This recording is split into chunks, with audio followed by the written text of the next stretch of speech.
G'day, I'm Dr. Kev, and welcome to Formula SAE Australasia. I've got with me Phil here. How you going, Phil? I'm absolutely fantastic, thank you, Kevin, and welcome to Formula SAE Australasian Championship. What a great event, Kevin.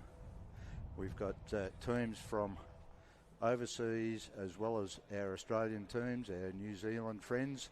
I'm not sure whether we call them overseas, they're just sort of a little bit across the ditch. Yeah, over the pond, just a little bit away. We're starting out with skid pad. This is actually one of the really tricky events. It looks a fairly simple one to do. You think you're just going in circles, but the cars really need to be dialed in for this one. 100%. And we've had a car out there already. I think it was the Tokyo, their Japanese team. Yeah, and they put in a 5.7. Now, with the skid pad timing, we're not really going to be able to give you the accurate skid pad timing from where we are. We can only give you the fastest lap. The skid pad, of course, is the average of the two laps, left and right circles. See, it's just as well I've got you here. You know so much about the intricacies of the running of Formula SAE, what it all is, how it all works. You had a little bit of success over in the UK last year, I believe. Oh, we certainly did. It was a great event over there. Love the Formula Student UK. And we're seeing ANU straight out onto the track here. Not mucking around. No, got good speed on the first run around. Ooh. Unfortunately collected a cone. That will be a penalty. That first lap was a 6-second.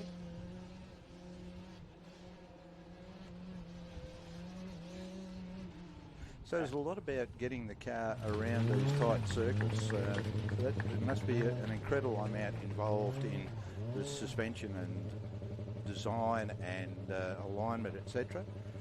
Oh, absolutely. There's, especially for this event, you tend to have a tune just for the skid pad. You don't really need to use as much throttle, so sometimes you might either limit the amount of throttle or do a remapping on an electric throttle. You definitely need to make sure that the car has a pretty good even balance left and right, because you've got to go both directions, so you can't do anything tricky in terms of cross-weighting there. And of course, those teams that are running four-wheel hub motors, there'd be quite a lot of torque vectoring going on in those motors, I'd imagine. Oh, absolutely. The fastest cars around a skid pad are the four-wheel torque-vectored electric cars. So driver gets the second run. Each driver gets 2 heats. Usually a lot more settled on the second run. The tyres have got a little bit more temperature in it. This car's looking pretty stable. It's probably not being pushed as hard. I think the driver's just making sure they get a nice early banked run for this.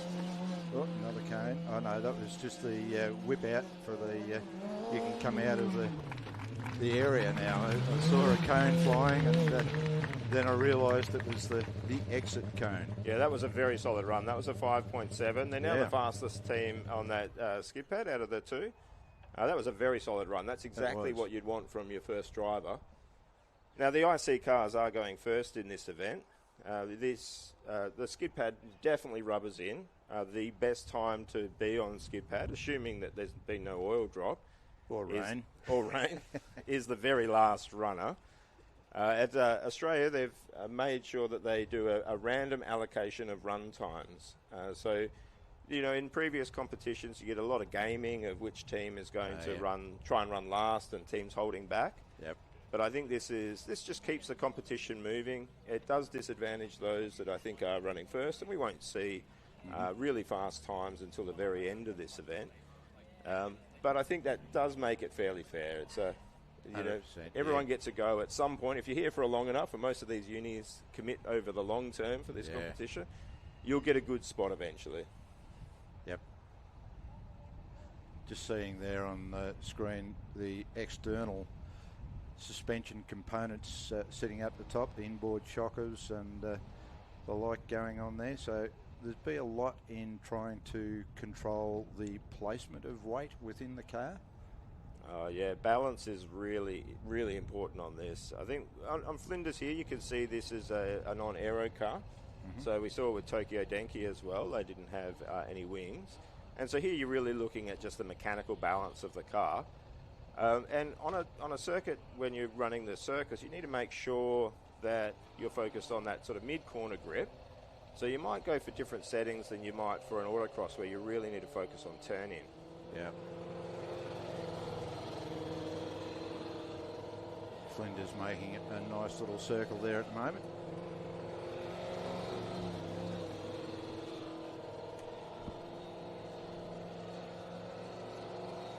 Oh, this is nice to see.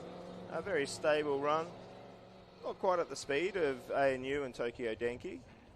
Oh, driver's gone to exit early there and didn't do the second lap for the second circle.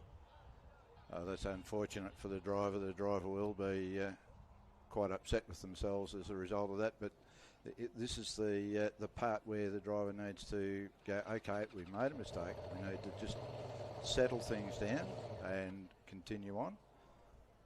Now, one of the very encouraging things, I feel, is just how easily this car is starting up. Yeah, we've seen in the past sometimes some of the cars have a great deal of difficulty in starting the engine. So they've got that well and truly sorted out on this car. And it's really good to hear the spectators there, obviously team members, applauding. Even though there was a bit of a mistake there, the team members are right behind us. Just such a positive event. Oh, absolutely. They'll be so happy they've got through all of the scrutineering. They've got the noise test done, they've got the brake test done, and now they've got a time on the board. You know, they're starting this competition. This is a much better run by this driver. Yeah, applying a little bit more throttle this time around. You can see a little bit of the chassis roll there taking place. Very tidy. Yeah, very well done. Yeah. Great recovery from the driver there. And Flinders have a time on the board. Now, our colours on the left-hand side there, Kevin, that's indicating the different classes. So we've got something going on there with the classes. You probably know more about the various class breakups in Formula SAE than what I do. Well, these are all IC cars. So I don't know. Maybe the colours that are showing there might be fuel, or maybe that's just showing the top car for the difference in colours. Something to do with the classes. We'll find out more about that. But this looks like a team that you might know something about. Oh yeah, I started to get nervous. You know, I think testing can go really well. We've done a lot of time with this car. It came out in a good time. It's had some good running. We're fairly confident, but Formula SAE always throws up surprises. You're never quite settled until you've put a time on the board. Yeah, I did manage to have a bit of a closer look at this car, but not as close as I would like. Oh, aggressive driver. Straight off the bank. Big wheel spin and get the car going. Good speed. Well, I believe this is Keegan driving. He's actually the powertrain lead for the team. So gone to the fastest so far with a 5.4 on that circle. Very, very tight onto the cones. Driving that really, really well. That was a really good run. Yeah, that's a solid banking time. We'll be really happy with that. And the relief that I feel just having a time, because it means it's very difficult to just get these cars on track. And even if you've had some success, you've been doing it for a while, it doesn't get easier to just get these cars running. It doesn't, and he's having another very aggressive run around on his second run through. Well, this is the advantage of getting that first run and having something banked in. Yeah. Lost a bit of speed on that second circle, but faster than the first run. So a 5.39. Oh. I think that was the cone being pulled out. It was. Oh, that's a pretty good time. That's a 5.29. Yeah. Well done. On a green track, yeah. That's a very good run. So hopefully we won't ever see the fully rubbered in track, because the ICs will run first again in the second heat. But that's pretty hopeful. Usually on a green track, you could probably look at dropping another 0.2 or 0.3. Yep. And 5 is the benchmark, Phil. You want to go sub 5 to be a really fast skid pad car in Australia. It's really good to see Al Faisal University from Saudi Arabia back again this year. They had some difficulties last year, but they've fought on, and they've managed to come back again this year. So it'd be really, really interesting to see how they go. They lovely bunch of people, and Abdul Nassar Dowd, the faculty advisor, lovely guy. I had him in here for a little bit last year, and hopefully we'll get him back up into the commentary again this year. Things just getting set up on the car, driver getting settled in. Yeah, it's a long trip for them. I think of this as being a long trip for us, coming over from Western Australia, but they've come a little bit further. Yeah, just a bit. I really hope they're enjoying their time in Victoria. Looks like a great day today to be doing this event. Not yesterday was a very hot one. Yeah, beautiful day for motorsport of any type. But of course, this is a mixture of motorsport and education and engineering and all sorts of wonderful bits and pieces going on here. Oh, he's really fighting the car there with a lot of steering input. This event, it's really important to try and keep your steering as constant as you can, and your throttle. Yeah. That's where the time is on these events. Oh no, it looked like he's made a bit of a mistake there. So hopefully the organisers have a sit down with him and just say, no, two times the other way as well. Yeah.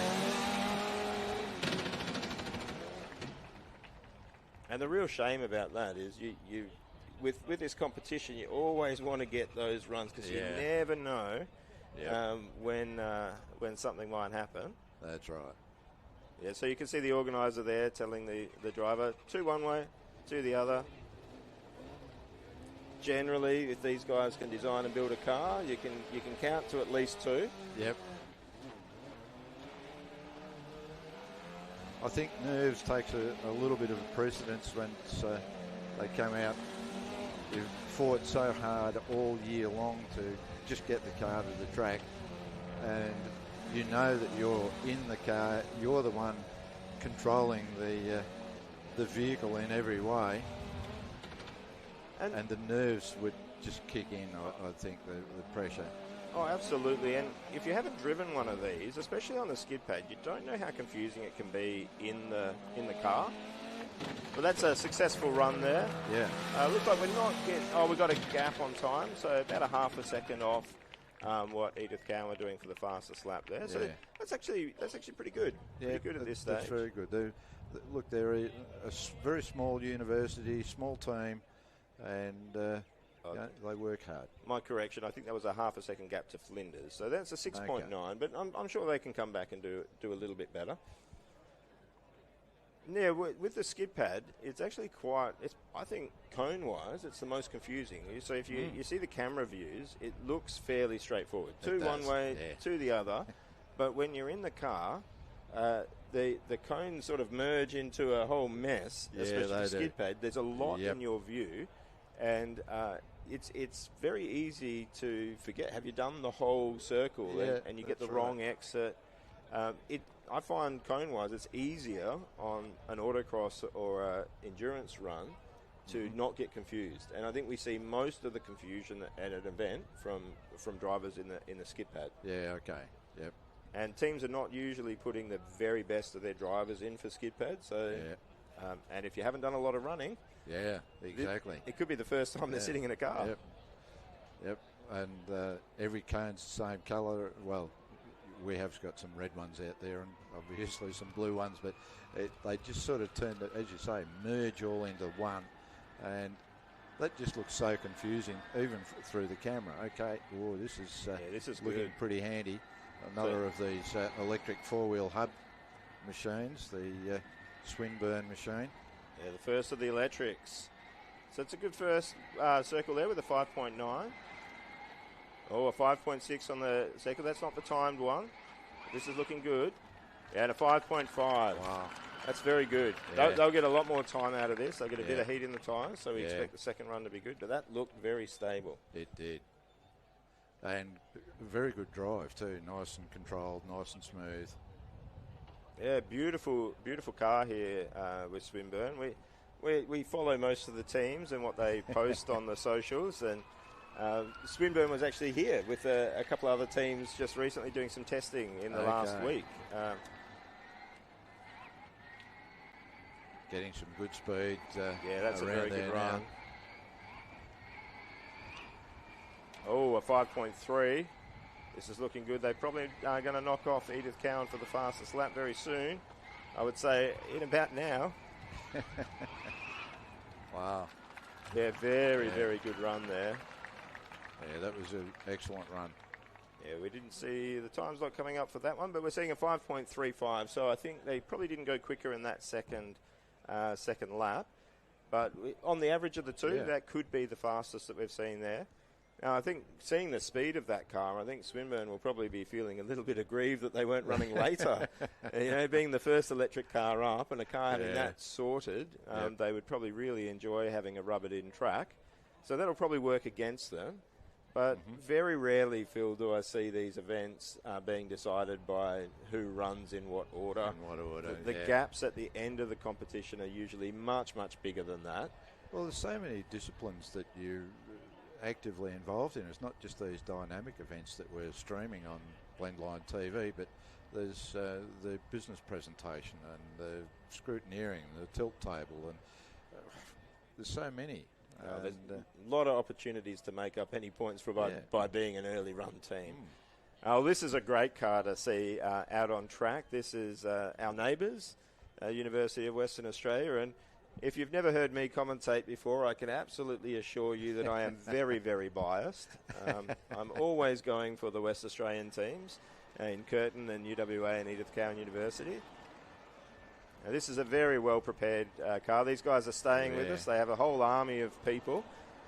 That's looking good speed round through there too. The driver working really well, nice and smooth. As you say, not a lot of steering modification inputs there, got it set. Well, this second one looks quick. Yeah, this is looking very, very good indeed. Yeah, 5.7. That's a solid first run. Yeah. And you can hear them. They'll be very happy with that. Absolutely. Now, this team, I don't really want to say what they've been through, but they've had some trouble over here in Victoria. And they have been working very, very hard to get this car out on track. It's been a real credit to them and their team. But this is looking great. Driver there just trying to get just that little bit of extra. I don't know whether that was trying to get a little bit of extra temperature into the tyres. It's hardly going to work at those sort of speeds. But these tyres are so temperature sensitive. It's so difficult to get them up to temperature. Any little bit can help. Yep. Probably agree with you though, Phil. Probably not a lot that you're getting out of that little bit. Oh, nice solid second run. 5.6. Knocked a tenth or two off both of those circles. That puts them in the electric vehicle class, a little bit behind Swinburne, but within striking distance. Yep. Oh, that was a really good run. Yeah, it's got on the back of the... Caution, contents may be hot. Yeah. Well, hopefully we don't see an accumulator get too hot. Yeah, we don't want to see that. That's the other thing about all the SAE. The teams just have so much fun when they're here. It's almost like an emotional release for them to actually get the comp, isn't it? Oh, it definitely is. There's so much work that leads up to it. This is only the tip of it. And when we're here, there's a lot of work that people see in and amongst the pits, and but there's so much that goes on at home. By the time you actually get to run the car, it's such a relief. Yeah. So UTS here. Perennial competitor here in Formula SAE Australasia. I think driver taking a little bit easy on this first run. A little bit more throttle going in there now. You can hear the pitch of that electric motor or electric motors rising a little. And I think with these teams, we never quite know when we're commentating on these where the teams are going, whether they're running at their true performance or they're dealing with little issues that they need to back off a bit. Yep. So that is a time on the board. Of course, the other thing too is that energy consumption comes to play as a part of the measurement of the overall comp, doesn't it? Or does it only apply for endurance? Only for endurance on that one.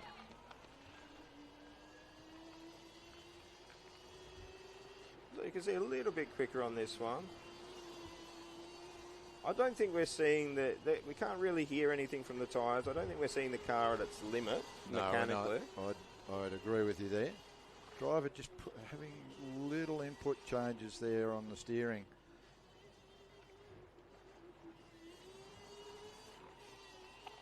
Yeah, it's a little bit quicker here.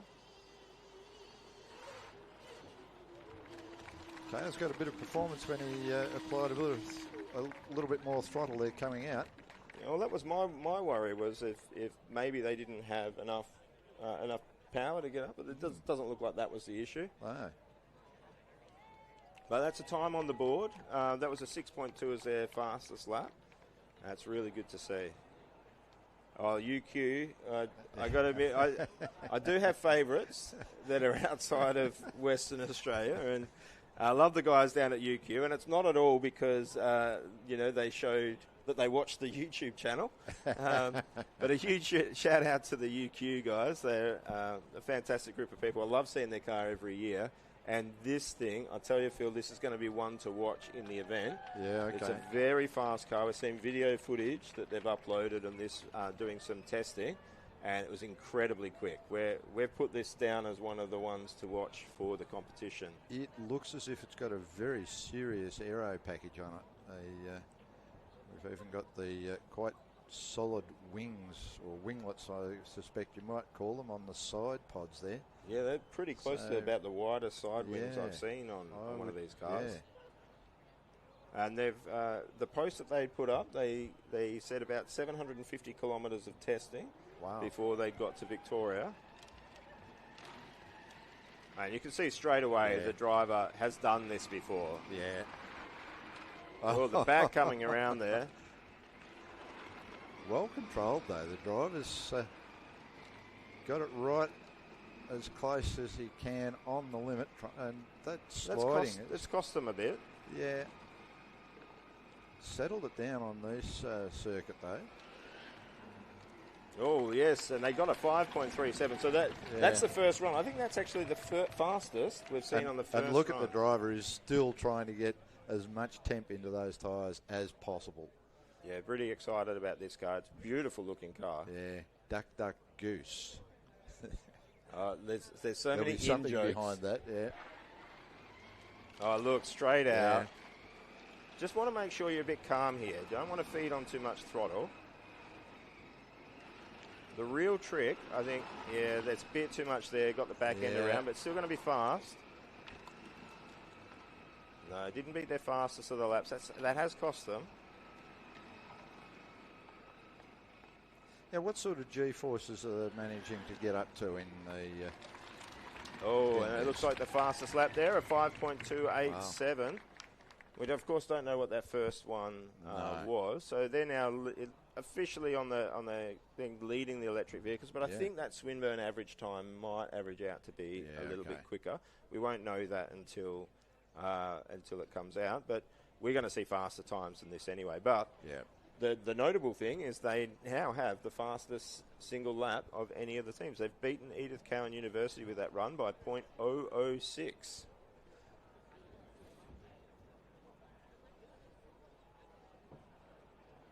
Now Melbourne University, this is another well-decked out car. Absolutely.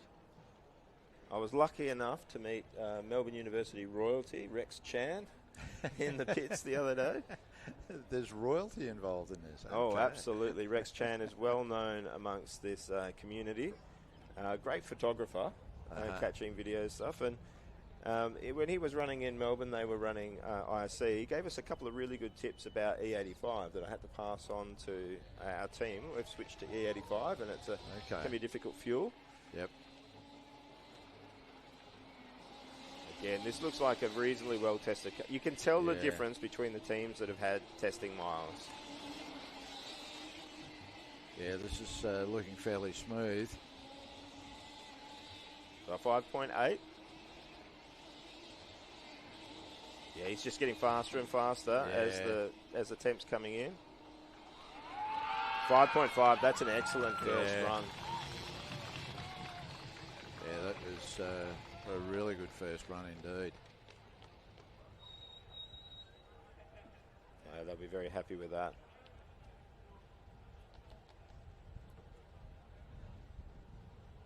Now we do see a little bit of a mix of the tyres here.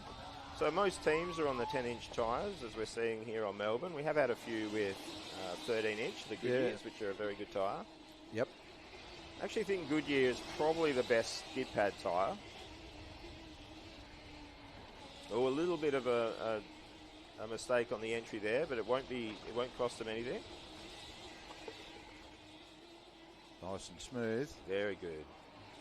Oh, and a 5.35 on that second lap. That's a very good bank time. Yep. So very close between Queensland, Swinburne and Melbourne at the moment. So what is the story with tyres for the event? Are they only allowed one set of tyres for the event, or...? I believe that's the case. I think that's a change that came in. Well, we ducked off to the UK, and the organisers had fiddled with the rules a little bit. But you can see here very clearly on the University of Canterbury, you can see those sealed tyres. So now the teams have tyres they have to put up to the organisers and have them sealed. Yep. This car, I think... The seal being that... the tape on the tyres. The tape on between the tyre and the rim that we can see on screen there. Beautiful looking car. The University of Canterbury, and they were very quick last year. Well, I think I've seen a lot of Formula SAE cars over the years. I think I've been doing this for over 2 decades, and I think this might be the best finished Formula SAE car I've ever seen. Yeah, it is just so tidy. There is you'd imagine it's a product that's come from Apple. Wow. It's not slow either. No, this car has had a serious amount of testing, and that driver is very smooth. I'm not seeing times come up for it. I hope they do have the transponder attached there. Oh, they'll be devastated if they haven't. Yeah, so we can't see times, but look, you all saw that on the footage. That was fast. Yeah, that was very fast. And that's going to be a difficult car to catch throughout the comp, I think. Yeah, just looking how clean the back of the car is there too, with regard to the suspension componentry, etc. It's very neatly designed. Oh, the car has just got so much response. Oh, this is a fast car. Oh, and clearly it was the fastest lap. We see it coming up now. It was under a 5.1. That is an incredible time. And this is looking faster, on the green I think. Track. This is a very, very quick car. Yeah. This is going to be a tough one to beat. Wow. Yeah. That is really, really good. Yeah, that's an incredible. That and it looked so balanced and so quick in the change of direction. Yep. That will be fast on autocross and endurance. Yeah, they'll be very happy with that. The times didn't appear to be fast. I don't know if there's a little bit of a delay in what we're seeing of the times. Yeah, it could be. Of course, being from New Zealand, the Bruce McLaren Foundation will be keeping a very close eye on that team. Now we do see an update on the times, and that is our first sub-5 time from Canterbury. Wow. That's incredible. And I think we're starting to see the tracks rubbering in a little bit. Oh, yeah. But that is an incredible run. That would have been fast no matter when they did that. Yep. Really keen to see that on a track that gets even more rubbered in. University of Tasmania sitting, waiting, ready to head out on the track. A little bit of put some pressure in those tyres going on here. And that, believe me or not, is no electric tyre pump. No, all manual there. There's no aero on this car. Well, and, speaking to the University of Tasmania, some of the students from these earlier in the week. Yep. They're a team I really like seeing. A couple of years ago, when the last time I was here, they had a really, really good run. To me, they were the surprise of the competition. It was just a very solid run, a very fast run. Okay. They have had a few issues this year in terms of just, I guess, around the project management and I think some access issues or something they were mentioning. Okay. But it's so great that they've managed to get the car together and running here. my bias for states extends to Tasmania. I'm Tasmanian born. Okay. So I think if I'd stayed there, I would have been a UTAS student. They're probably praying for your return, Kevin. Oh, that's far too old now, Phil. And that's a very solid run there. 6.4 on the fastest run. It's not lighting up the timing charts, but the car, that banking it's a very neat looking car. I'm just taking a bit of a close look there on screen, and that looks very tidy. I was lucky enough to go to Tasmania for the Baskerville Historics a little while ago, and drove past the University of Tasmania, so I now know where at least some of it is. Well, this is looking quicker now. Yeah. Yeah, so, and you can see a 6 second there, so this should break under 5 on this second half, into the 5s. Driver's got that car nicely balanced at the moment. Yeah, it's at a 5.85. Yep. Good run. Good solid run. Yeah, good to see. Now you can definitely see in the background there a little bit of action as teams are lining up. So I think there are penalties if a team misses their allotted time slot. slot. Okay. So this is where we get to see who's gone through scrutineering and who hasn't. Yep. It's really good to see. I think the scrutineers have done an excellent job this year. They've a lot of scrutineers. I think it's the most I've seen at an event. Look, overall, I think I've heard that they've been oversubscribed with volunteers for this year, which is just absolutely brilliant because it's so much better to have more than you need than not enough. And you could just see them just working hard, processing all of the cars, responding to students' queries. Very, very friendly. It's a joy to have that environment in what is a very stressful part of the competition for the students, where they're doing that scrutineering. Yep. Now, of course, any of the students that are graduating, if you're ever thinking about how you can stay involved with this competition, volunteering is a really good way to give back to a competition that's given you so much in your education. This is Taiwan. Yeah, so this is not running very quick at the moment.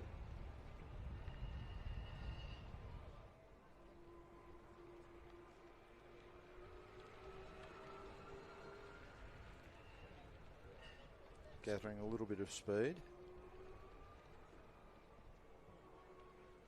Driver just making sure that they get around all of the negotiated cones. A little bit of speed coming on there now as the driver is feeling a little bit more confident. Yeah, but they finished a run. Yep. Yeah, and no cones. Right? It's come to Australia and you're not speaking English as your first language. That's right. Different culture, different everything. Yeah, and to come and bring a car and it's running over here, and we don't know what issues that they might be dealing with, but regardless of whatever issues they've had, they've put a time on the board. That's right, and the car looks pretty good too. Yeah, I think I love seeing all of the effort that the students put into cars. I mean, they love working on these cars. They do try their best to make them look good, and this Taiwanese car is really, it's really visually very appealing. They've done a lot of work on making it as good as they can. And that was a better run there. That was a much better run, much quicker. Having been in this competition a while, I would hazard a guess that first run may have been the first time this driver has driven a Formula SAE car. Yes, I've been allowed to sit in it while someone's pushed it before. And you do see quite a variation in driver ability in these cars. Yeah. And I'm not sure about your university, but I was speaking with the driver of one of the cars, and she was telling me that the selection process to be able to drive the car was based on how much you had personally put into the team. Yeah, So, that's partly how you select drivers can be fairly controversial in teams, and yeah. in my opinion, I think you do want a team member, but I think you want to put the fastest people in the car because maybe they haven't put as much work in during the year, but not putting the fastest driver in really punishes everyone. That's Yeah. Oh, wow! That was lucky. They're not mucking around with this. This driver is really putting everything into this. So close to the cones. What a save, though. Yeah, that was a great save. And whoa, that was nice to watch. University of Newcastle there, reasonably quick, 5.5. Yeah. No aero on this. No aero on that car. I'm not sure whether it's full four-wheel hub motor or just the rear-wheel drive with a single motor. Yeah, there is a tendency in teams to try and go, well, whoever put the most effort in, the most work drives, as if the driving is a reward. Having been a driver in these comps and the pressure involved, it may be a reward during testing. I'm not sure it's so much of a reward once you get to Calder. That's fast. This driver definitely knows how to steer. Yeah. Remaining very upright in the seat as well. There's no leaning going on.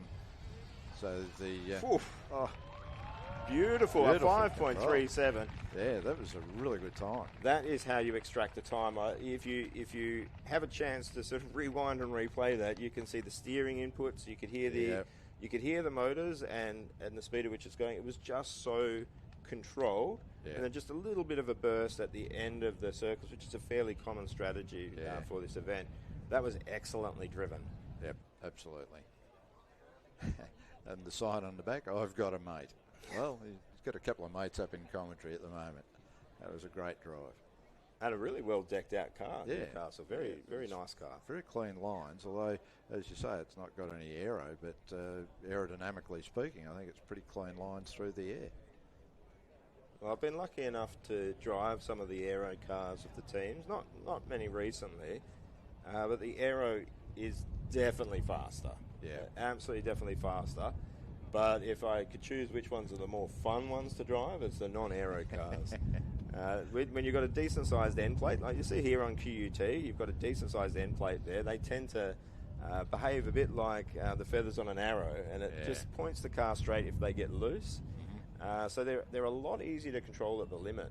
And it's something that people, I think, sometimes get wrong about aero is they think, oh, well, you've got to go to a certain speed before it really works. It's building up from a very low speed, and the yaw stability is there at pretty much any speed you're going to drive these cars at.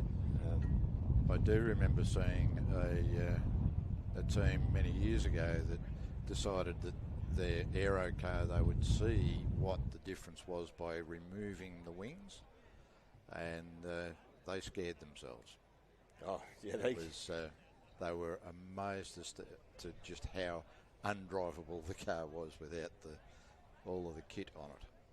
Well, I actually think it's a pretty good idea to do some non-aero testing because sometimes you can mask a mechanical balance issue by putting the aero on. So especially if, say, you've got a car that's really quite oversteery and you put the aero on, you go, okay, this is actually a very stable car. But in reality, you're not extracting the most out of both your aerodynamic package and your mechanical package. Yep. Now, I think the basic approach we take is we do look for something that's quite aggressively oversteering at low speed, so low speed balance that's more towards oversteer, and then using the aero to stabilise the car at a bit of higher speed. That tends to get a really good lap time. Right. Sounds like I'm hearing some gears there, Phil. It does. I'm not sure whether it's. Yes, I'm not sure whether it's some other sort of a noise going on in the background that's just being picked up by the microphone.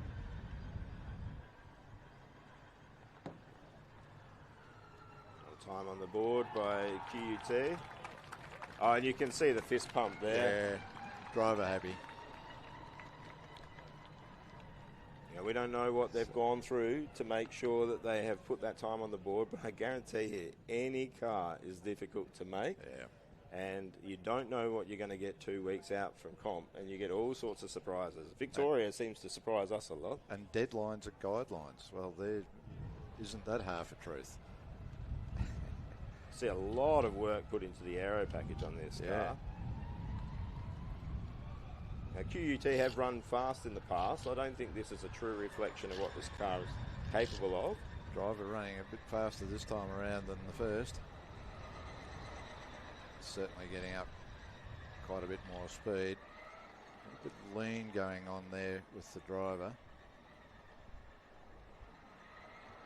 It's a tendency that's easy to adopt, but sometimes it works against you because things don't line up quite the way that they do if you're sitting up straight, which is your normal resting position. Well, they've dropped under the 6-second mark there, so we'll see what the second driver can do. And you know, I don't know whether that was that sound we were hearing. It did seem to come from that car, I think. There was a little bit of a voiceover came back and said that some of the noise was a toolbox in the background. Oh, so, toolbox in the background. Okay.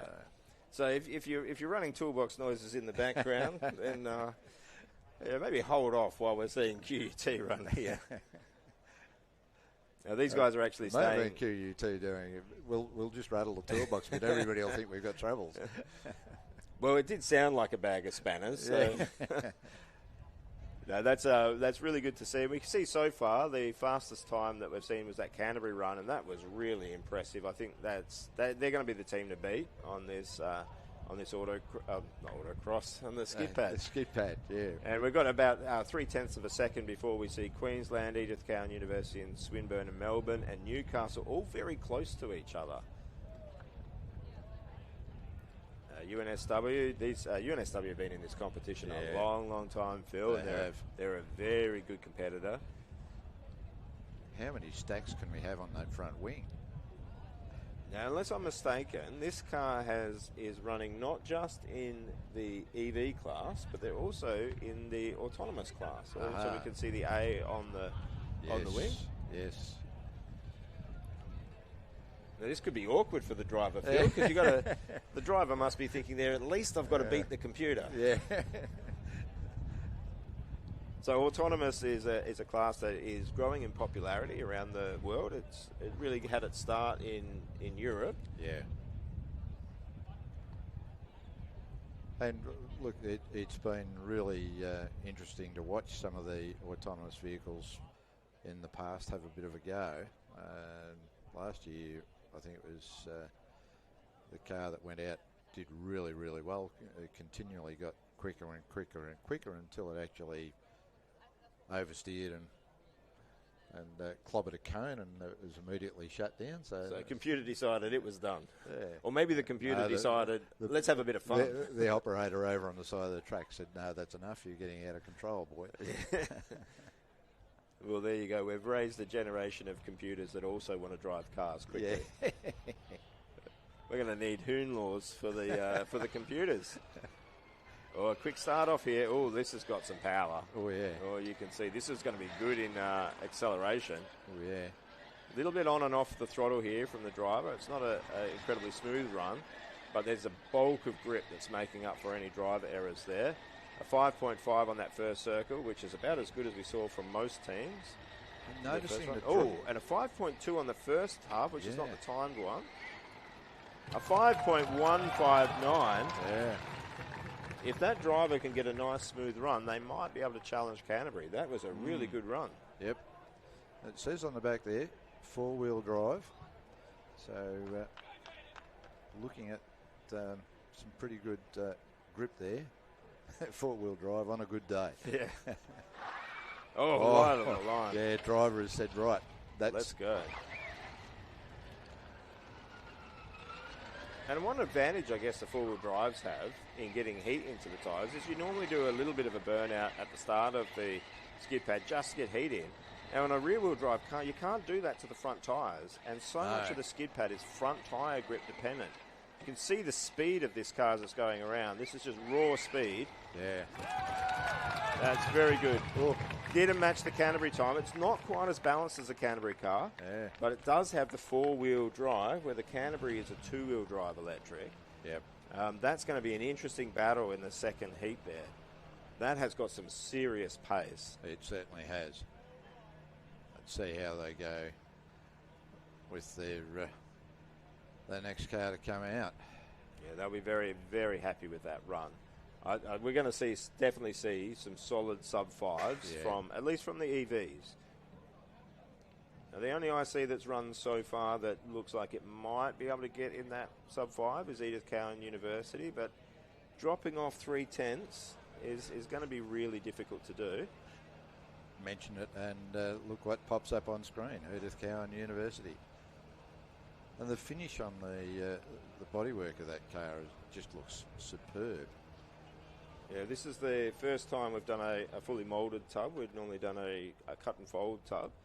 There's a lot more work going into it. I'm not sure that it was entirely worth the reduced weight, but we did reduce weight, and this is the lightest car at competition. It's weighed in at 157.5 kilos. Oh, okay. That is a very light car, 157 kilos. Yeah, the next lightest was Tokyo Denki by our records. That's a car without aero, and it looks like the lightest car out of the EVs is that Canterbury car. And in an odd way, Canterbury and Edith Cowan University share a very common philosophy between what they're trying to do with the cars. So it's not too surprising that they're a bit on the lightweight side. Where that comes back to bite you is that for an IC car, some of the IC cars are running four-cylinder motors, which means they should be faster on the acceleration event. Mm-hmm. And for Canterbury, same sort of deal, acceleration. Yep. They've only got the two-wheel drive. But also for the EVs, your weight is very closely linked to your battery capacity. Yeah. So Canterbury may have to be in a situation where during the endurance they have to back off a lot more than some of the EVs. So there's a lot of interconnected decisions. You really can't know who's on top on this event until all of the dynamic events have been run. Tokyo Denki University on the line. So we are back to the ICs again. Yeah, we are. So what's interesting is it looks like some, perennial good runners in this competition in the EVs haven't managed to either get through scrutineering or they've got issues. We haven't seen a run from Monash. No, they're usually right up there. So that's... Well, their car is, this year, Phil, they have made a huge, huge step in weight. They are now sub 200 kilos. Okay. I'm not sure I've ever seen a sub 200 kilo car from Monash. Yeah. They're usually well known for, maybe not having the lightest of cars, but squeezing every last little bit of performance out of them. Having competed against them for quite a few years, it's often frustrating just how quick they can be. And seeing a car at that sub 200 was very scary, Phil. Monash hosted a number of teams for a barbecue, and we took over some of our newer team members and saw their facilities, amazing facilities, saw what they were doing with the car, and came back and almost had a bit of a panic meeting. It looks like they're back. That was their purpose in having you over. No, very nice, and their facilities are fantastic. Wonderful people. Oh, a very aggressive. Quick launch from Tokyo Denki there. Now, I do believe the drivers can choose the direction they go first, so they've gone left first. Very rapid off the launch, but didn't look like it maintained any of that speed as it hit the track. Driver being... Oh, no, he's really made big mistakes here. And yeah, that's unfortunate. Yeah. I think he did one in one direction, two in the other, and then went back to the first direction to do his second lap, but not quite how you're supposed to do it.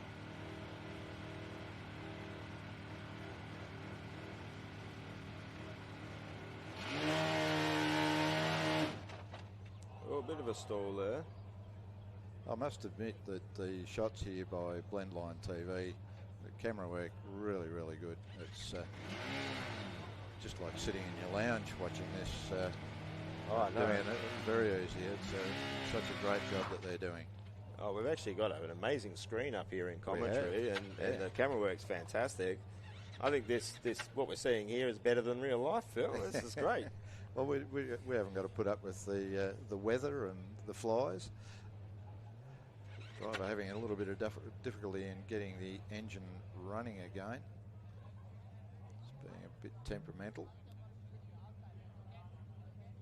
Now, Tokyo Denki have been to Australia quite a few times. Yeah, they have. I've seen their name on the list quite a number of times. We love having them here. I can actually remember as a student competing against Tokyo Denki. They have a very similar approach to their cars. They go for the minimalist, lightweight vehicles, almost a go-kart style approach. Yep.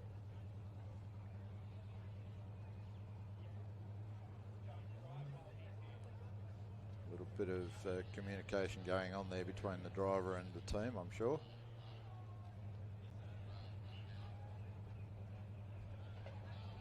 Okay, let's try it again, he says.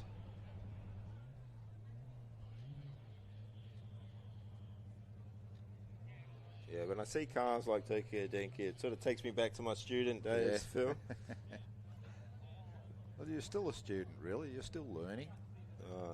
Less so these days, Phil, old age. You know what, the students have said that I've got old man turbo lag. Oh. When I take time to give them an answer or don't respond. So now I've got old man turbo lag. I'm not sure. I think it's a bit of a mid-comment, something, a 6-7 comment or something. And we don't know what that means yet, do we? No, all I know is if I go into the room with the students, do 6-7 and move my hands around, you always get a few smiles. No. So we had really good preparation for today, Phil. So we're just starting a tradition in the team where before the dynamic events we watch a documentary. Oh, right. It's the same documentary. It's called, you may have seen it, Days of Thunder. It's a documentary about NASCAR. Yeah. Very accurate. Everybody gets all fired up as a result of that. Now, of course, unlike in NASCAR, in Formula SAE, rubbing is not racing. These cars do not go wheel to wheel. Now, I have it on authority. My team is... hit a cone. Oh. And another. Oh, dear. Oh, this is a shame because it looked like they were actually a little bit quicker than last time. Yeah. They just seemed to pick a whole heap of understeer there at the wrong time and put the cone. Yeah, and those are the runs for Tokyo Denki. Yeah.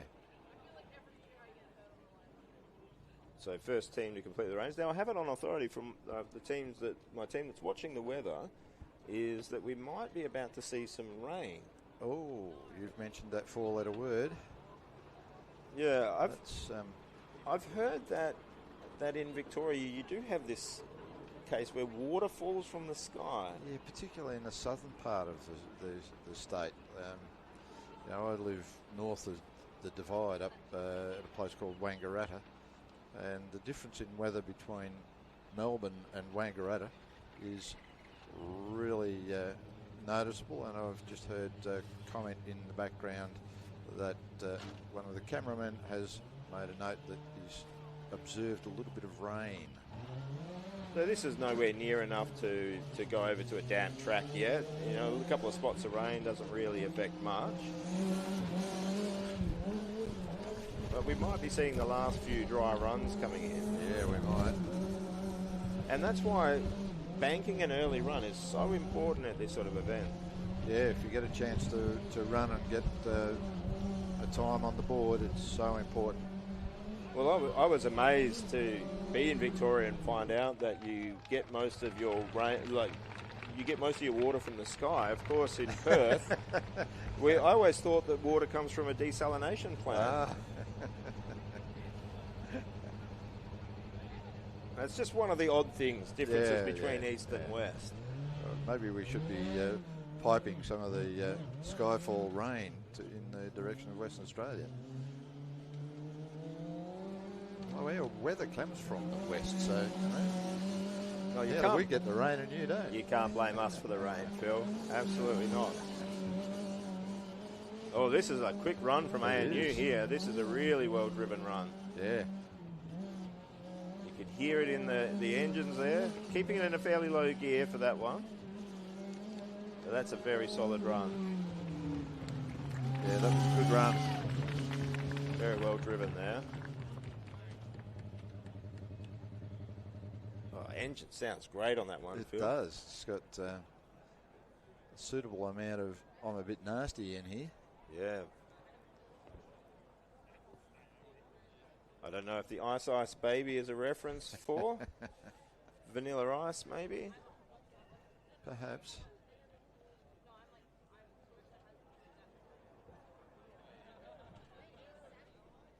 There we go. We're able to push it now that we're out of gear. No, we're not. There we go. I'm just hearing over the radio of ice. Internal combustion engine. What was I thinking? Of course, Ice Ice Baby. Had you not picked up on that? No, Kevin, you've been around this long enough. I reckon we've just heard firsthand old man turbo lag. Yeah. It only just kicked into gear just then. There we go. Oh, well. I hate it when my students are proved correct. Actually, you probably quite enjoy it, I suspect, when your students get things correct. You're a bit of one of those dedicated teachers that puts in a lot of effort.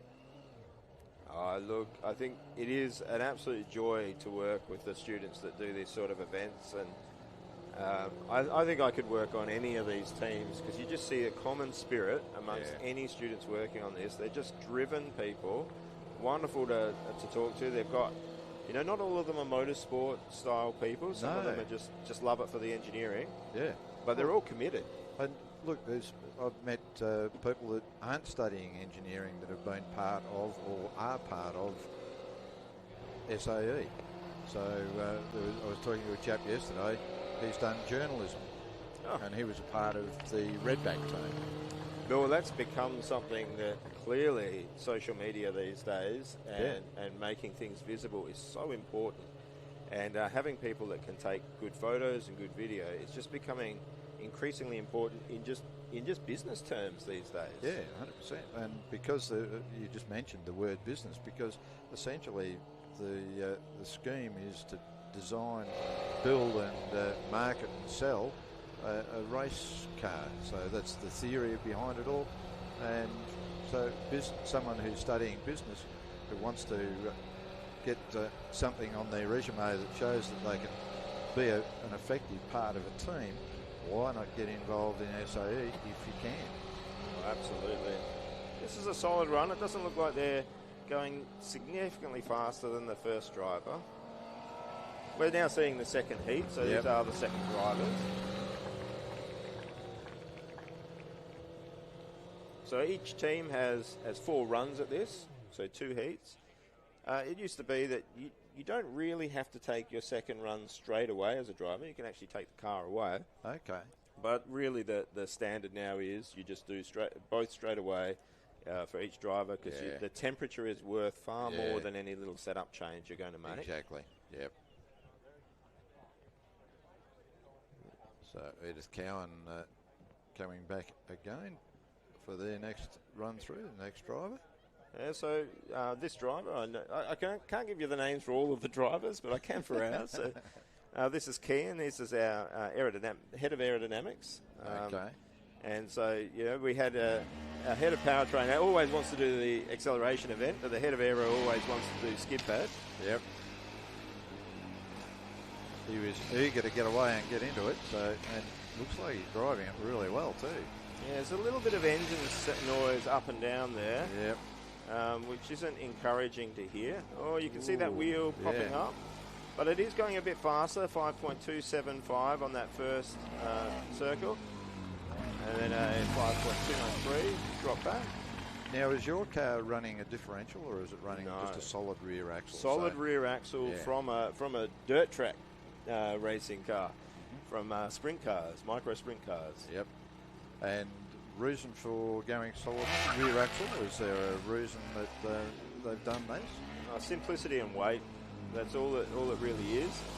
It does hurt you in a couple of little places, but we figure weight is a primary effect in a car. And so a little bit quicker there, 5.239. You can hear that popping. That's the car's not fully warmed up with the E85, and that tends to pop a little bit at the start. And a 5.17. That's a solid run. Yeah, that was a good run.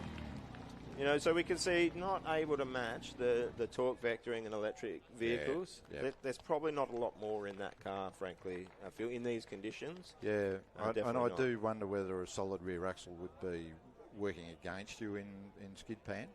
Well, in an odd way, when in skid pad you tend to get the insides unloaded anyway. Yeah. Okay. So in skid pad it doesn't really hurt you as much as it maybe in a couple of the slaloms and so on. You have to take a slightly different line. Yep.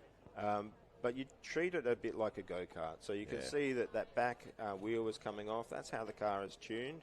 Yep. It helps it turn and rotate. Yeah, for sure. But the other thing to note is while it's the lightest car here, it's also one of the most narrow cars. So the wider cars, you can get a lot more downforce on the wider cars. Yep. You don't have as much weight transfer, so you do get a better skid pad time. And it seems like you think, why would you ever build a narrow car? And I think, Phil, the answer to that we're going to see tomorrow. Slalom. When you start to get out onto the track. But the team is making the decision to do slightly worse in a skid pad and trade that off for being able to take a much tighter line on an autocross and endurance. Well, talking about old man syndrome, back in the day, back in the 70s, when it was one of the first books that I read on race car design, it started off by saying that designing a race car is the art of compromise. And so you have to take all of the elements of what you've got to contend with on track and come up with a set of compromises that work together to give you the best overall package. Yeah, it is definitely a compromise, and the track width is not really one that you make when you're running on a full-size circuit. You generally just build a race car about as wide as you're allowed to. But in Formula SAE, it's a different event. Yes, if you're running in front, you want the car to be really wide. If you're running behind, you want a narrow car to be able to squeeze past the wide car in front. Oh, actually, as someone who's a big fan of motorsport, I'm really glad to see F1 at least making the direction towards slightly smaller cars next year. Yeah. This is a nice run by Swinburne here. So the track's a little bit more rubbered up. Obviously getting cool because there is a little bit of a low temperature out there. Solid run there. Yeah, this car looks to be very controllable. Bit of scraping from the wings, I think. Yeah. But nothing huge. Yeah, that looked like a fairly solid run. Yeah, I'm not sure that we'll see in the times. I'm not sure that was quicker than what they did before, but very solid run from Swinburne. Yeah. And what we saw from Swinburne is 4 runs that were all very, very good. Yeah. And that sort of consistency is so important on a car. Sometimes you might get a car that just has one really good run in skid pad, but the rest are very messy. And I always get a little concerned about how that car's going to go on autocross and endurance. But what we saw from Swinburne there, I think they'll be very happy leading into those events. Now, UWA. Another one of your favourite little companions from over there in the west. Yeah, I get very conflicted about Western Australia, University of Western Australia, because it was a team that I was involved at the very beginning with and spent my time as a student there, was a technical director, did my PhD at UWA as well. So I have very, very fond memories, but they're also a very tough competitor, Phil. So I sort of get caught halfway between the wanting to see them do really well, but not quite as well as we're going. But they're a great team, really friendly people. Yeah. And what's been really impressive about UWA is they went through a pretty rough period where the team was struggling. But over the last few years, they've really built it back up. And they just have such an openness now. Oh, no. Oh, that was unfortunate. That was a quicker run from them. So they had done a 5.4, which was getting them in that group of fast teams. Hopefully the driver can mentally recover from that and just give it another go. But they have rebuilt this team up into an absolute weapon of a team. I think that they're really starting to get on top of this electric powertrain. They had a few years where they struggled to get cars through scrutineering. Yep. But they're not one of the ones that are struggling to get through scrutineering this competition. No, and I think Edith Cowan University was the first one to make it to test track. So they were a bit jubilant about that this morning when I was talking to a couple of the students. Oh, this looks good, Phil. This is looks like a very solid run so far. It is. You can see it's quite a wide car, so they've got a lot of space for that aero. Can generate a lot more downforce. And you got a 5.3 there on that first circle. Oh, very, very solid run there. They'll be very happy with that. Yeah, that was a good run. Now, it's not challenging the very top EVs, but what you'll notice with this one is this is actually only got a single motor. So there's no torque vectoring on this. So this is not one of those events that they're really going to light the world on fire. They're carrying that weight that EVs tend to carry, and they haven't got the torque vectoring to sort of counteract that. So I think they would be really, really happy with that time, Phil. Yeah. Fossil University back again. I was just going back to the previous car. I was just noticing that the rear suspension arms on it are very, very long, go well inboard. Yeah. Some of the other cars have got quite short suspension arms on them, and that must result in a need for a lot of different designing to try and keep the tyre at maximum contact patch on the surface of the track. Yeah, longer wishbones tends to be a little bit better for whatever you want to do with suspension. You're generally trying with your kinematics to not have a lot of angular movement of your wishbones. So it's generally a good thing. Now, of course, with long wishbones, you can still make mistakes. It's not just about making them long.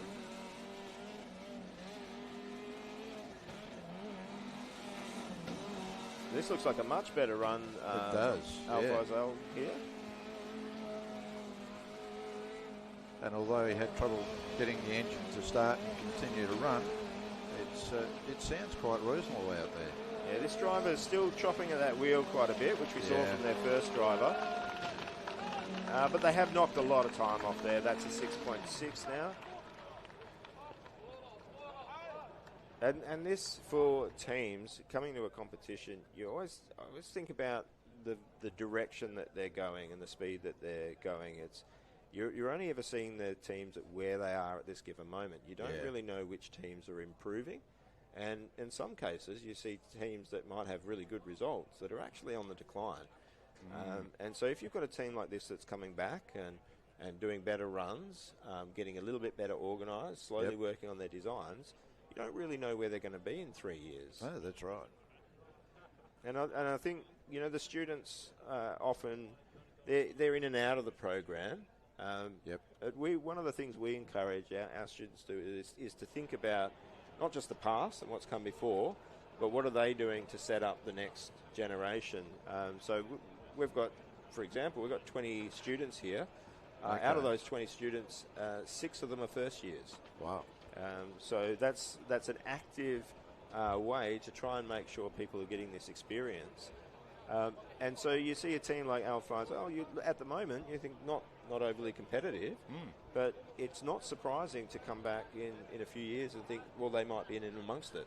Well, and look, my assessment, admittedly there's 12 months gone by, but my assessment is that the team has come a long way from last year. So it's really good to see. And as a team that has to travel thousands of kilometres to do any competition, the travel, I guarantee you, or the logistics involved in the travel, all the work you have to do there really helps you with managing other parts of the team. That's right. And there's another aspect of involvement within the team is people that are good at those sorts of things, of organising the logistics and keeping that all on track. So it's not just about the engineering at the end of the day. It's an overall team experience, and it's just such a wonderful thing to see. I'm not quite sure where they're caught here. It is interesting that they're not running a front wing, Phil. It is, yeah. I'm sure that would be leading to a car that is prone to understeer rather a lot. Yeah, I think if I was in this circumstance, I don't know quite why they've got that rear wing on. If they're using that rear wing to sort of balance it for an oversteer point of view, I think I'd probably go around a different solution to fix that. I don't think I'd ever be in a situation where I'd be running a rear wing and no front wing. I think in the case of if you're looking for aero for that sort of stability, one of the things I think I've seen on some teams that decide not to have a big aero package is a fin, a stabilising fin on the rear end. Yeah, the old Sharks fin arrangement, yeah. And I think they can help. I actually think that if I was to go back and to do a non-aero car, I'd think very seriously about putting some sort of stabiliser there, because your stability in these cars is very, very helpful. Being able to get to the limit and not have the car snap on you. Yep. Is really valuable. I think it's actually one of the biggest advantages of an aero car. But I think in the case of a full rear wing, I think leave it off. I'm surprised. I'm keen to maybe talk to the students and see what their reasoning was for that. Well, I'm sure we'll have Abdul Nassar Dowd may come up and join us in commentary, and we'll ask him. Actually, my students have repeated parts of your conversation last year. Oh dear! And they thought it was quite a good conversation you had. Oh, he's picked up a cone there. And once again, I think it's that confusion when you're in that driver spot. You come and see a sea of cones. It's difficult to know exactly which way to go.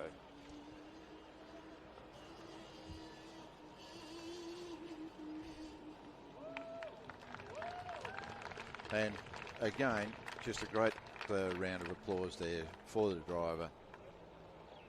Positive encouragement. Actually, we're reaching almost the halfway point. We've gone more than halfway through the competitors. Yeah.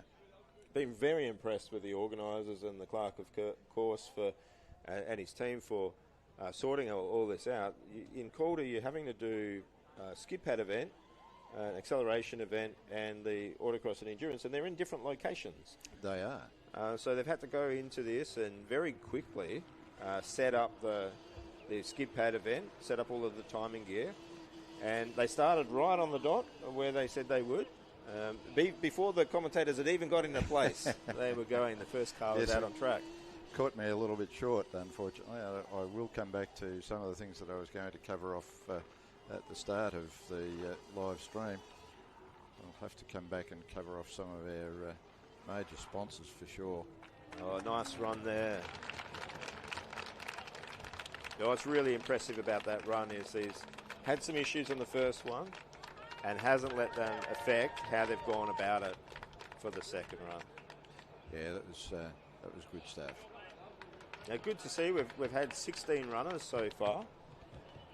So we're still seeing that Canterbury time. I think we're going to struggle to see that beat, especially if it rains. If it rains, I think that's probably it. And I can see just a little bit of moisture on the external windows of our commentary booth here, but I think that was from a little while ago. But hopefully it's no worse than just those odd few spots, Kevin.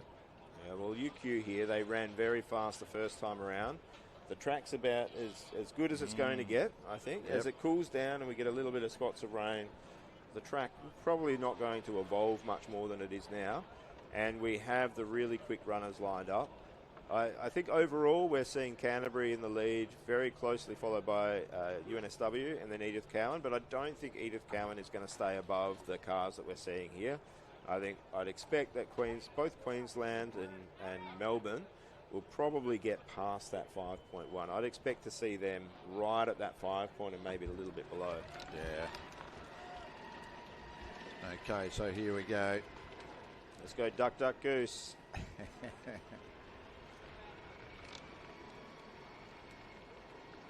Nice and even. No, it doesn't look quite as quick as what I think we saw. But keeping it very steady. It's a beautiful looking car, isn't it? Yeah. And it's a space frame, Phil. So normally with a car like this, they've really wrapped that space frame very well. You could be easily convinced that this is a monocoque tub. Yeah. It's a very well made car. They've done such a good job.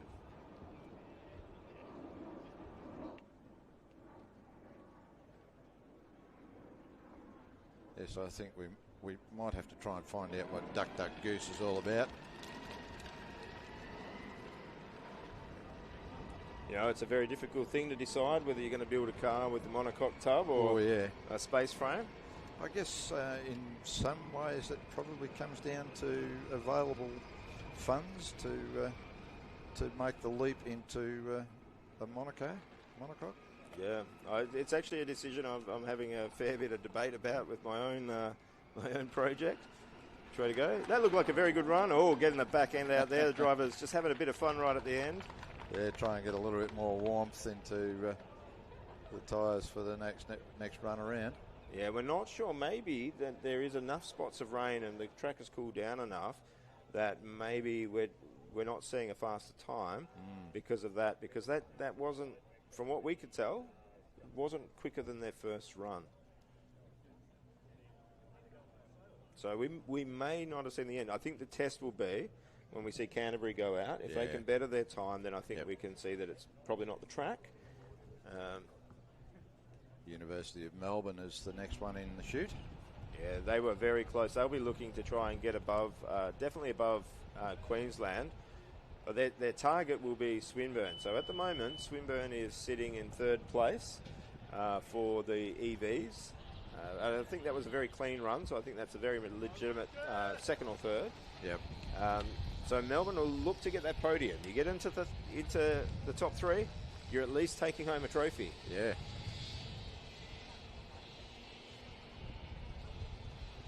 I don't hear any rattling gear toolboxes around at the moment. This is looking pretty good. Yeah. Driver just slowly built that up to a little bit more speed there on the second lap. A bit of corrections on the steering, but I think there's a little bit of a bump in the track. You can see the hands really quite stable there. Oh, that's very, very good. Yeah. The driver has got the point there. Yeah. I think that was probably that second circle there. That was probably a good indication of what that car could do. Yeah, it was. In these conditions. Yeah, so I think so. Maybe with a little bit more temperature in the tyre, they might be able to take that little bit. They're just so close to that Swinburne. Well, they believe in miracles, so it says on the back of the car. So here we go for the second run. Now, of course, any times we're seeing here, they're not taking the average of the 2 laps, so they could already have third spot. Oh, this is a better run. Going quite a bit quicker. Yeah, that's good. Driver doing a great job. This is nice and smooth. Yeah, this is well driven. Yeah, absolutely. This is worth watching. If you are somebody that competes in, and they've done it, a 5.24. Yeah. That was a brilliant run. Anybody that wants to learn how to drive a skid pad should watch the driver input there. And the driver's got those really bright gloves, so you can really see what the hands are doing. Easy to see, yeah. That was very, very good. No, and I think that's probably indicating that the track's not really got significantly more grip now than in that first run. Yeah, I do wonder whether the grip level may have dropped off a little bit, perhaps. And we've got the University of Canterbury coming back again. Really looking forward to seeing this go around. This is a very, very quick little motor car. Oh, this is a beautiful, beautiful car. I'm very proud of what our guys have done, but of all the cars in the paddock, if I was to put one on the trailer and take it home, it's this one here. Oh, you can just see it's just so beautifully set up. Yeah. Wow. That is so fast through there. And super well driven. Oh, excellent. You can see little corrections on the steering wheel there. You can see right on the limit of the ability of the car. Yep. Didn't look like it was a faster time on that one, but we don't expect that from the first run of the second driver. This run now will be, I think, the strongest indication of whether this track has lost grip. I agree 100%. Or not. Yeah. And I think it was probably starting to, maybe if it was losing grip, starting just before the ICs were, or just as the ICs were in the middle. Yep. So it might seem like it's a disadvantage to go early, but if the weather changes, it could end up being an advantage. Yeah. Wow, this is looking nice and quick as well. Yeah, nice quick time there. Driver's doing a beautiful job on this. Yeah, and it has gone faster, a 4.83. Oh, wow. And a 4.9. Brilliant. Now, my take on that, Phil, is that, there's a little bit more grip, but we would normally expect to see a good 2/10, 3/10 as the track evolves. Yep. So I think the weather has really made sure that the track really hasn't got better. That was probably the better of the two drivers from Canterbury. Yep. And hasn't really managed to beat that time significantly from what they did in the first run. So I think this is showing that the order of run is really not coming into play. I agree. That was just an amazing run by Canterbury. What a well-built car. A clear sub-5 on that. Excellent. Yeah, the team have done really well on that.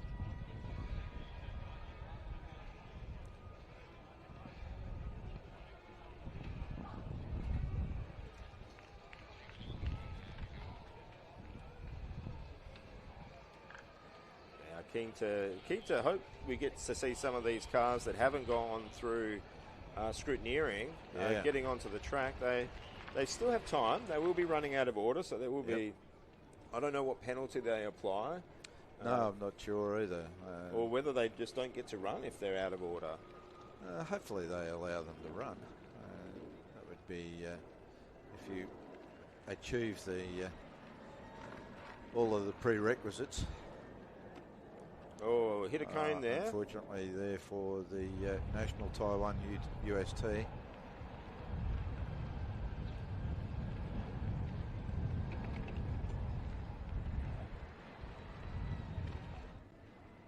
So we have a wonderful chat group for the faculty advisors and team leaders. Okay. And Rose, who is an absolute champ in this competition. She does so much work. She posts things up, and she posted up the run order. So I've actually got this right in front of me just to see some of the universities that we haven't seen come out. So we've got a total of 26 teams on the list. Yep. Between the ICs and the EVs. So we've got 6 IC teams and 20 EV teams. Now we've had 16 runners, so that means there's 10 cars that we haven't seen out on track yet. Wow. Yep. Now I think that's University of South Australia. Maybe did we see Sydney? No, we got Sydney Technological. So yeah. This is a much better run from the second driver for Taiwan. Still not at that sort of pace that we want to see. No, it's not, but out there having a go, and that's what it's all about. Picking the speed up a little bit here on the second run through, and makes the exit a successful run through. Yeah, and they got a 5.5 as a lap time. So, that's in the only a tenth and a bit off Western Australia. So, there is speed in this car. Yeah. So we haven't seen Curtin come out yet, which is they've had a rough run. I've heard through the grapevine that they haven't had the nicest lead up to this competition, which is really unfortunate. Yeah. Curtin, a West Australian university, they've been involved with this again. Most of these teams have been here a fairly long time, and we do want to see them get out and do well. Yeah. I love seeing all of these teams do well, and my favourite finish would be a 1, 2, 3 for the West Australian teams. It's no guess as to who you'd want as first place. But I realise that I appreciate every team that is here. We may impose an import duty on you guys. I definitely accused Adrian, of course. I was talking to some of the young lads that were coming through for the Formula program for some of the primary school kids. Yep. Great to see them here yesterday. It's an initiative they're trying to encourage people into STEM careers. Formula kids, we'll have more to say about that later on, but yeah, keep going. And Adrian Feeney, I had a chance to have a chat to them. We showed them over the car over after the design event, and Adrian just quipped to one of the organisers, has he encouraged you to go over to West Australia yet? And they had to say yes. So, no, very, very biased.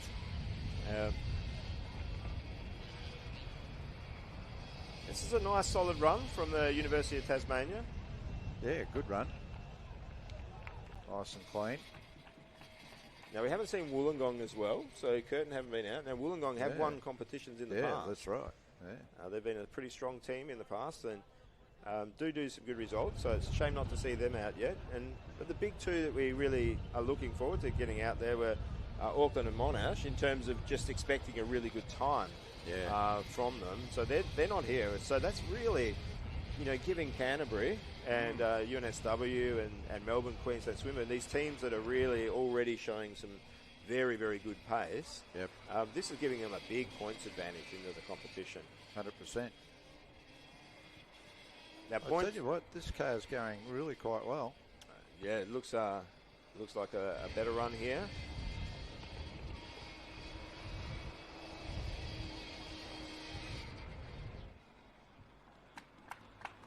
And I'm not sure they've improved their time. I think this track is definitely not evolving. Now, the points, of course, are not based on who finishes in the finishing order. It's based on the delta time. So New South Wales might be sitting second, but being about a tenth behind at the moment, they haven't done their second run. Being about a tenth behind, it's not going to be a lot of points. Yeah.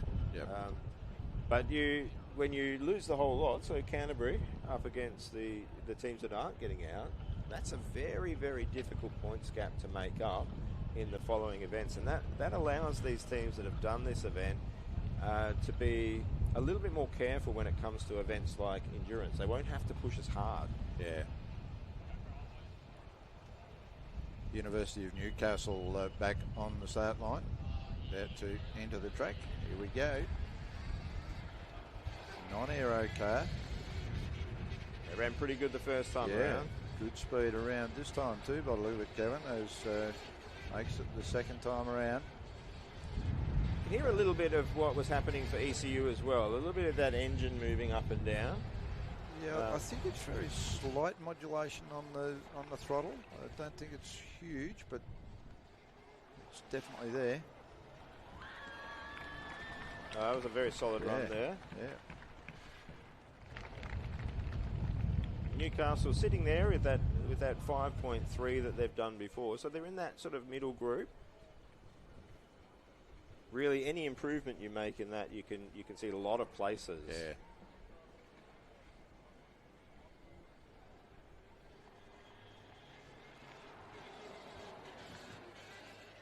Now, one of the teams I'm really looking forward to seeing on track, and a bit disappointed not to see them out, is Griffiths. They've moved back to an IC class.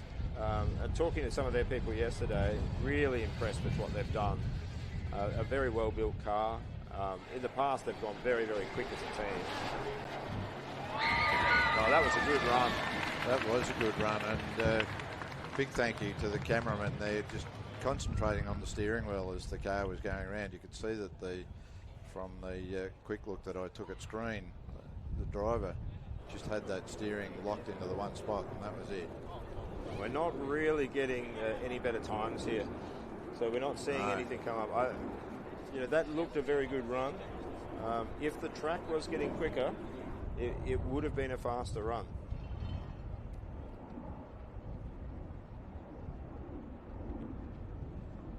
Now, I noticed some tyre covers on this car, Kevin, that we've got on screen at the moment. They're definitely not tyre warmers, are there? There's no tyre warming allowed in Formula SAE or Formula Student? Yeah, no tyre warmers allowed, but these are really protect the tyres as you're going around, not embedding a lot of dirt, certainly trying to prevent loose parts, maybe potential punctures if they've got decent tyre covers. You really want to protect your tyres as much as possible throughout the event. They're very, very soft rubber. They can pick up things very easily. So now I think we're coming into a bit of a lull now, because all of the teams that had been through scrutineering and ready have run. Yep. I'm looking, we are sitting in front of the brake test area, and I think we've got, is it Adelaide or South Australia? Are they doing brake test, like or are they just doing a testing run? I don't think they're into the brake test section as... No, I think they're actually doing a brake test. So, of course, we haven't got cameras over here for the brake test, but it does give us a chance to see. Brake test is the final part of the scrutineering. So once you've got that brake sticker, you are ready to run.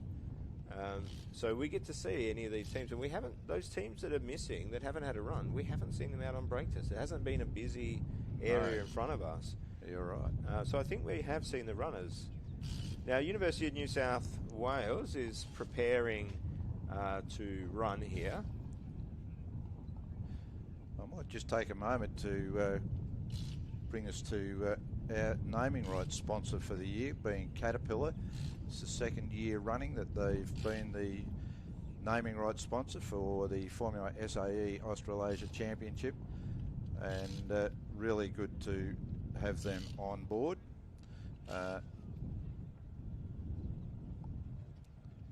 So it's always a pleasure to have these people coming along and being a part of the event.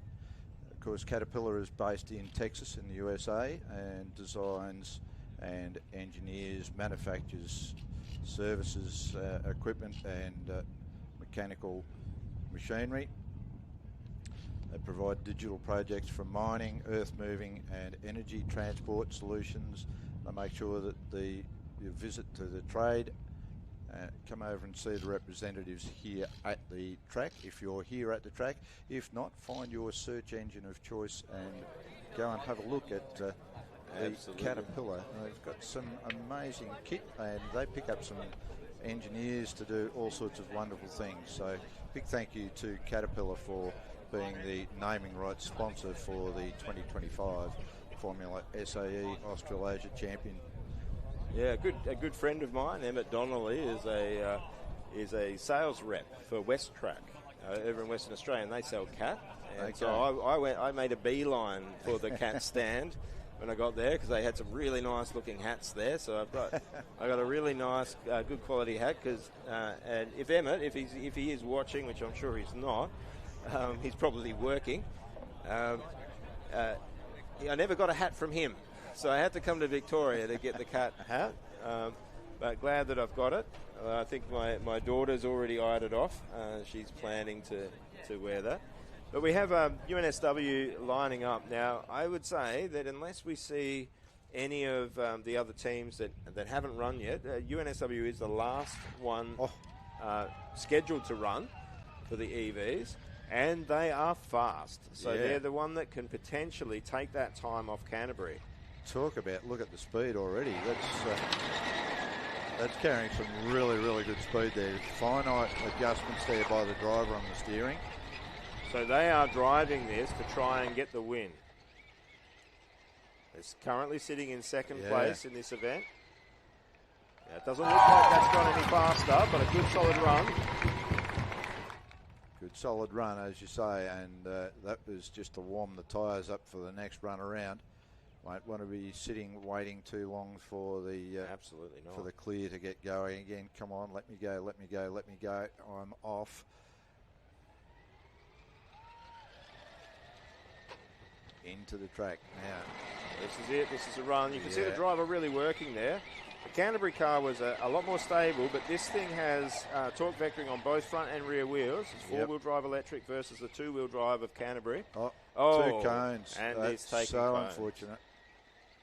And I think we're seeing there is that this car has that grip level. Yeah. It has that performance, but just set up harder to drive. Yeah, a little bit more difficult, and just pitched a bit wide, clipped a couple of cones, and that will be some penalties arrive. It won't help them at all. And that Canterbury car was just so well set up.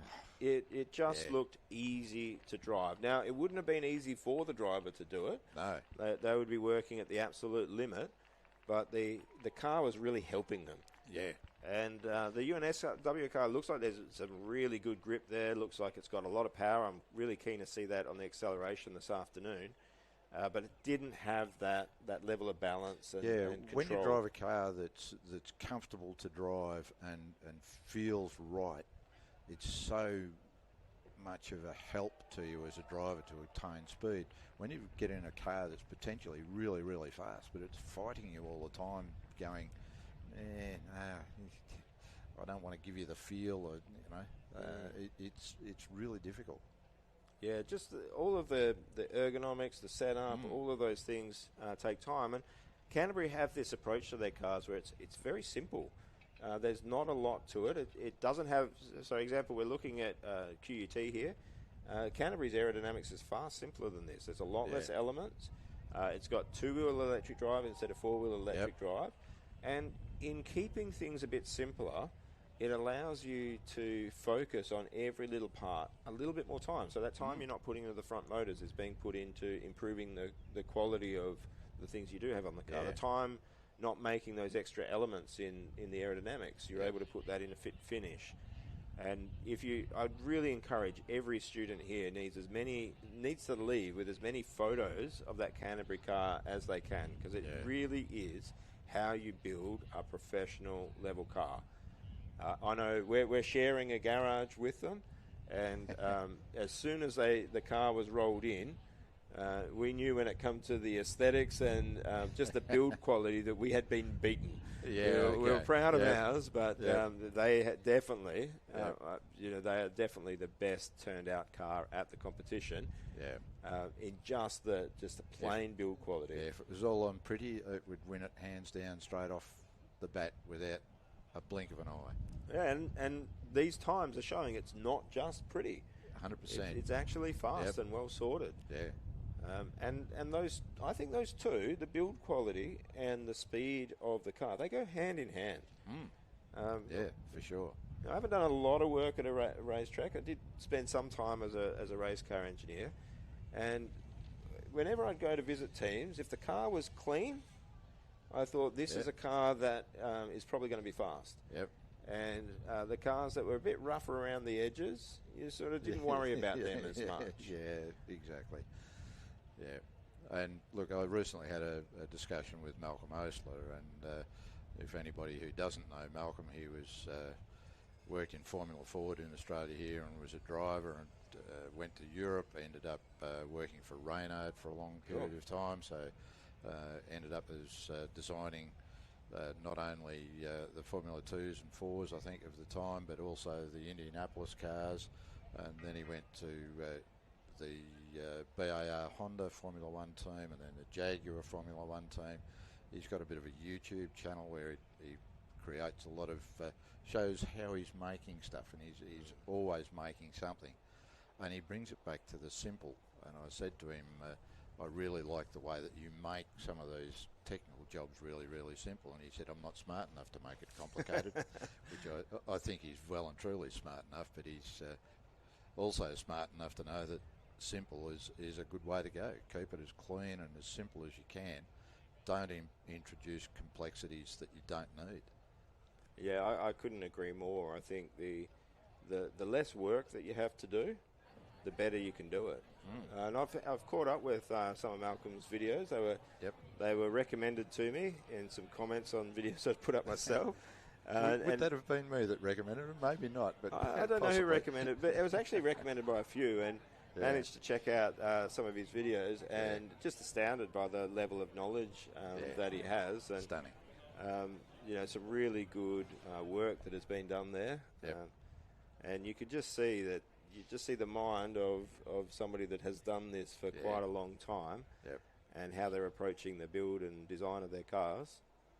And also some of the things I think what really strikes me of some of the stuff that he talks about is it's not just the things you worry about, it's also the things you don't worry about. Correct. So it's very common in motorsport and in engineering and in these really difficult, complex engineering problems that it's difficult to figure out what things are said that are actually worth listening to. Yeah, and the old story is you only worry about the things that you've got control over. Yeah. To start and worry about something that you've got no control over is just occupying space in your brain that you don't need to do. You know, and I think as a younger person getting into this and being fascinated by vehicle dynamics, you start to see things like concepts like roll centers and so on coming up, and you don't really know how much attention to pay to these because these vehicle dynamic concepts, they're sort of wrapped up in a little bit of wizardry. Yeah. Almost if you're not reading the tea leaves, you can't figure out how to make your car quick. Yeah, and if you want to play compromise, there's all of those elements involved in vehicle dynamics. The roll centers, as you say, whether you've got a high roll center, a low roll center, or a anti-squat, Ackerman, anti-Ackerman. All these terms. There's so many terms. And I think the thing that I've realised since then is it would have been better for me to just focus on getting really good at standard engineering dynamics. And the more that you approach the vehicle dynamics problem the same way that engineers have done for hundreds of years for normal problems and applying, basics physics applications, you start to have the mystery removed. Yeah. And you really just start to think about what's happening in the contact patch of the tyre. What is that friction mechanism that drives our performance? What's affecting that? And often going back to the basics is going to give you a much better overall understanding. You may not have spotted that, but the driver took off and stopped, and I think he put the steering wheel on. So the steering wheel appeared that the steering wheel actually, because it'll be one of those removable steering wheels, appeared to pop off the shaft. Oh, hit a cone, they collected it, taking it with him. Taking it with him, remove all evidence. You can hear it getting scraped a bit. Oh, and it's popped out. Yep. Okay. Oh, that's good. As long as he's got the second run still to go. Yep.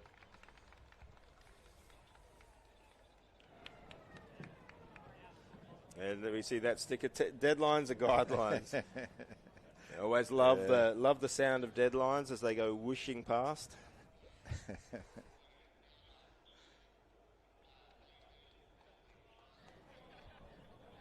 Some deadlines are cheering and some are screaming.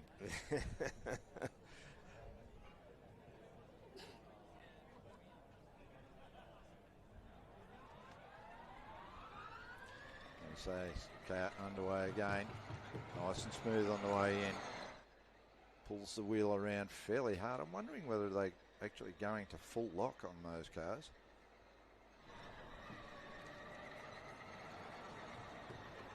The other way, keeping it fairly smooth. Of course, the surface of the track just out there is not 100% smooth. It's not a billiard table that they're competing on, so that's going to add a little bit of variation to what you need to be doing out there. Well, then Queensland there did improve their time. They got a 5.6 on that last circle, so that's indicated that they've gained a little bit more. Yeah. Yeah, the disruptions there. If you go into a skid pad and you think about it from just having it's two circles at a constant radius, you would think it's supposed to be a steady state assessment of the car. Yep. So the car is there, but there is nothing steady state about a skid pad. One of the main mechanisms for grip in a race car, and especially a really soft slick, is temperature. And so the car is increasing its temperature in its tyres as it's going around the circle. Yep. So the car's balance, the car's response, and the overall grip level is changing as you're going around the circle. This is not a steady state test. And if you hit any bumps or anything, then immediately you're not just relying on your spring setup, you've now got your damper setup. And you've got things like all of your trails in your steering system. Yep. So are you dealing with bump steer? Is the car going to wrench the wheel out of your hand as it hits that disturbance? So approaching the skid pad with the mind that this is a steady state test is approaching it all wrong. Yeah. And we saw this firsthand when I was a student. We were working on at UWA. We were working on interconnected suspension systems back then, and doing a lot of work on dampers. I mean, that's really where I spent most of my time as a student, is working on that mechanical grip side. And we would see that the dampers would have a bigger impact on skid pad tuning than the springs would. Yeah, interesting. And if you were to read textbooks about this, you wouldn't think that at all. No. So if you're approaching it from textbooks that are dealing with vehicle dynamics from a passenger car point of view, where they're using these skid pads as constant radius tests, or what they'll generally do is hold a steering, or watch how the steering increases as you increase speed. Yeah. So they're trying to get a stability index for a car. Yep. If you approach it that way, and your vehicle dynamics that way, you miss the main tuning elements, and you're not going to work on those dampers and getting that sorted out. And we just saw it in that run. Yeah. If you get the car disturbed, how quickly is the car back and going around that circle at speed? Right. Yeah. Yep. And look, I remember years ago we ran some hill climbs based on Phillip Island track. So we were starting off just before the old Siberia corner, and I would go into that corner, understeer because cold tyres. Get about halfway through Siberia, front tyres are warm, and then whack, it was straight into oversteer. Well, it's actually quite one of the things. I do have the good fortune of being able to teach. We run a motorsports course, so I get to teach a course that really covers a mix of vehicle dynamics and data acquisition. So we try to match the measurements up with the real vehicle dynamics behaviour. Yep. And one of the things that you'd commonly have is as you go around a corner, you can really have up to about 5 phases in a corner. So you've got your braking area, then you've got a corner entry, mid-corner, then you're starting to feed on the accelerator, and then more acceleration. And you can actually see a balance of a car change in a corner. So typically in a U corner, like a full 180, you can see a balance change and have a different balance in 5 different sections. Yep. And if you match that up to tyre temperatures, you start to understand why. Because going into a corner, your fronts are generally really low in their temperature. They've cooled off. And most race cars are rear-wheel drive, so they've cooled off, especially an open-wheeler, cooled off quite a bit going into the corner.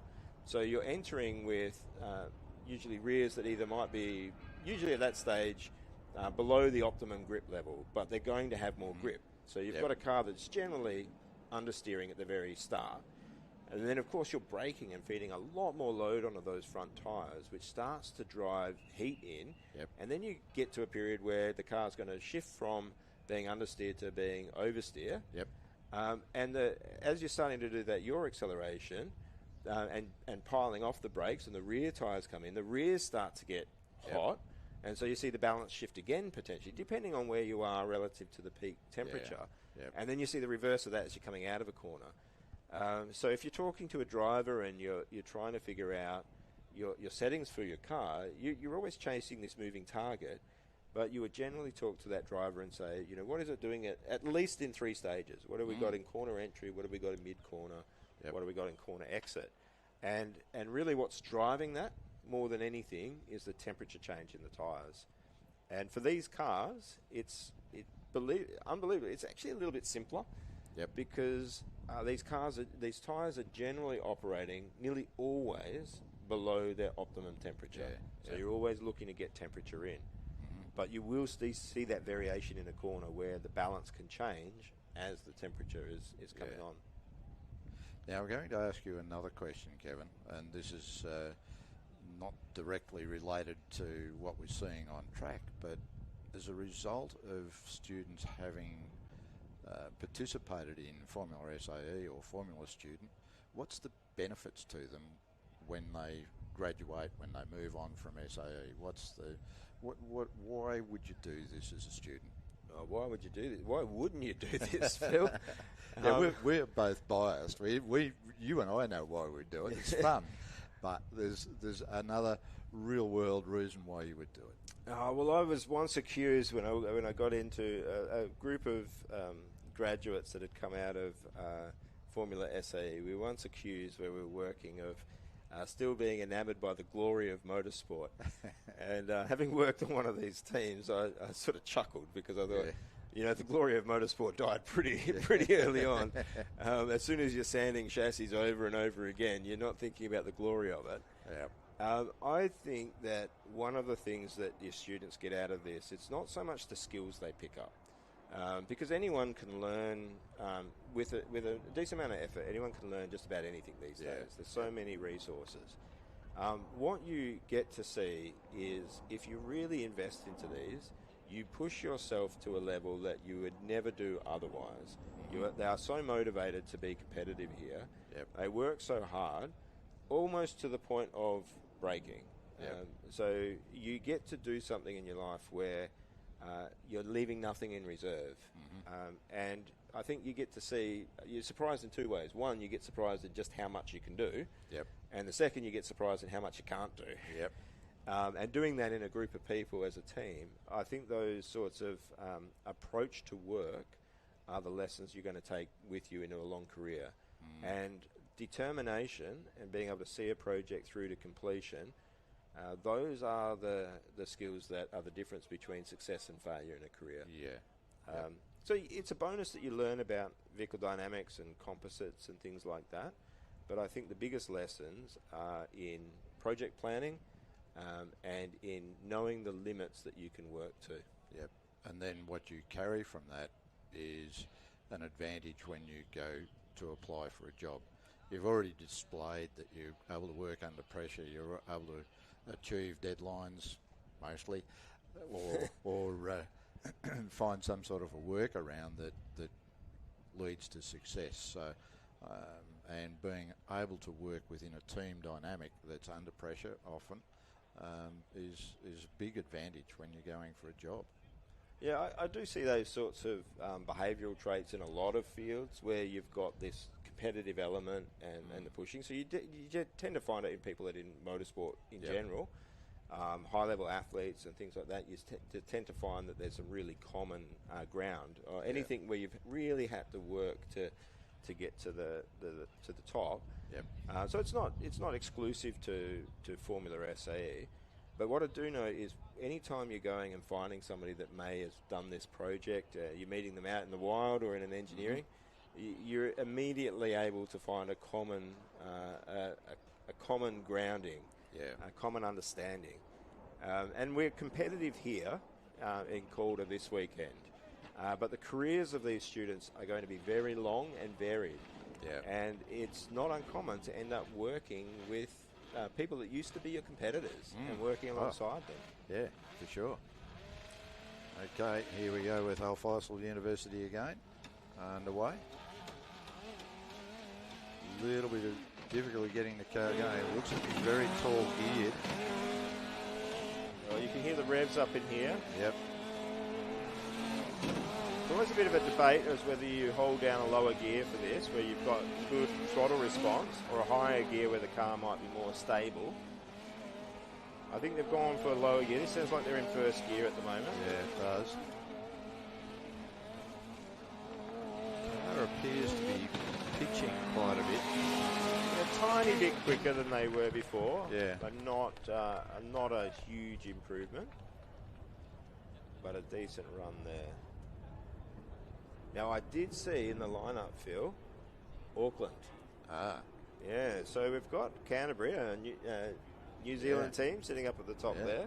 Now, Auckland are a very top-level competitor in this event. Yeah, their car looks really good as well. Now, I'm unsure. They're definitely running out of order, so I don't know whether their organisers are applying a penalty for that. I would have thought if I was competing in this and there was no penalty for running out of order, I'd probably wait. Yeah, I'd probably wait. Yeah. I don't think they've done that. I don't think they've done that deliberately. But you can see any rain that we've had. Well, it's really cleared up now. 100%. Even the drops on the glass on the outside of our commentary booth they've dried off and gone away. It's heating up, so we've got some good temperature now. So I would say that Auckland are getting to go out on a track now that is as good as as anybody that's had before. Yeah. I think we've probably got the best track that you're going to see for the skid pad. That track difference, you definitely notice in autocross, it's a big deal, and in skid pad, it's a big deal. Yeah. That tends to be the two events where running late is a really, really big advantage, because they're setting this up on a motorcycle training pad. There is no permanent track here. Right. These corners, nobody runs this circle. Yep. I don't think anybody would be doing these circles except for Formula SAE. That car is very fast out of the traps. Oh, they're not mucking around. So they've got the track, but they've got the car to do it. Immediately a 5.2 on the very first circle. Wow. This is a fast car. That is so smooth, beautifully driven. They could tuck it in a little bit tighter to the cones there. We're not seeing the time. But that was fast. Yeah, that was fast. That looked really smooth as well. Less mass, more sass. That's a good quote there. And again, nice clean lines at the back of that car too, Kevin. Long suspension arms. Lots and lots of aero on the car. Almost like a stepladder up the front. So they had done a 5 flat. I fully expect that if they get a good run here, they will drop under Canterbury. Yeah. They're not as light as Canterbury, but they do have all-wheel drive. They are significantly lighter than University of New South Wales. So this is the car that you would expect to dominate this event. Yep. That was a very clean run. Yeah. So temperature in the tyres. We haven't seen a time go up. That is better than that 5 flat. No, that was very quick. Just waiting for that time if we are lucky enough to see it. No, it's looking like that maybe that run, even though it looked quick, may not have been as fast as the one as what we saw before. I don't know if the timing system has old man turbo lag as well. Maybe they're applying the penalties. Well, I don't know exactly what they decided. They're doing the driver change right now. Oh, wow. To do a second driver. Now, this is a huge advantage that we're seeing here. Yeah. Is that every other team has got a bit of a gap. Oh. Whatever temperature is in the tyres now, Yeah. they're going to be able to swap the driver in with tyres as hot as they can be. Yep. On a track that's as good as it can be. So they've got everything going in their favour. And that Canterbury time, we've got to remember, Canterbury was an early runner for EV. So they had to do both of their times while the track had been cleaned up by the IC cars, but the track was still relatively green.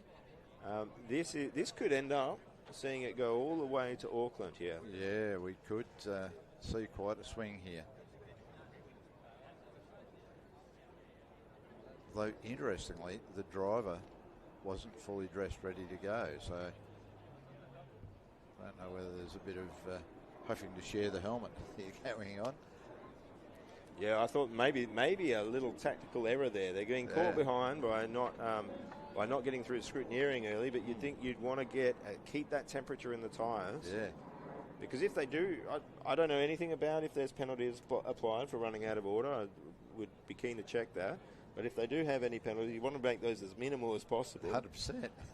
So you would want to be getting out there with that car in perfect conditions. The idea is to maximise any potential advantage that you can out of what you've got. And just that added time in the driver change will be losing temperature out of those tyres. I do know that in hill climbing there's a time gap that has to take place if a driver has a run, so it's a dual-entered car. There has to be a specific amount of time elapsed before that car can go back up the hill again. Yeah. Well, the tyre temperature is just such a big impact on grip. Yep. And again, I think when you do your research on these sorts of things and you start to think about vehicle dynamics, there's a lot written about tyres. But a lot of that you can get by just a good understanding of what rubber is and how rubber generates friction. Well, and of course, what we call rubber these days is a good deal different in its composition in many instances to what it was 50 years ago. Oh, absolutely. A lot of work gone in. Yeah, massive. Oils, plasticizers. Yep. But the reason the tyres have that difference in temperature is that as they get hotter, you've got more of your adhesive grip. Yeah. So the to rubber to a point. So the rubber will behave a little bit like a glue. So when they're cold, you put your hand up against a cold tyre. There's no real stickiness there. Yeah. But a nice warm tyre, if you put your hand up against it, nice and sticky. So nice and aggressive out of the blocks, try and get a little bit of extra heat into those tyres. Nice and smooth run. Driver is doing a really good job here. Yeah, very good run there. Yep. Swings it back the other way. This will be the sighting lap for this driver. So we don't expect that the time's going to come from this one. The best time should come from the very next one. He'll want to get straight back around as quickly as possible. Yep. That was a very good run. Nice and smooth. So we might be seeing the winning time coming here, Phil. Let's see. We could. You're trying to put the commentator's curse on. Oh, there's no such thing as a commentator's curse. I tell my students, I copy the office line. I'm not superstitious, but I am a little stitious. That's a good one. I haven't heard that one before. I'll try and remember that one. I'm an engineer, Phil, so all of my stuff is stolen. Engineers are good people at stealing ideas and applying them in different contexts. And that's what we talk about. These students are learning things from the team members that have come before, the teams, other teams, people that have written books, all of this engineering content, and they're going to apply that knowledge in whatever context they are in employment. Yeah. Now, looking like a little bit of an issue here. Hopefully that's not going to be a big running issue for them. I did see the car do a little bit of a jump and then immediately stop, so just not sure whether that meant he's needed to reboot the computer. Oh, here we go. We're underway. It's live again. Oh, straight away, quick. Yep. It's a beautifully presented car. Auckland have been building really nice cars for quite a long time now. And very smooth. Very tidy.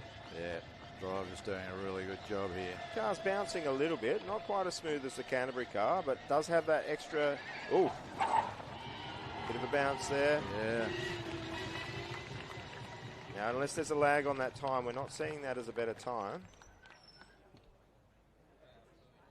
Now, as we go through the times, we must make sure we say that we're only seeing the times from the fastest of one of the laps. Yeah. So these are very, very far from the final times, but they give a good indication of where the teams might sit. So just take these as the fastest lap from one circle. We have Canterbury sitting there with the fastest lap of 4.903, Auckland with a 4.97, University of New South Wales, the first team that's in the fives with a 5.05. Edith Cowan, the fastest of the ICs, with a 5.17, and they had quite a big gap to ANU. So they've almost certainly won that IC class for the skid pad. Melbourne there with a 5.24. Queensland with a 5.28. Swinburne with a 5.35. But I'm massively impressed with Swinburne because every single run was about the same. Very, very reliable. Yep. ANU with a 5.35. They're going to look very, very good on track. They weren't running aero, if I remember correctly. Mm-hmm. That's going to be a car to watch out for.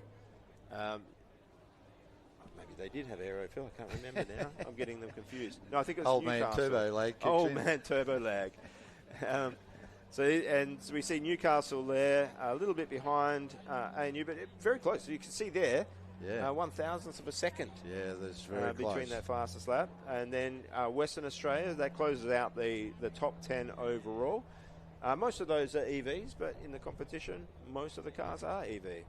Then in 11th, we had Taiwan, and they were very slow at the start, but managed to get a time that actually put them up in front of GUT and Tokyo Denki and Tasmania. That Taiwanese team, you thought, maybe they're out of it, but that car is actually a little bit faster. Then we see another Queensland team, so QUT with a little bit behind in 12th place. Tokyo Denki very close again. Tasmania following them, and then UTS, Sydney Technology, and that's where we start to see a little bit of a gap. Yeah, that's right. So, and then Flinders and Al Faisal, is that? Al Faisal. Al Faisal. I think I've got that pronunciation correct. My pronunciation of names and things from that part of the world is not that good. And there's that toolbox we were listening to earlier on. Oh, we're seeing. We've got some video now about near the test area. I can assure you that is not an SAE car. No. No, if your car sounds like that, you're in trouble. Yeah, change your mechanic. Okay, so it looks like that might be bringing towards the end of skid pad, and so we will move on at some point to the next presentation. I'm not hearing anything through my headset as to where we're at, but yep. So we we okay, have to wait until 12:30 for acceleration. We get to come back with acceleration. So we'll be able to accelerate and have a bite to eat, perhaps. Yeah, I actually really like watching the acceleration event. It's really interesting. We We had some interesting moments last year with acceleration where a couple of the teams backed their wing right off and all of a sudden found that maybe they needed to adjust their brake balance as well because they spun the car when they hit the brakes. So, that was quite interesting, is one word to say. And so looking forward to that. That can be very interesting to see just how quick some of these cars really do perform. Oh, well, Phil, it's been a delight to be back next to you. Yeah. Looking forward to it. I'm off to a faculty advisors meeting now where we get to discuss things very calmly and professionally. Okay, so that the big hammer you've got in your pocket is not going to come out? No, we're very, very happy with how this comp is going, but it's always interesting to hear all the different approaches from the universities. Yep. So look forward to being back with you at 12:30. So wonderful stuff. Thanks very much, Kevin. Thanks for your time.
Bruce Rock Engineering was established in 1980 by Mike and Gay Verhoot.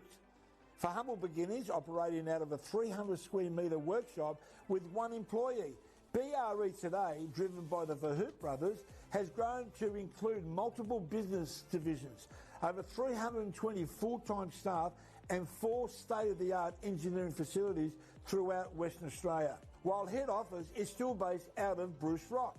BRE's brand new purpose-built Perth facility is home to the cutting-edge technology, superior workshop equipment and modern offices. After being in business for over 4 decades, Bruce Rock Engineering is driven by their vision to not only be the leader in the Australian road transport industry, but renowned for excellence in innovations, quality and value. The values of integrity and continuous improvement means exceptional Australian-made sustainable road transport solutions.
Bruce Rock Engineering was established in 1980 by Mike and Gay Verhoot.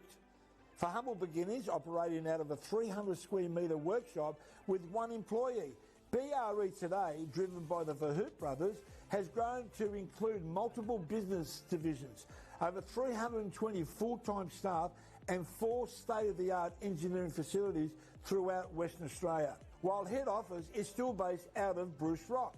BRE's brand new purpose-built Perth facility is home to the cutting-edge technology, superior workshop equipment and modern offices. After being in business for over 4 decades, Bruce Rock Engineering is driven by their vision to not only be the leader in the Australian road transport industry, but renowned for excellence in innovations, quality and value. The values of integrity and continuous improvement means exceptional Australian-made sustainable road transport solutions.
Bruce Rock Engineering was established in 1980 by Mike and Gay Verhoot.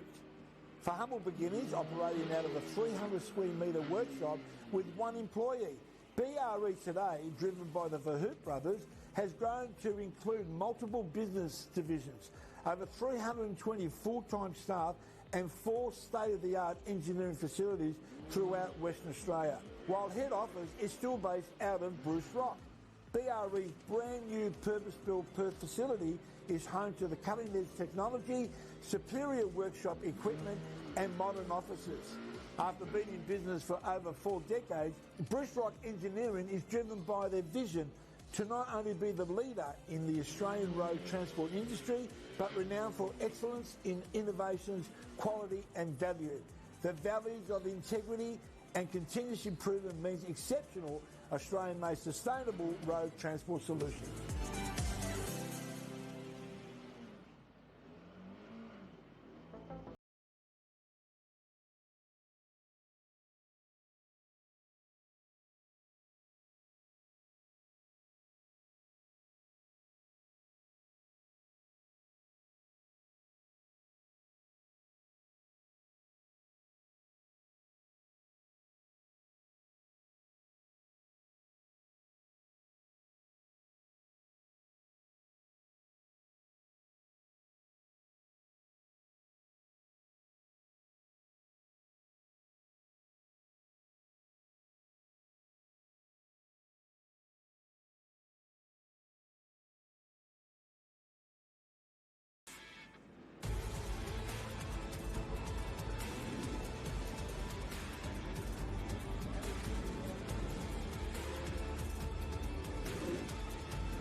Bruce Rock Engineering was established in 1980 by Mike and Gay Verhoot. For humble beginners, operating out of a 300 square metre workshop with one employee. BRE today, driven by the Verhoot brothers, has grown to include multiple business divisions, over 320 full-time staff and 4 state-of-the-art engineering facilities throughout Western Australia, while head office is still based out of Bruce Rock. BRE's brand new purpose-built Perth facility is home to the cutting-edge technology, superior workshop equipment and modern offices. After being in business for over 4 decades, Bruce Rock Engineering is driven by their vision to not only be the leader in the Australian road transport industry, but renowned for excellence in innovations, quality and value. The values of integrity and continuous improvement means exceptional Australian-made sustainable road transport solutions.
Bruce Rock Engineering was established in 1980 by Mike and Gay Verhoot.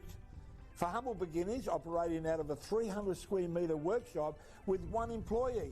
BRE today, driven by the Verhoot brothers, has grown to include multiple business divisions, over 320 full-time staff and 4 state-of-the-art engineering facilities throughout Western Australia, while head office is still based out of Bruce Rock.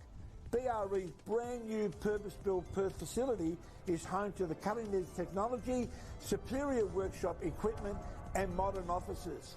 After being in business for over 4 decades, Bruce Rock Engineering is driven by their vision to not only be the leader in the Australian road transport industry, but renowned for excellence in innovations, quality and value.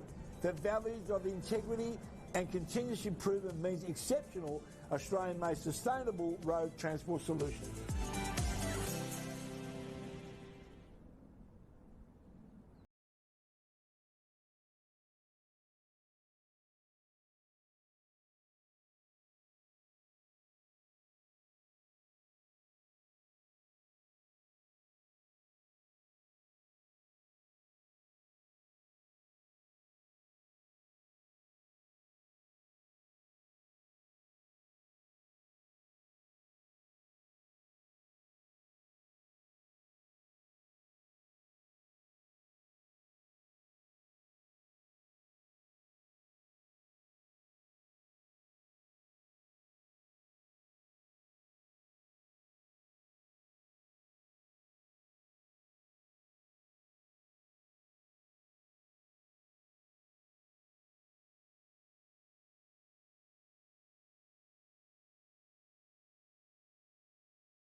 やつどこで来たの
？Yeah, no. Okay, no. Is it okay that I put Move? That's it?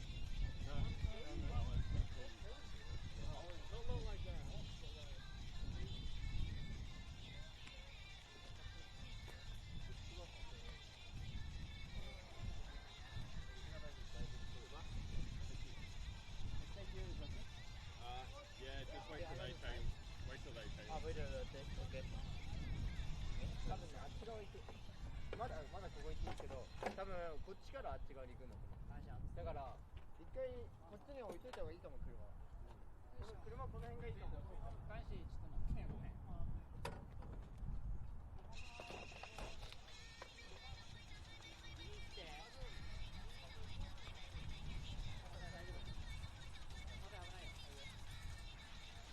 まだ移動しないけど、多分このまままっすぐ来たら絶対にまっすぐ。さっき山下ちょっと引くぞ。引くぞ。ちょっと待って。セットを置いとこう。山下も引くから。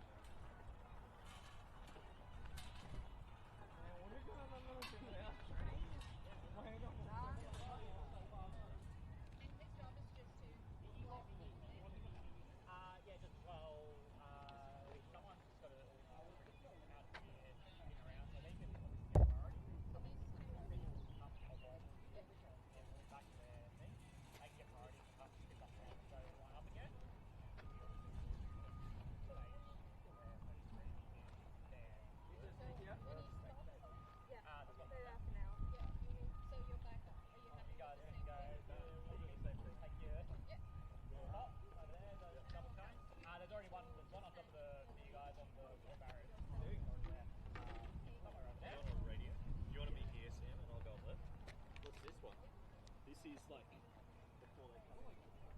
Ah, okay. Release.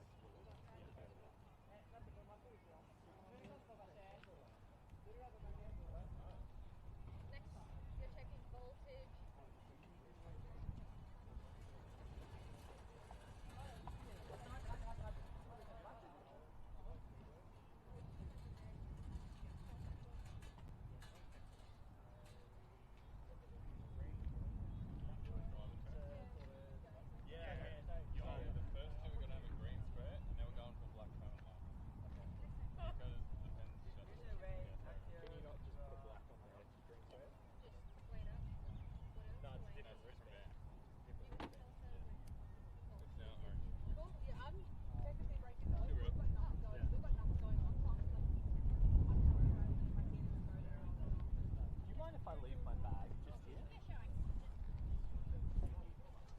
Sunscreen.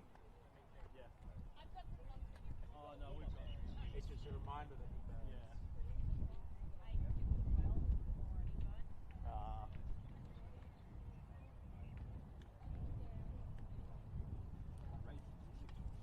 Yeah. Yeah. Is that the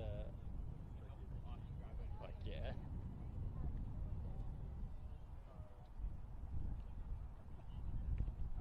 Boys. Gotta drift.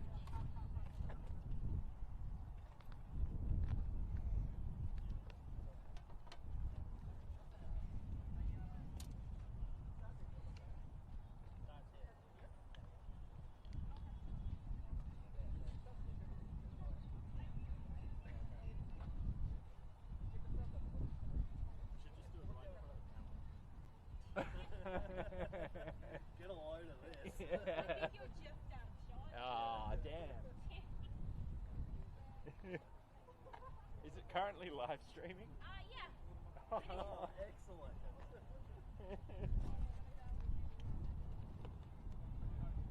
Hi, Mom.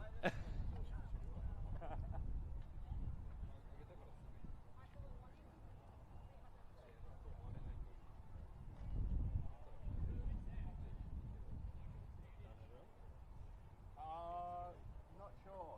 I'm not the person who asked. Well, a little sign, sorry. No, go for it. I want to watch you burn.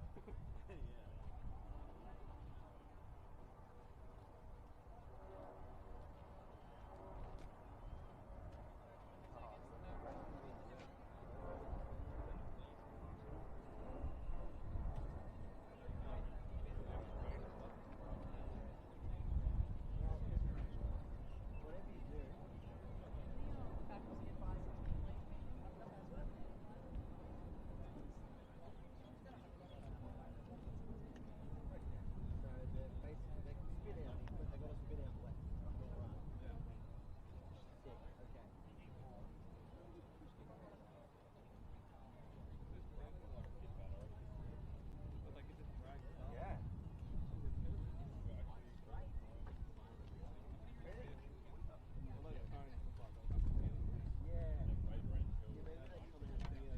Yeah. Are you doing finals?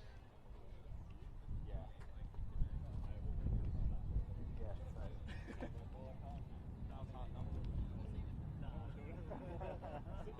Looks like I'm doing it. Sorry, I got a bit time. Mum said I'm going to be okay. I think everyone's watching. Could be good. I'm going to try it.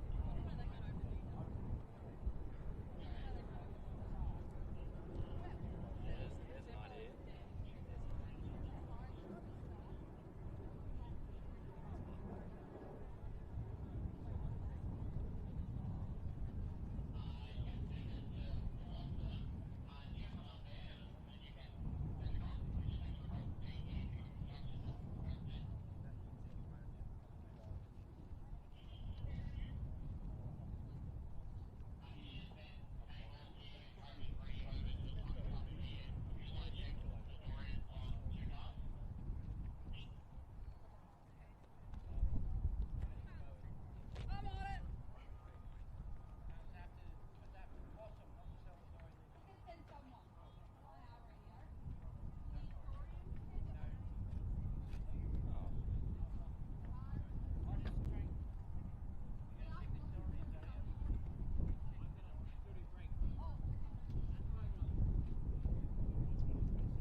Bruce Rock Engineering was established in 1980 by Mike and Gay Verhoot.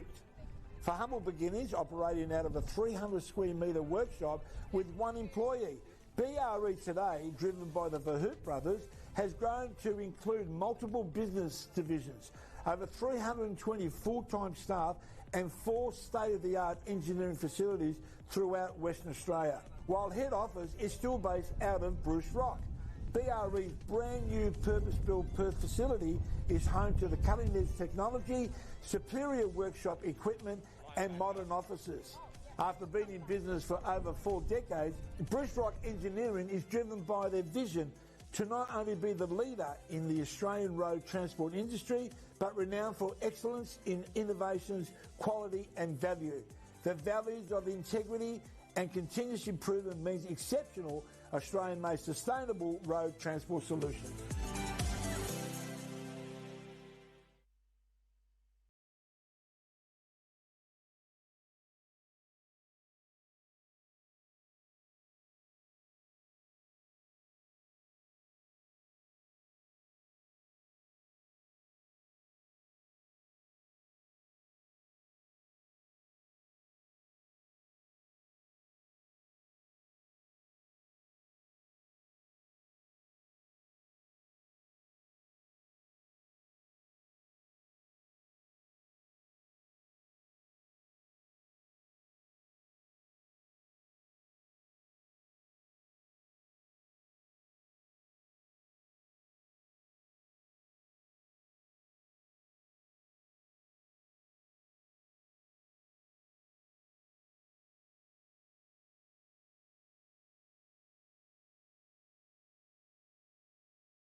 Welcome back to Formula SAE Australasia for 2025. We are just waiting for the acceleration event to kick off. Whilst we're waiting, I'd like to thank Caterpillar for being the naming rights sponsor, so I should have actually introduced it as the Caterpillar Formula SAE Australasia Championship. Also like to thank Toyota, Ford, iMove, Bruce Rock Engineering, Walkinshaw, PLS, which was formerly known as Pilbara Minerals, Leap Ansys, ADF Careers, MathWorks, Loctite Supercat, and Tesla Energy. Here, one of the cars out there started up, ready to roll on out onto the track. Not too sure just how long this will take.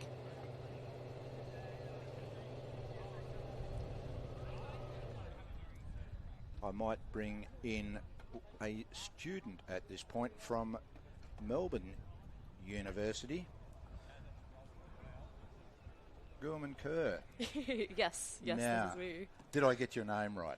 Gurman Kaur. Gurman Kaur. Yes. See, I told you I was really bad at names. Yeah, we got it in the end. Yeah. Well, you were able to architect that in. Yes, I was. Did I know that you were studying architecture? How's it going for Melbourne University? It's going really, really well this weekend. We've done a lot better than we expected. We had some pretty high hopes coming in after some track days that we were doing the past week. But yeah, compared to the last couple of years, we've done incredibly well already, finishing our static events in the first 2 days, which is an incredible achievement.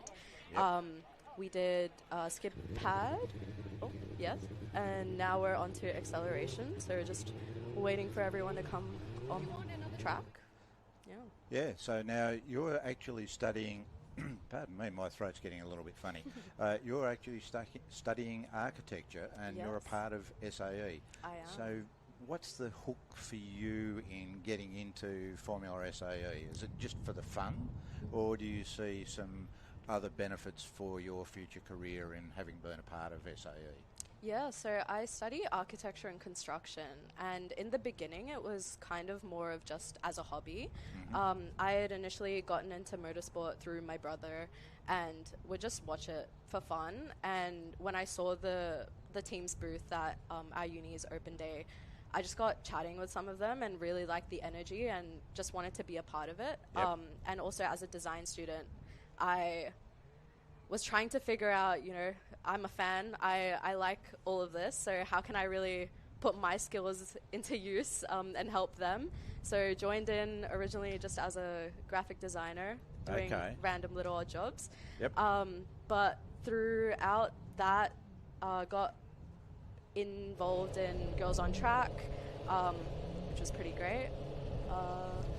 Yeah, the Girls on Track is a lot of fun, and well done to you for being a part of that. We've got a car out there on the start line at the moment, and that is car 33. Makes the run, gets off the start line, rips up through the gearbox there, and back down to brake. Quite uneventful there, a nice smooth run through for Flinders University. So I see Kevin has returned from his adventures out and about. Gorman, I might say thank you. Yeah, and of course. I wish Thank you all the you. best. I'll invite you back to come and have a bit more of a chat later on. Yeah, all good. Because it's good to find out more about what's going on behind the scenes in some of the teams. Yeah, for sure. We've got this man Thank from you Western so Australia. much. He's a bit of an expert. And I'll pass it on. Thank you so no much. worries. Welcome back, Kevin. Oh, great to be back, but I'm afraid old man Turbo Lag's back instead of youthful and vibrant students. Well, Gordon's just gone to stand beside our air conditioner again. She only came up here for the air conditioner. Oh, this is great. We're actually at the start of the track now, so we can see some tyres spinning up. We can, and Flinders University was the first one to go down. I didn't see what their time. I'm not sure whether we're getting any times on what they run through, but look who's on screen. Edith Cowan University from Western Australia. Did you know anything about this team? No, I think there's some louts from Western Australia. They're all louts from Western Australia, including this commentator bloke beside me. Yeah, well, this is not going to be one of the strong points for this car. It's a single cylinder, hasn't got a huge amount of power. We actually switched to E85 this year, which has been a little bit of a bonus, a bit more power with E85 than running a 98. But I really like this ANU car that's lined up too. Very neat looking car. They did quite well in the skid pad. Yeah, okay. And I was talking to one of their drivers on Thursday, and she is really looking forward to having her stint behind the wheel on this car. And Caitlin, I'm not too sure whether she's in the car at the moment, but certainly one of their very keen young students. Well, it does look like, from what I can see, they've got quite a small and light driver in there. This is an event where weight can really help you. Yeah. Caitlin fits that description.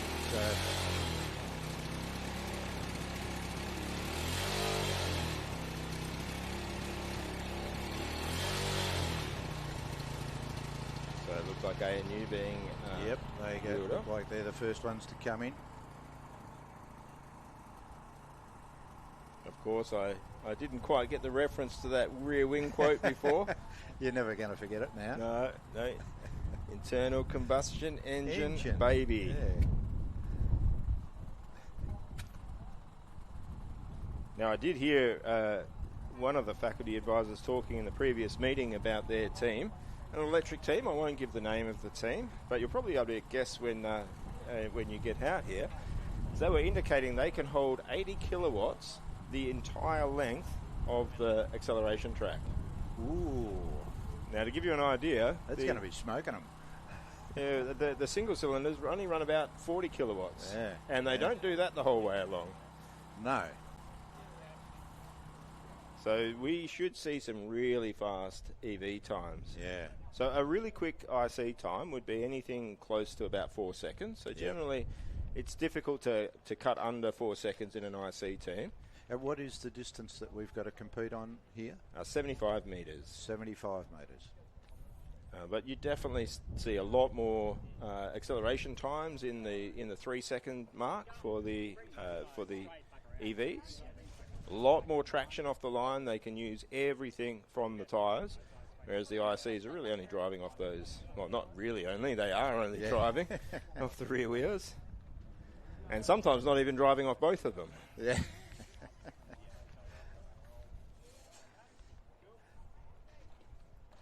Does look like ANU here. Looks like they might have a spool in the back end of that car. Yeah, it looks like it's rather possible. Certainly you got independent rear suspension as opposed to a live axle. Looks like they've rolled there. Yeah, that may will have impacted their run. Sounds great though. It does. But, yeah, certainly. Oh, and we didn't manage to get all the way around in the turn. Need a bit of a push back. It does look like a fairly tight turn up there. It does. So ECU lining up. So I'd say a good time for this. This one we'd want to see 4.5 would be pretty acceptable for this. It is a single cylinder. This acceleration for this team is more about mitigating too much loss. Yeah. So it's really built for doing the autocross and endurance. That's where a lot of the compromises have been made. And you've seen a car go with a 4-cylinder there versus a single, and you'd think, well, the 4-cylinder is going to be good on acceleration, just as good on a skid pad. It doesn't have too much of a loss in autocross and endurance. So where's the points difference? And it comes down to fuel.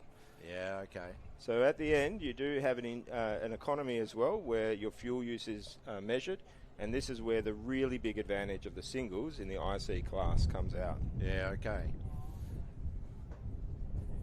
And What variations of fuel are you allowed to use? Obviously, you've mentioned the E85. I'm assuming it's 98 pump fuel for the other cars. Yeah, 98 and E85 are the two fuels here. We'd probably prefer to be running 98. 98's a really nice, easy fuel to work with. E85 is a little bit more difficult. It's more corrosive on components. Yeah, yep. But it's the only fuel that's common between the UK competition and Australia. Okay, you're not allowed to use any nitrous oxide? No. And that looks like a pretty solid run for the looks like team. a very good run. And that's another score on the board for them. Yep. Well, they seem to be directing them a different way. Yeah, I think they've got more than one gateway to exit off the track down that end, so hopefully that's what's actually occurring. Well, the student currently in the car is Keegan Watts. His surname is Watts, and he happens to be the head of powertrain, so you couldn't get any more fitting than that. All he needs now is an electric motor. And then he could be kilowatts. Oh, we've got some kilowatts, just not as much as the electric cars. I don't know. I think I'm metric all the way through, Phil, but when it comes to cars, I still like horsepower because there's more horsepower than there are kilowatts. Yeah. And I like the bigger number. Yeah. Yes, I'm of an age where things were all horsepower and torque. Although, interestingly, torque was always... Oh, no, it used to be foot-pounds of torque. Oh, Flinders there. It was a little bit of a slow start there. Yeah. So that won't be a good time. I'm going to see if I can track down times externally. We're not seeing them come up on the screen, so at the moment we're running pretty blind.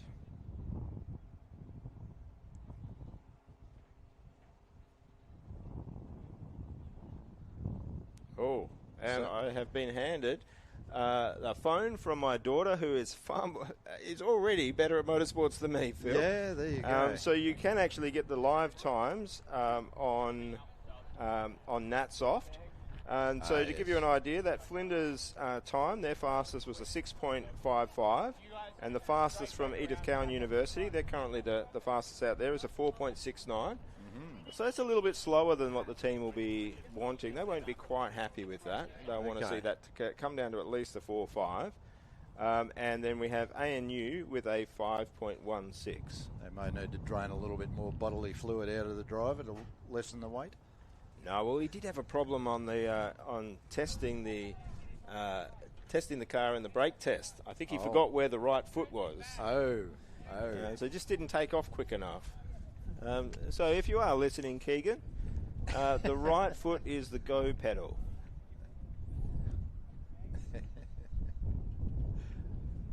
Now, I would fully expect that we are going to see the IC go to a four-cylinder car. And I think ANU, they did roll out on that first one. I think they were actually pretty quick once they got going.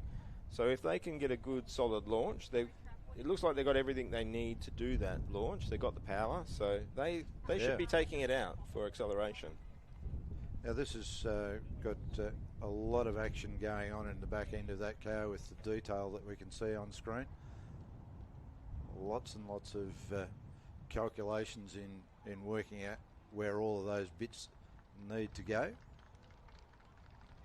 Absolutely. There's a lot of work in a suspension system of a Formula SAE car. And ironically, we have done some tests where we've locked the suspension out, just put a solid links in. You don't really lose any speed. Yep. And that can play out big with testing of aerodynamics. Oh, it looked like an early shift and then a mistaken shift partway down. Yeah. That will cost them. And no, that was a 5.87. So it didn't manage to better their time. I think there was a... Sort of seemed like it either hung in the gear and didn't change smoothly, or something didn't seem to be quite right there. Yeah. Usually expect the sequential shifts in those gearboxes to be very snappy. Oh, they are very quick. I'm not sure whether they're running a mechanical linkage or whether they've got some actuator. I know the ECU team uses a CO2 actuator to do shifts, so there's little paddles sitting behind the steering wheel. Yep. With a single cylinder on the track, you have to row the gears a little bit more. Yeah. So having a quick gear shift really helps. With the 4 cylinders, you can hold them in gear a little bit longer. It makes them, I think the 4 cylinders are a little bit easier to drive. Yep. So that's going to go in the favour of ANU when they're out on the autocross track. So the power and torque curve of the single cylinder would be quite a bit different to that of a 4-cylinder engine. What sort of variations are you looking at there? Well, it's just lower, Phil. There's less of it. No, well, that question didn't go very far, did it? No, we've run both 4 cylinders and single cylinders, and basically the single cylinder curve fits well and truly under the 4 cylinder. One of the things you do have is, because they're generally smaller, you don't have any great dips in your torque curve with a single cylinder, and you don't have a big drop off between what they are in the bike and what they are in the car with a restrictor on them. Right. Whereas with the 4 cylinders, you do have a big change between how the engine's running in the bike and when you put your restrictor and intake system on. Yep. So it can be difficult to get rid of a dip in a 4-cylinder curve, but even a dip in a 4-cylinder curve is still higher than a single cylinder power. They're fun to work on, the 4 cylinders. Yeah. And rev higher than the single cylinders? Oh, well? absolutely. Yeah. So and that's one of the big advantages in terms of reliability. So out of a race bike, a 4-cylinder will pretty much be 15,000 red line. And in these cars, because of restrictors, you only take them out to about 12. Yeah, so right. you've got real headroom in the design where you're not really stressing the engine. Yeah. Oh, a solid launch there. That looked like a better launch. Going up through the gears. Very snappy up through the gears. That was a good run. Yeah, let's see if I can bring the timing up on that one. That was a 4.79, so actually a little bit slower than last time. Yeah, so maybe a little bit too much wheel spin. Maybe a little bit too much, yeah. Well, this is actually a little bit of new territory for us, because when we were running with the 98 fuel and the same engine with a slightly bigger restrictor, you get a bigger restrictor with that, we weren't able to get that sort of wheel spin. Yeah. So you almost had natural traction control. Yeah. So, I mean, that's encouraging for us as we plan to go to the UK. But definitely find the 4 cylinders. I mean, I'm very old school. When I was doing this as a student, apart from RMIT, which really led the pack and was one of the teams that led the change to single cylinders, just about everyone was running 4 cylinders. We were all running mostly 4-cylinder CBRs. Okay. Yep. And no aero. And so you'd go into corners, it'd be pretty easy to light up the rear tyres. Yep. Lots of fun, not as quick. But really good fun. Yeah. It's actually speaking to some of my ex-competitors who are now working at Wollongong, ex-Wollongong boys. And I think that they had about the most powerful engine that's ever been in Formula SAE. They had a turbocharged 4-cylinder in 2004. It was an absolute beast. And I think we were running considerably less power than them that year. They were very, very fast. They took out that competition. Are you allowed to run turbochargers anymore? Yeah, you can. Yeah, you can. okay.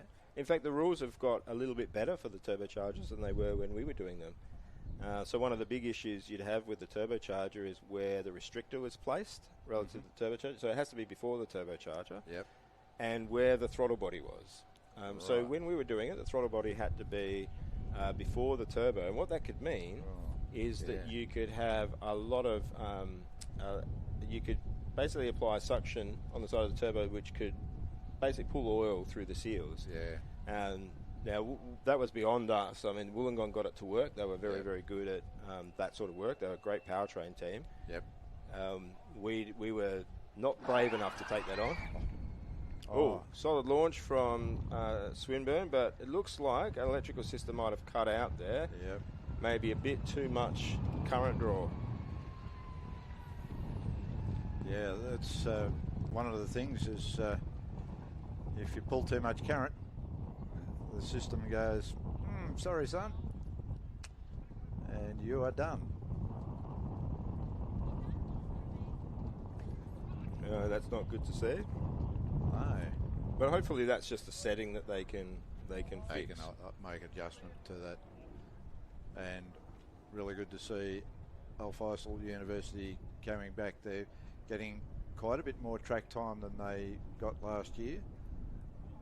They really struggled last year, and I'm sure the struggles are still there, but they are achieving quite a bit higher. Really, really good to see.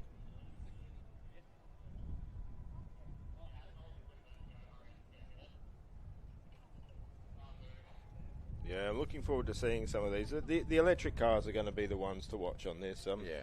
I mean, the IC cars, in the past we've seen some pretty quick runs. I know that when we were running the fours, custom, and suspension, rear suspension that we could put a lot of anti-squat into, we could do 3.8s, which was pretty good. Yep. But that's not even a really great time from what the EVs can produce. So this is definitely out of all of the parts. This is an EV competition now.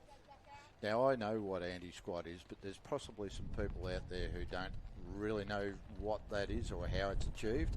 Are you able to give us a bit of a basic explanation as to what it is and how it's achieved? Yeah, well, it's basically to do with the angles of your wishbones, or in our case, they were trailing links on a beam. And if you angle them upwards, if you're looking side on from the car, angle them upwards, forwards, what will happen is as you get a longitudinal load on the tyres, it will create a vertical load. Yeah. And you can end up with a period of time where you end up with a lot more vertical load on your rear tyres, which can help you, off the line mainly, get a lot more grip. So, Al Faisal University on the start line. Oh, spinning the wheel as well. This actually but it looks like they've slowed a bit after the launch. They've definitely learned how to tune the engine. Yeah. Yep. Oh, that was good. I'd love to see the time for that. So we aren't getting live times here. I think this might be because of the timing system that is being used. Yeah, I suspect so. And sometimes those links between the real live timing and what can be end up on our screen can be a little bit difficult to achieve. Well, that was a 5.99 from Al Faisal there.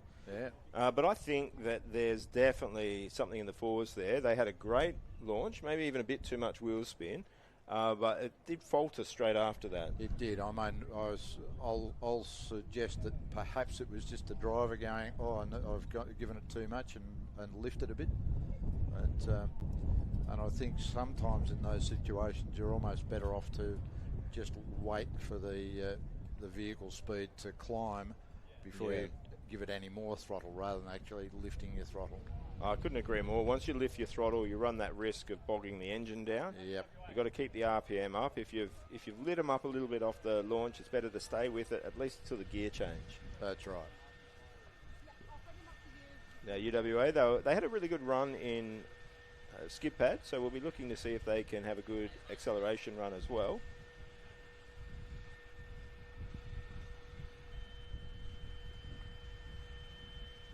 This is a rear-wheel drive only, one motor. A fairly solid launch there. Yeah, it's a good run through. Okay, and that was a 4.52. That was an excellent time there.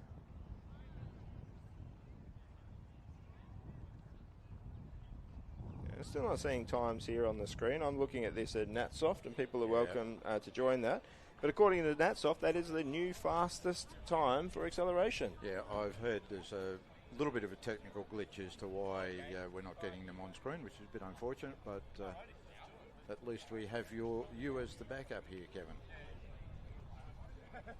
Oh, I love looking at Natsoft times during an event. It's really good. If you've never gone onto their website, it's a fantastic website. I love seeing this sort of timing. I mean, when we were doing this as students, we weren't able to see the times until the very end. So you had no idea of where things were sitting. Yep. these days. Someone will be sitting back in the pits gathering all of the times and double checking that it matches up.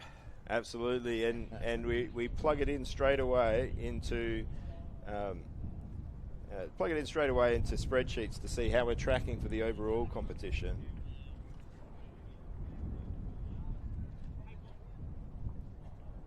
You know, one of the things we were doing when we were in the UK, we were fortunate enough to go into the endurance having a decent lead in the competition, and so we were using the spreadsheets to calculate how much we could back off in endurance, how much leeway we could give other teams in order to still win the competition, and we had a decent amount in hand. In the end, we took out the endurance as well. I think, you know, some of the teams that were running really quick, I think we had the rub of the green a little bit better, so it was a bit of good fortune our way, a bit of bad fortune unfortunately to some of the other teams. So we didn't end up needing to use that sort of buffer, but all of the teams here will be getting these times and figuring out where they stand points-wise. Wow, a little bit of something occurred there. I just caught the tail end of it.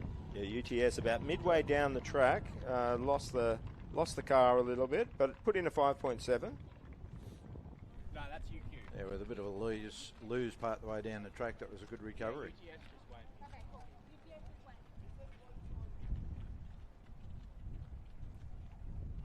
University of Queensland being rolled in. So I think from what I can see in those colours, I think we're getting some confirmation that the teal colour is E85 and the browner colour for the ICs is the 98. So we have two teams in 85. I got some really horrible news about Griffiths. Unfortunately, they won't be taking any part in the dynamics. They had a connecting rod go through the casing of their engine. They don't have a replacement engine here. They're planning to switch to a Yamaha 450 next year. They don't have a spare four-cylinder. So I'm absolutely gutted for them. I think the Griffiths car was really well prepared. We're really looking forward to having a bit of contest on track between the IC vehicles. And I know how shattered they must be feeling. They've put a lot of work in. This year they did switch from EV to the IC. And it is difficult to switch from what you're doing to something new.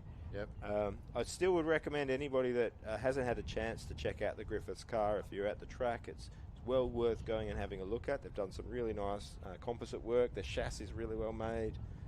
Just such a shame we're not going to see them on track. Most definitely, and a little bit unusual, I guess, in seeing teams go from electric back to internal combustion engines, Kevin. It's been a bit of a reversal on the recent change has been to go the other way. Yeah, there is a lot of resources required to do an electric car. We had an attempt at it, and I applaud any team that can get an electric car running. We weren't very successful in our attempt. We had a bit of an incident with the accumulator. This is a very nice launch here. Wow. That's a quick car. That's a good run. Yeah, this is a car we said earlier to have a watch of. I'm not seeing their time yet on that soft. A very nice run, and they did well in skip pad as well. So they'll be pretty happy that they got a good run on the board there. Yeah, they've got their car going really very well indeed. And Al Faisal University back for their second run at the acceleration test. I expect a good run from them. After that previous one, if the driver had just stayed with it, it would have well and truly been in the fours. And a four-cylinder can do a mid-fours pretty reliably.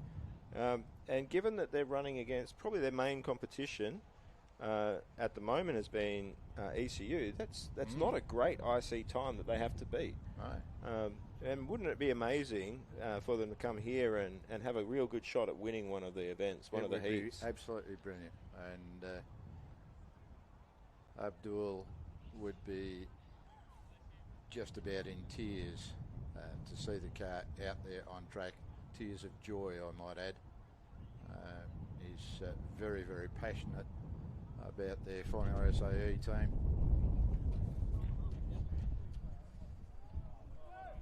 Oh, that sort of passion is great to see. It's a real benefit to the students to have faculty advisors that offer a lot of support. Yeah. And we just had the faculty advisors meeting. It's an annual thing that we do in the competition where we get together and discuss different aspects of the competition. And you really are just in a room of educators that are just loving that their students are getting the opportunity that they have at this competition. Yeah. It's certainly a long way in front of just sitting at home doing nothing. And if there's anybody within the greater Geelong and Melbourne area that is sitting at home watching us on YouTube, jump in your car and come and see us here on track. The atmosphere around Formula SAE is just absolutely amazing. All of the positivity that goes on is absolutely brilliant. Well, I don't think there's another event quite like it in how accessible the people that have designed these cars are. They'll talk to you about just about anything. Yep. So if you're interested in, tyres, there's people that can tell you a lot about tyres that have done tyre testing. Aeros, there's probably some of the most advanced sort of aerodynamics that you're going to ever find in a student body sitting right there. And these people have done, in some cases, they've spent years doing it. These are very far from being beginners at some of these skills. We've got the push bar going back onto the Alfaisal car. University of Western Australia coming around for the second run of their first driver, being lined up behind, but hopefully that Alfaisal car can come back and do another run a little bit later. There is another, they split this acceleration up into two runs, so the first run all of the cars go through and then all of the cars on the second run. We did see in skid pad that Auckland were allowed to run a couple of times at the end, and there has been some controversy about that, and the organisers will be sorting that out. Okay. But they were allowed to run. They did seek permission. Couldn't quite get the details there. No. But I can absolutely assure that the organisers here are wanting to get the teams out there. They want to get them out running. They want them to see how their cars are going. And while we have this as a competitive event, this is an educational event rather than a full-blown motorsport event. Absolutely.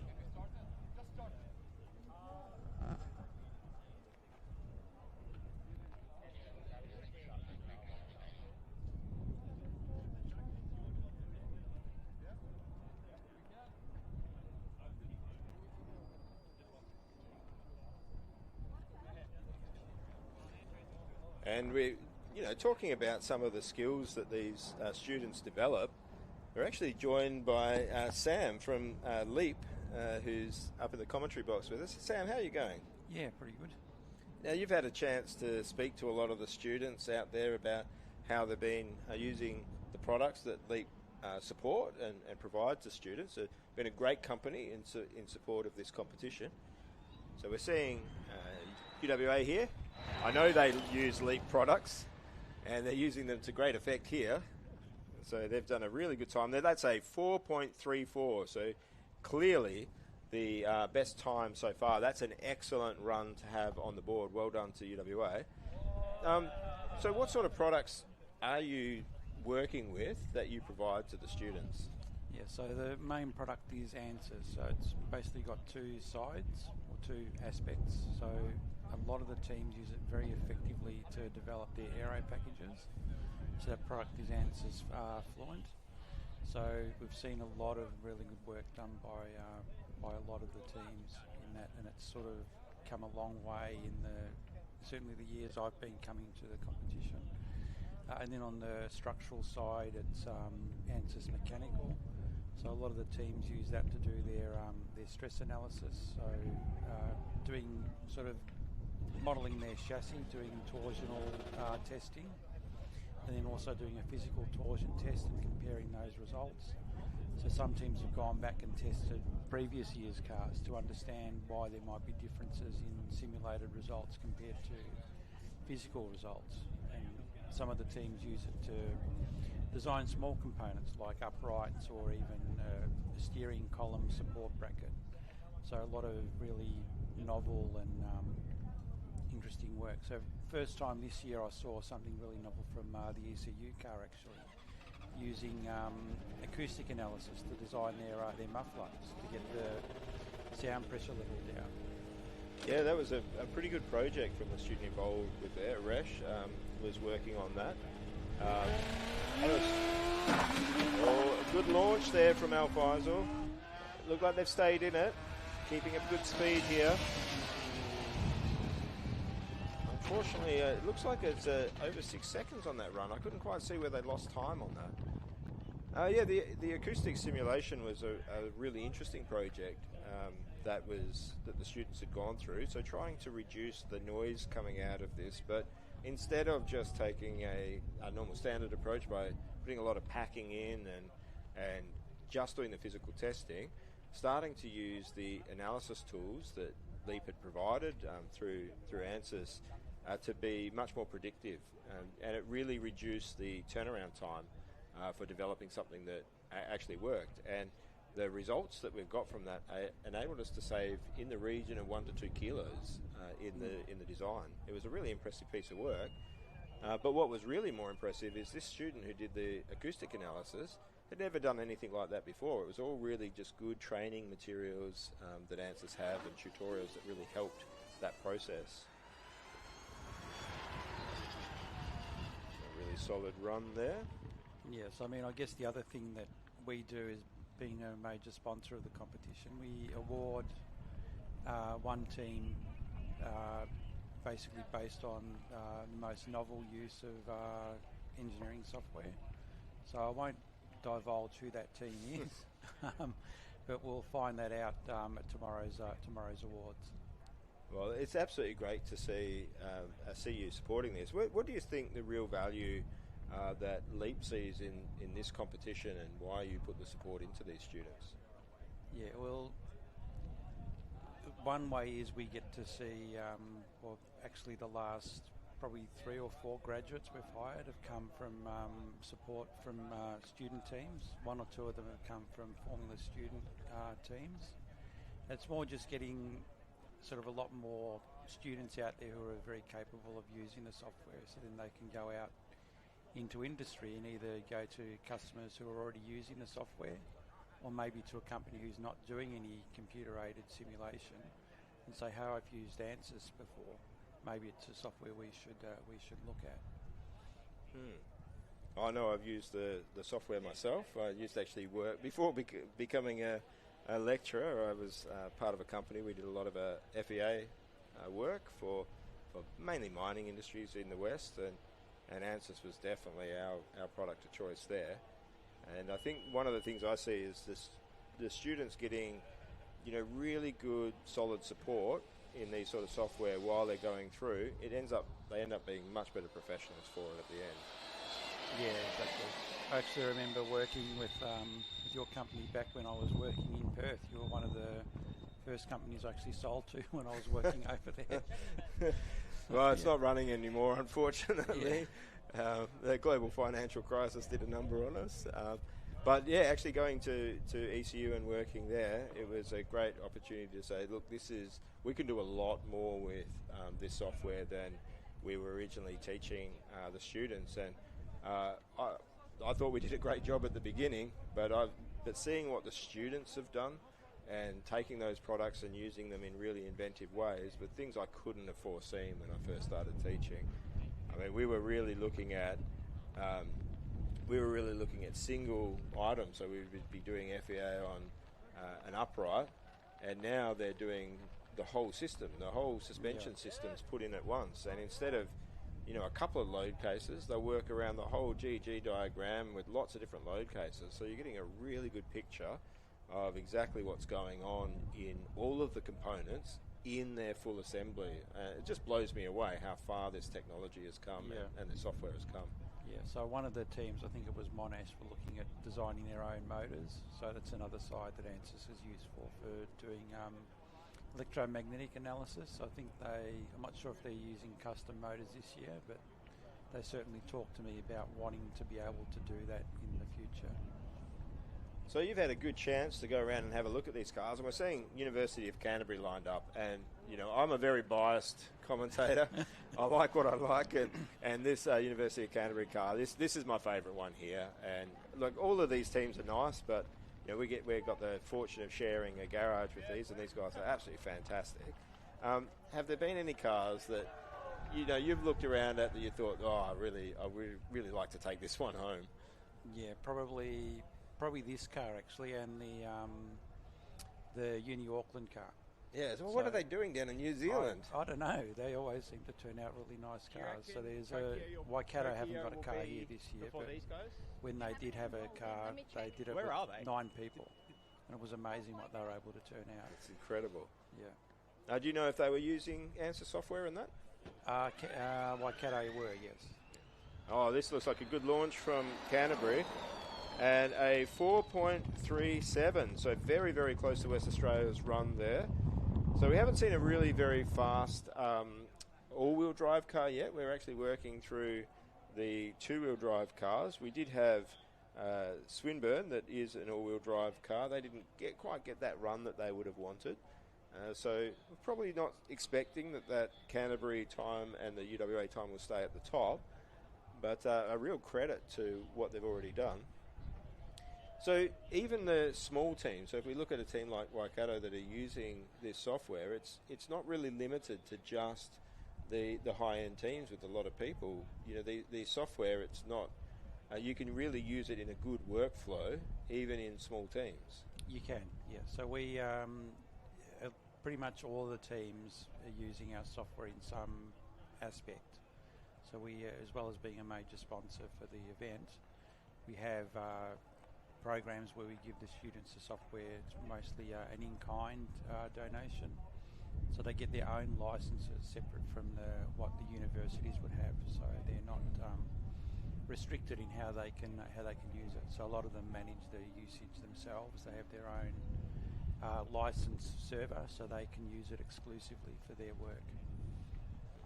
Do you have similar programs for some of the other student projects that run? So people are working in, say, the rockets or the robotics? Yeah, so we do for the rocketry team, we do it. There's a lot of the rocketry sort of programs out there. And there's a new competition which I think only Monash are doing, which is basically a model train. Oh, so, yeah, I've seen that. Yeah, so it looked pretty interesting. That was a 5.32 from Tasmania. And then there's also the rover team where they sort of design like a Mars rover. So there's a few teams who are using it for that as well. Now, I guess one of the other technologies that's really come into the same sort of maturity while we've seen this massive improvement in the capabilities of FEA and CFD, it has been the 3D printing. And so now you're dealing with, I guess, geometries that are far more complex. And do you think that makes how much does that make the analysis software more important or less important? Or how do you see the role in that mixed with that 3D printing technology? Yeah, I mean, they can certainly create the geometries to be able to 3D print them using a technology called topology optimization. So previously when you had subtractive manufacturing, you had constraints on what you could manufacture. Whereas with 3D printing now you can build very organic shapes. So we can actually simulate the 3D printing process. So if you have any distortion problems as you're 3D printing, you can get a distortion compensated shape. So what you feed to the printer is different to what comes out. And hopefully that difference is that the part comes out how you want it to come out in the right shape. Yeah, that is really important. I guess we do a fair bit of work with additive manufacture, and especially when you're working with metal, the thermal stresses and so on involved in just the process of doing the printing means that you end up with quite a lot of geometry change in some cases. And to be able to simulate that at a really high level and be able to sort of do that work, I'd imagine you could do it with casting as well, very similar approach. You can certainly predict the distortion, but not so much the compensation that you would have to apply. Oh, this looks like a very solid run by the University of Queensland. So it looked like there was a bit of an error in their timing in that soft before, so we weren't able to give it a good time for them before. Hopefully we'll see that come through. The timers do have this very well, so sometimes the results we see on that soft aren't quite what we're going to see when we get to the scoring, but clearly that Queensland car is very, very fast.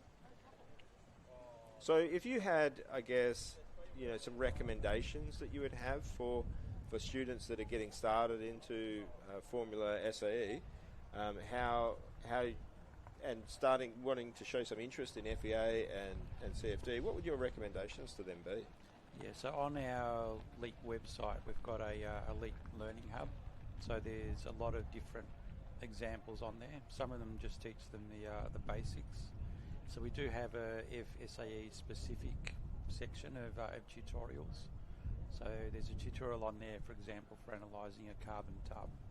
So it probably takes quite a while for a student to upskill that on their own, whereas seeing a sort of pre-built tutorial was actually done by one of our student interns who was an ex-RMIT member back in 2016, I think it was. And there's some aero tutorials on there as well. So another intern developed a lot of that material as well. So you can also get a free student license. So each version will last for I think 1.5 years after it's been released. So if it stops working, you just update to a newer version. So it gives you access to the latest technology. That's the reason they do that, rather than having an older version that you just keep having a new license for. Last couple of brain cells. Yeah, I've really appreciated how ANSYS go about their licensing and their access to the software, and certainly the tutorials. I know that I've gone in when I need to do something new, straight to the tutorials, and the quality of the tutorials and the ease to follow through with them is really good. I feel so confident that if a student is working on an area, we nearly always say, go and check out the tutorial, go through, do some examples, and then you can go and apply it to your own geometries and your own load cases. So massively appreciate all of the work that has gone into that. It is a great resource to anyone starting out with that sort of software. Yeah, so I mean there was a team from University of Western Sydney, so they were just sort of starting out. So I did 2 sessions with those guys for probably an hour and a half each session, sort of going through the basics of what they needed to do, and then doing something on a real example that they were working on, and they really appreciated that. So Melbourne there with a 6.3, and we actually got some times on the board now, which is really good to see. So it looks like we've got Western Australia still leading with a 4.34, but Canterbury still to do their second run, and they're lining up now. They're the second run for the first driver. Sydney with a 4.51, Edith Cowan with a 4.69, the first of the IC cars. ANU then with a 5.16, Tasmania with a 5.32. Al Faisal under 6 seconds with a 5.99, but there's definitely more capability in that car. Melbourne with a 6.05, and I think they were a bit slow off the line with those, so they can go a little bit faster than that. Flinders with a 6.55. Swinburne with an 8.68. Swinburne unfortunately stopped partway through that run, so that's not reflective of how quick that car is. It really did launch very well. And Queensland is showing, I think, 16 minutes, 20 seconds, 0.8. Now, I don't think that's accurate. I think they went a little bit faster than that, and that timing will probably get fixed up at some point. That would have been a long wait for all of us if we were waiting for that full 16 minutes. So going through, you've been at these competitions for a while. What's the event you're most looking forward to, Sam?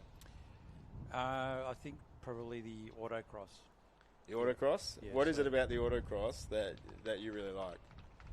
Just seeing how agile the cars are in their direction change. I was flagging down the end of the straight last year. It was just really interesting to see the differences in some of the cars' attitude going through the corners. Fantastic. Actually, Sam, I might keep you on for a bit. and I'll pass Phil back on to work with you, and not for any reason apart from the fact I'm going to throw some food in my mouth. I think you've been helping out quite a bit here, Sam. So you could probably call some of the action that's going on. Oh, okay.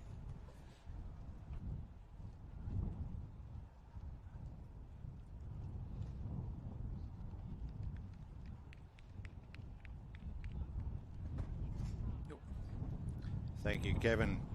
Really good to have you pop in there and give us a little bit of feedback there and commentary. And the interview with Sam. Sam, you've just seen one of our New Zealand contenders go through there.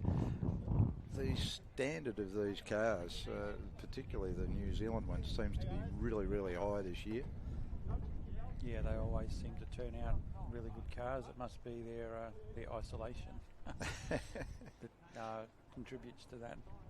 Well, I mean, going back in time, Bruce McLaren, New Zealander, and the McLaren name really, really well known. The Bruce McLaren Foundation still active in New Zealand.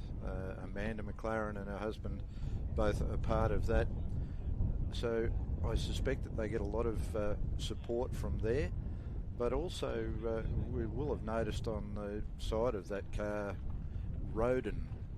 Roden is a manufacturer of race cars in New Zealand, pretty much just doing it for track day cars, but they're aiming to build cars that are faster than Formula One. So it's an interesting place is New Zealand when it comes to vehicle manufacturing. Okay, so the Japanese team on the line now.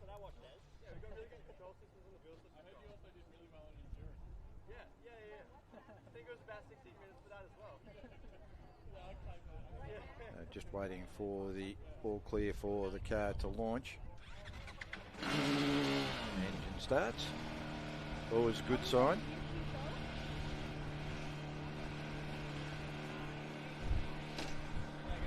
The lollipop is removed. Bit of crackling and banging there as the car left the start. Looked a little bit unstable in a straight line under acceleration too. That might be a wheel alignment problem perhaps, or maybe they've got more power coming out of that than I would have thought. But the Taiwan team coming up to the line. I had the pleasure of judging this car in design. Okay, It's so yeah, very, very interesting rear suspension. Okay. Are you able to elaborate why it's interesting? There's two springs. So one is for heave, and then the other one is for normal action. Yeah. So I'm really looking. I took a photo of it, so I'm looking forward to getting back to work and maybe knocking up a quick mock-up and run it through. What sort of software would you use for that? Answers? Answers Mechanical. So they showed me some images of the work they'd done, and they'd used Answers to do it. Yeah, right.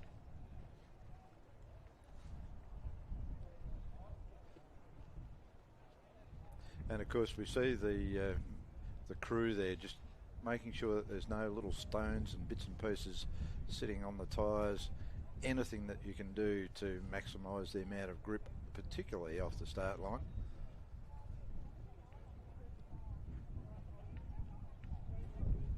A little bit of a final check, making sure that everything's A-OK at the back there before the lollipop is removed, which it is now done.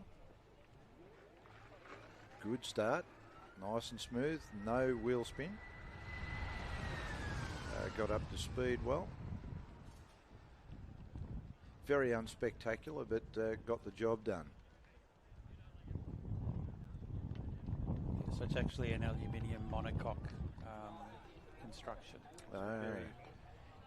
They talked about how they made it, so that's some very interesting approaches to making sure everything was very well aligned. Yeah, okay. Yeah, of course, it's not easy to come up with a design and then turn that design into a physical item. This is another car I had the pleasure of judging. It's actually got a one-piece bodywork. It's got quick release fasteners. They can have it off in probably 20 or 30 seconds. Okay.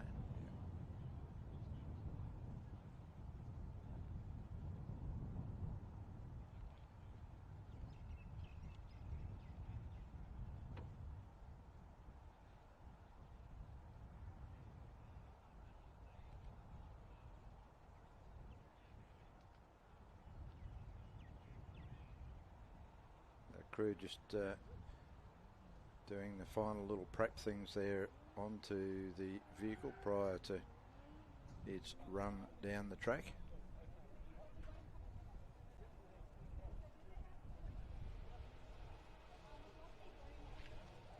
It's a very pretty little car. Yeah, it is. The design of it looks really... Get up close, it is very nice.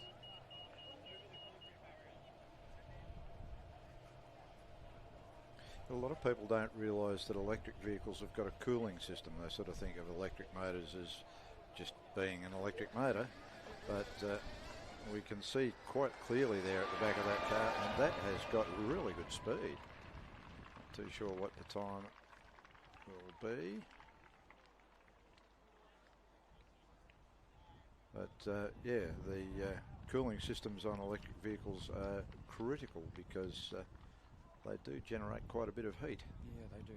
So some of the teams with hub motors have got 3D printed cooling jackets. So at least, well, some of the teams that I know have used Answers to design those cooling jackets. Yeah, okay. Excellent. Kevin looks as if he's ready to come back. I'm going to swap my headset back to him, and I'll sit back in your chair, Sam. So small break as we go.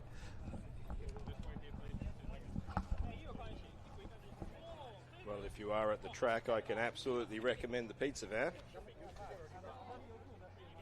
My fellow faculty advisor bringing up and looking after me. It's really nice to see. Yes, and I've still got the flavour of pizza running through my nasal passages. Oh, that was a run by Newcastle, wasn't it? A 4.33. Yeah, that was a very good run. Car made really, really good speed down the track. It was absolutely great having a chat to Sam there. Yeah, it's really good. Not only from his point of view of being a part of the LEAP organisation, but also being a judge. Some of his insights that he was able to share without telling us any inner secrets was a really handy thing to be able to do. Yeah, LEAP is a fantastic supporter of the competition. They've been a long-term supporter, and as Sam had mentioned, I don't know any team that's not using their products. Yeah, okay. Yep. And I think we might make the old man joke of if you want to get into SAE, you've just got to leap into it. Oh, Phil, please save me. Kevin's just jumped out the window. No, I'm usually making those bad jokes. That's where I got it from. Well, Tokyo Denki back up for a run. They had to pull back at the start. Yeah. But they're here. Well, I don't know if that inched over the line, but otherwise it's a good launch.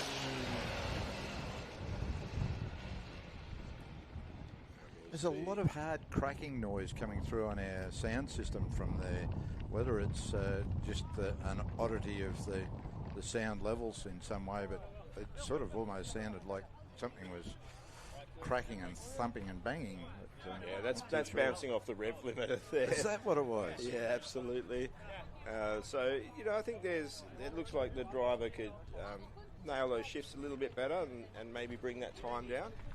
I do think it probably hit that timing beam and just got it on rolling over. Yeah. Because I think that was a faster than a 5.1, which is where it ended up. Yep. I think that the Edith Cowan will be pretty worried about that as an IC team. Yep. I think Tokyo Denki could come back and have a really good go at that. Now, Sam was saying that the Taiwan team got a really interesting suspension on this vehicle. Yeah, so from what I understood, separating the ride and the roll. Yeah. So you've got effectively a heave spring and a roll spring. A few teams go about that way. It's one of the different ways that you can approach instead of, say, a damper on each corner. Mm-hmm. It does allow that independence of tune. And really for an aero car, that's where it's probably more useful to have a bit better control over that heave and pitch mode. So you can run a lot stiffer in that heave and pitch and just keep the attitude of the car a lot more consistent in different conditions. And so when we're looking at these from a vehicle dynamics point of view, we're very rarely looking at the behaviour of one wheel. We instead think of modes. So we think of how's the vehicle rolling, how's it pitching. Heave is just all four at once. And the other one, the odd one, is warp. So warp is a mode that you get when you're travelling over bumps. Yeah, okay. Pretty solid launch there. That was a great launch and fairly good speed down there, the track as well. I'm not sure that it's certainly not the fastest one, but looked like it was a good solid run. So it hasn't bettered their time of that 5.47. That was a 5.5, so very close to the previous time. So good consistency there. Yep. Now, if there was any one car out of the ones that are lining up that's likely to win this event, it's probably this one. So Auckland have done very well in this event in the past. They're a very well prepared car, and they have a big advantage that Canterbury don't have, and that is that they're driving all four wheels. Yeah. And they comment of how much power they're going to still be able to apply over the entire run. Yep. Will be pretty impressive.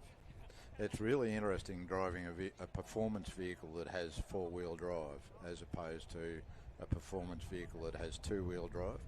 The way that the vehicle responds underneath you as a driver is very, very different, or it should be.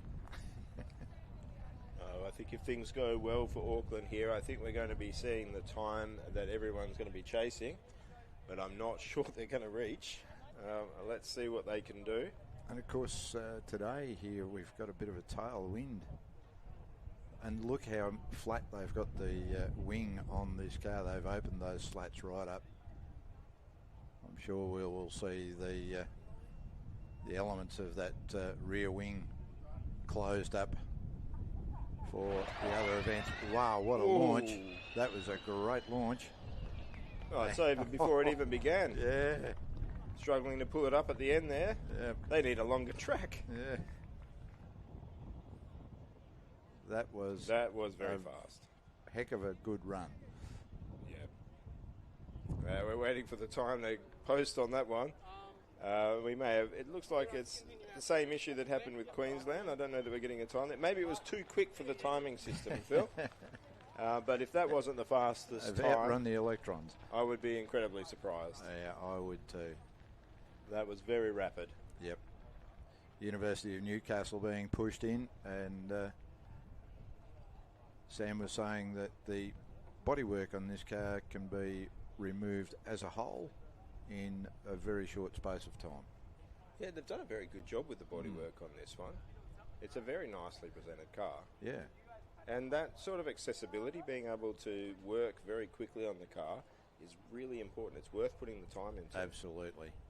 It was actually one of the main reasons we moved away from a full monocoque that goes towards the end was just accessibility. And even though you might have a little bit lower weight by being full monocoque at the end, an open structure and being able to get at things, that time saved on the track means more testing time. Exactly, and if you roll that through into the general automotive industry, I remember having to work on a vehicle, and I won't mention the brand, but the vehicle was a turbocharged vehicle, and to change the battery on the vehicle, you had to remove the exhaust manifold and turbocharger. Now, that is just a bit bonkers. So, thought going into appropriate methods of design, so important. Yeah, I know that there's a lot of mechanics that have poor words to say about the engineers that have designed cars. Yeah, often they're not referred to as engineers. No, it's this is where you want your engineers to be doing these sorts of programs. Oh no. No, unfortunate there. That was immediately shut down. So that looks like it may have been too much current draw.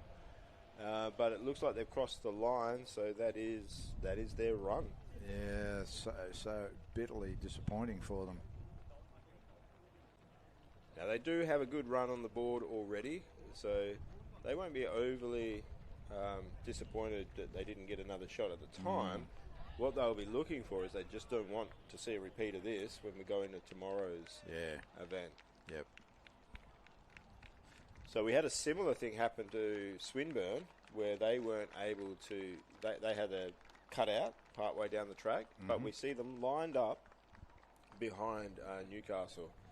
So hopefully they've got that sorted out. They're not going to draw as many electrons.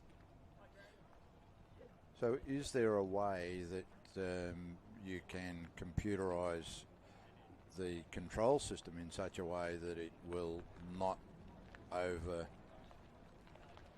overflow the electrons and cause that little bit of a trip? Oh, absolutely. This is most of these cars have the ability to have a lot more power than they're showing on this event. So they are limited in how much power they can draw in these events. But usually the teams with the high-powered ones are designing systems that can do a lot more than what we see on the acceleration event. So much more that the world record for 0 to 100 is held by a Formula student car. Yeah. That's world record on a non-drag strip. Yep. I've got to say that one because I know enough drag racers to know how disappointed they would be to think that these small cars could run with a top fuel dragster, which they absolutely can't. Yeah, and if they were to find you, they'd hammer you into the ground like a pulp. Yeah. If you've ever seen the data from a top fuel dragster, it's incredible how many Gs they pull off the line. Absolutely. In excess of 4 Gs. And then the number of rotations of the engine from the start line to the finish is what really gets me, because it's not very many. No. Like 480 revolutions, apparently, thereabouts.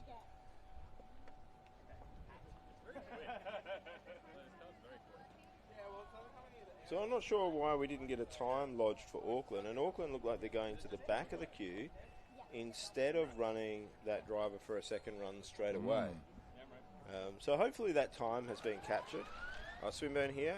Yep, and very gentle off the start. Oh, very nice from Swinburne there. And that was a 4.46. Yeah, okay. Good so run. They've obviously fixed up whatever was causing them problems in the start. Yeah. Now another team that is likely to go pretty quick is this UNSW team. So it looked like they had a fair bit of power when they went out on the skid pad track. It did, yes. Again, we can see the wing flattened right out for the acceleration test. Reduce the drag as much as possible. Yeah, I actually have it on authority that one of the things that was holding the ECU team back is that the holes that were drilled in to have the flap open would have meant that the wing was in an illegal position. Oh. So they weren't able to open the flap, which is probably worth that 0.2 of a second that they were chasing. Yeah. So it explains that that drop. Mm-hmm. And you think 0.2 of a second, all for the sake of about 4 drilled holes. Yeah. That's a hard one to take. Yeah. And again, this comes back to the overall design for being able to accommodate for all of the conditions that you're expected to run under.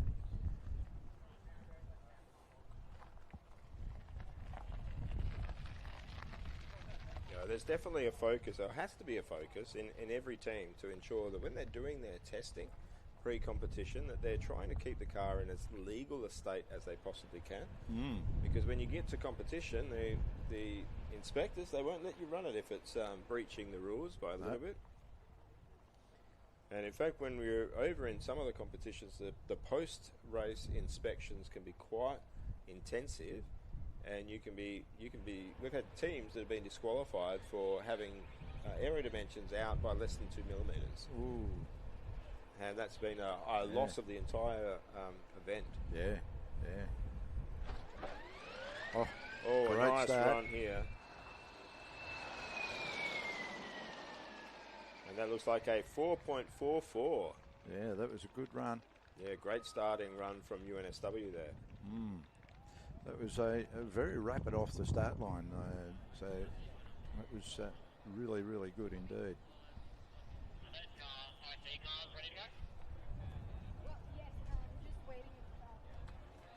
It looks like we may be all the way through the first round of these, so we should be getting back to seeing the IC cars run again, and then the EV cars.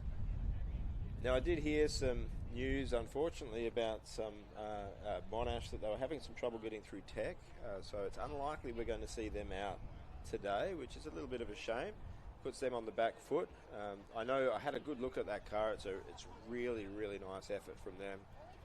So hope to see them out. I certainly hope to see Curtin get through their problems and be out on track. And I don't think we've seen Wollongong yet, so it'd be good to see them compete. Yeah, for sure. So there was some worry at the beginning of the beginning of Skip Pad that we weren't going to see Auckland, but it was really good that they got out and got their run. And we really saw why we want to see them run in this competition.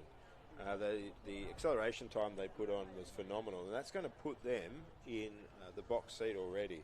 Their skip pad time, it wasn't quite as good as what we saw from Canterbury, but it was close. And I think that run, we haven't seen the time, but I'm fairly sure that run from Auckland was considerably faster than Canterbury for. Yeah, I think so. So, in dynamics, I think that's putting them in the lead of the EV class. Yep. And in fact, if there was a combined class, they'd be in lead overall.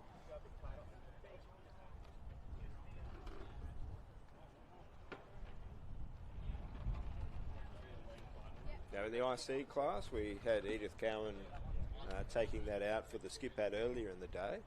But we're seeing here that Tokyo Denki's looking pretty close on the acceleration run. And I think from what I saw from that last run, they could take this one for the IC class. And ANU was reasonably close as well. They have a lot more power. So what we could be seeing very soon, as in the car that is rolling up to the start-finish line, is we could be seeing a run here that takes the IC lead. We could. And, that would be really something.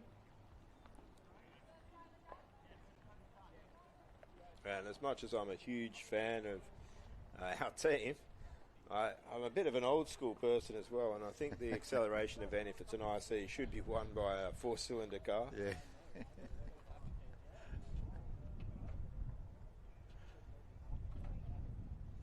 Did manage to have a chat to some of the students from ANU. Really good team.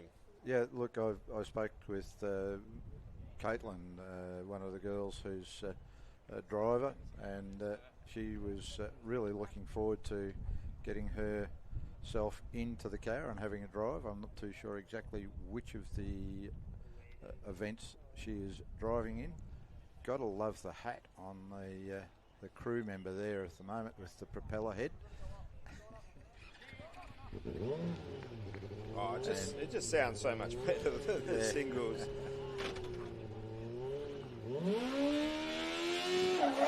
Oh, that's a launch. There we go. Yep. Good shift there. I think that's it. Oh, a 4.78. Wow. Very close, but not quite at that ECU time. But that was a really good run. Yeah, it was. It was a good launch. They might have a little bit more to come. Mm-hmm. Now we're seeing UQ line up. I think if ECU still has that flap in the closed position, that's really going to work against them. They're probably not going to go any faster than they did at the start. So it's a bit of a static time that ANU and Tokyo can really just take a target at and take it down.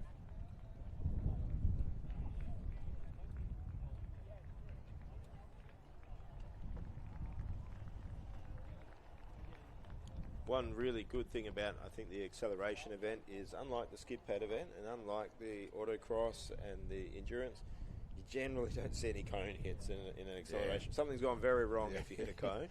Oh, yeah. So the times you see are the times that they are. Well, we had some wild times last year with some of the guys, or some of the cars, I should say, ending up swapping directions. So it's a good deal different this year in that regard. I think that'd be very scary. Yeah. Don't think I'd want to be involved with that. When we were in the UK, we did see a car during the endurance sort of flip onto its roll bar, hit a barrier on the exit of one of the corners, and it was enough to tip it over. It was all low speed. The safety structures of these cars meant that the student wasn't harmed. It was good track design, so all of the protections worked. But still not something you want to see. No. Oh, this Queensland car is fast, and that is a 4.329. Wow. That is a really, really good run from there. Ripper run. You know, apart from that Auckland run, which we don't seem to have it recorded, that actually puts them as the fastest. Interesting.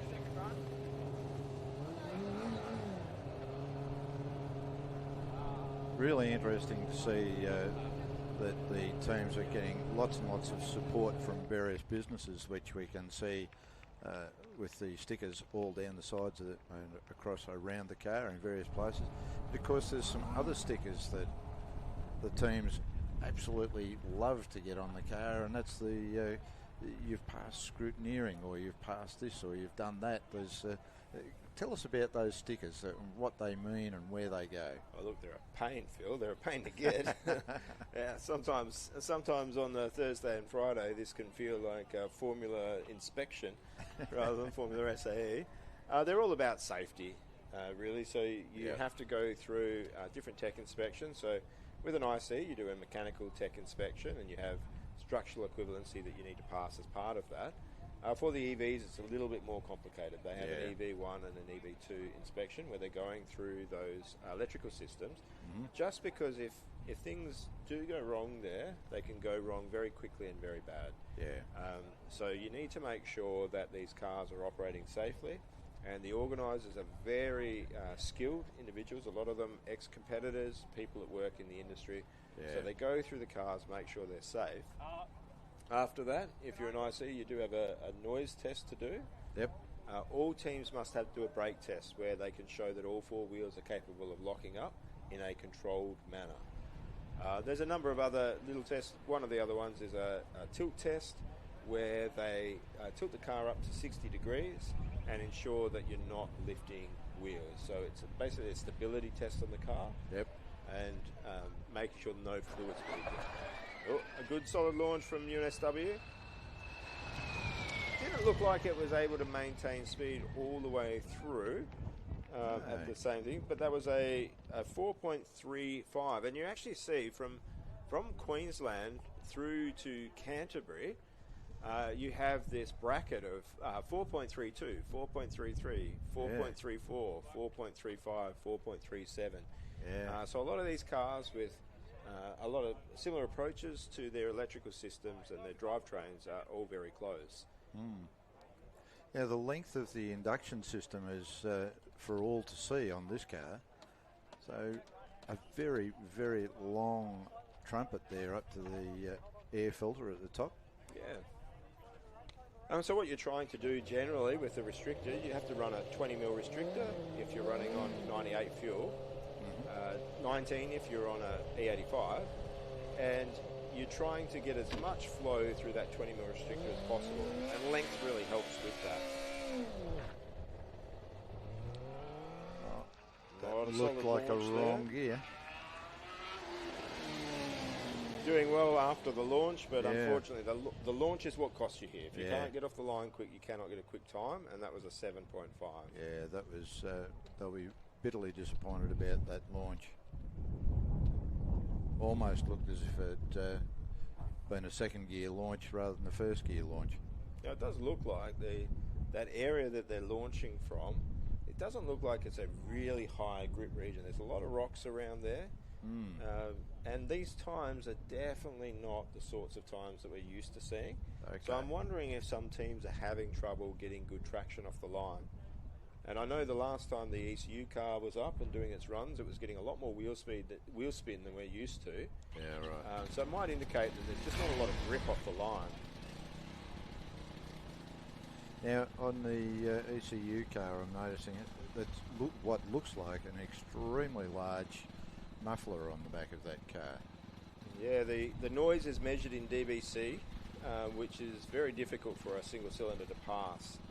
So you do need a big muffler on the single cylinders. You would actually think the 4 cylinders, being a bigger engine, you'd need a bigger muffler, but it's actually the reverse. Yeah, you've got a bigger bang out of 1 cylinder than you have out of 4 cylinders. So, yeah, taking that crack out of the sound is a bit of a task. Yeah, what you will notice is the colours that are there, and that is a titanium muffler. So the team spent a lot of time learning how to machine and work with titanium. Good Decent start. launch, but early shifts, and a 4.93, so quite a bit off their best there. It almost seemed like those shifts were a little bit too early, but that didn't seem as well settled as when the powertrain guy was in. And you've just got to ask the question: if you're the powertrain team lead, you've put in a pretty good time at the beginning, when your second driver's going in, and you would think, maybe I'll just turn it down a little bit. Keep the best time to myself. Oh, I think you're stirring up a hornet's nest within your own team. Conspiracy theories. You've got to love them. There's always a lot of give and take between the drivers on a team, and because they're paired up, the first thing you want to do is be faster than your teammate in that particular event. Let's hope we get an accurate time for this Auckland. I think it's the potential for this car is for it to be extremely fast. So, let's see what it can do. The team appear to be just about all sorted. And they exit stage left. Oh, what a launch. Very good once that was again. An excellent launch. And there it is, a 3.7. Oh. Yeah, that's an incredible time. Yeah. I don't think we're going to see any of the teams take that on. No. I think we just saw, if not the winning time, the winning car for this event. Yeah. That was a stunner off the start line. As soon as he made the vehicle move, it just leapt and kept going. So, excellent start.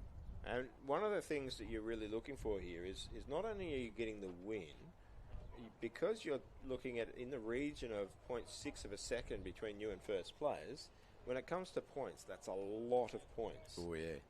So you're always looking in these events when you're trying to win them to get an event where you can get a good gap to your competitors. Now ANU, they're looking to take Edith Cowan's time, be the fastest IC. Solid launch. Oh, it looked like a bit of a misshift there. And that looks like a 4.95. So it doesn't look like they've been able to match ECU with that. We still have Flinders and Tokyo that still have runs, and Alphazo, which could get in there as well. The times that ECU have done, it doesn't look like it's good enough to feel safe. Auckland in the top of the EVs, that's a time that's safe. Yep. They won't really be challenged by that. The teams have done. There's no way you're finding 0.6 of a second. Yeah, that's huge. Towards the end. Yep. But the gap in IC is a lot closer. Flinders does have a 4-cylinder engine. If they can put this together, they haven't got aero, and aero doesn't help you here. Aero is the hindrance. Yeah.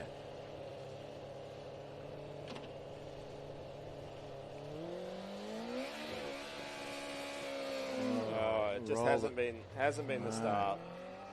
No. Vehicle goes really well once it once it got away from that initial start phase, but the initial start phase was, not really what you want to see. Yeah, you really need to get a good solid launch, not let that engine get bogged down. Better to have a bit of wheel spin than to and to keep the revs up than to drop it like that. That's and the times show it. That was a 7.7, and that's their last go at it. Yep. So Edith Cowan University have one more go as an IC car, but we're going to see Queensland, University of Queensland. Now this is a car that I think is going to be competing for the overall win. Now Auckland has the speed and the capabilities, but they did have problems getting out on track. Yeah, right. They have been going back, and reliability, if you can't do the endurance, there's no way to really win the competition. No. But UQ are looking fast. They've got the second quickest time so far. Mm-hmm. They did well in skid pad. They've put a lot of Ks on this car. They could be a good finish.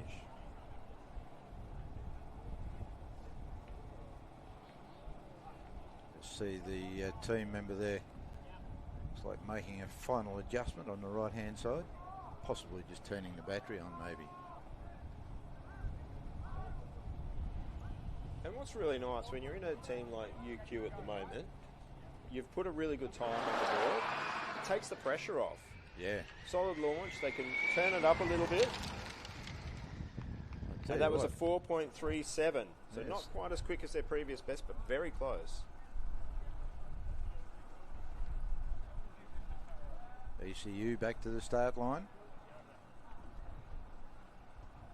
About to get pushed up. There we go. So we've had the powertrain team leader who's actually pushing the car at the moment. So we've got Keegan and Tarun pushing the car. These two are very close. Okay. Very close friends. And we have the team leader in the car. Ah.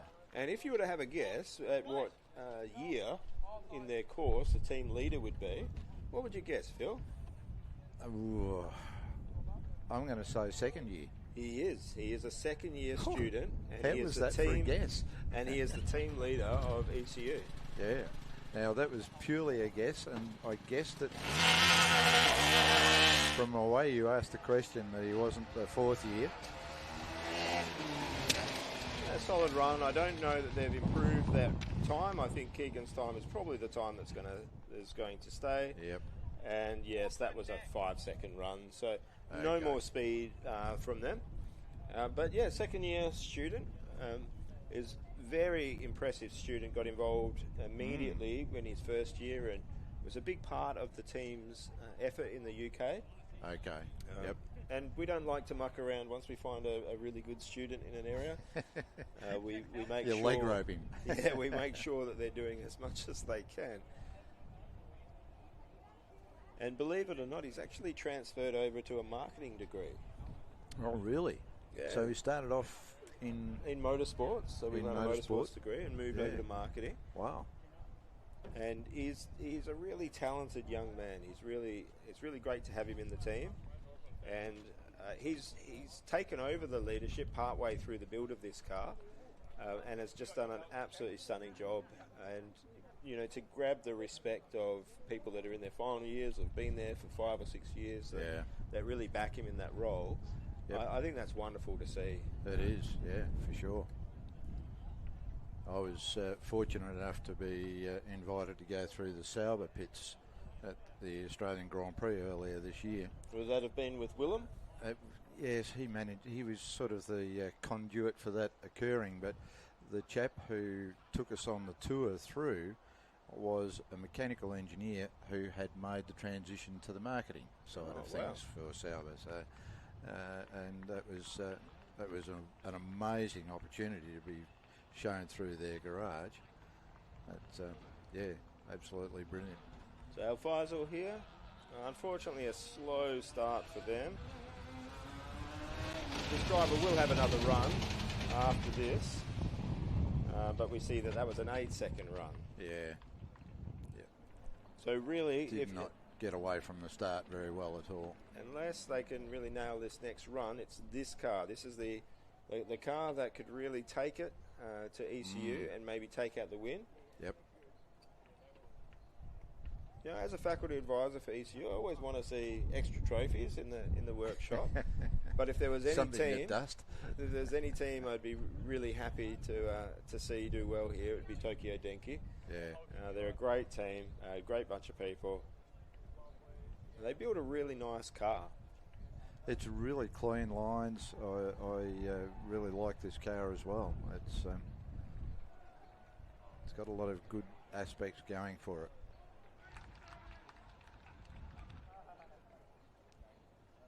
Just waiting for the lollipop to be removed from the front.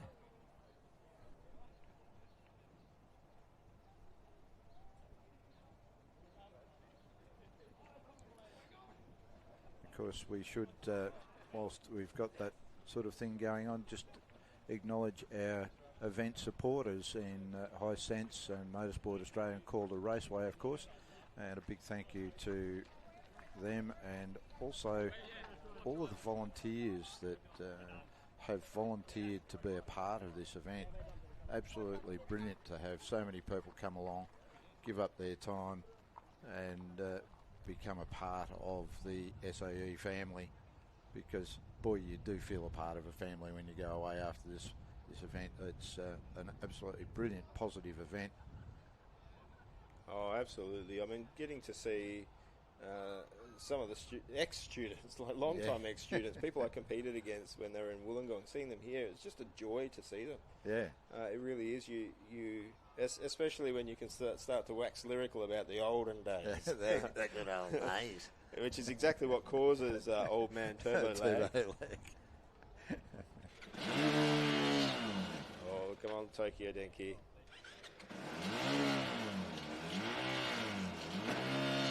Solid launch here. Oh, that was a good launch. Yeah, it was. They're doing the shifts good. This could be it. This could take down ECU. And they have. Wow. They've gone into first place for the ICs, knocking Brilliant. off ECU there with a 4.64. That's all right, ladies and gentlemen. Dr. Kev isn't slashing his wrist. He's actually quite happy to see that happen. Oh, absolutely. I like seeing that. And the team won't mind that. They're fans of Tokyo Denki. Yeah. Alright, you guys are good to move on up.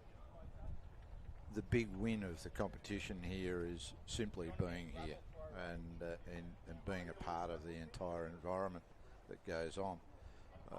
Going home with a tin cup is maybe a little bit of fluff on top. It is nice, and I think we go into each comp, and the first goal is to be running.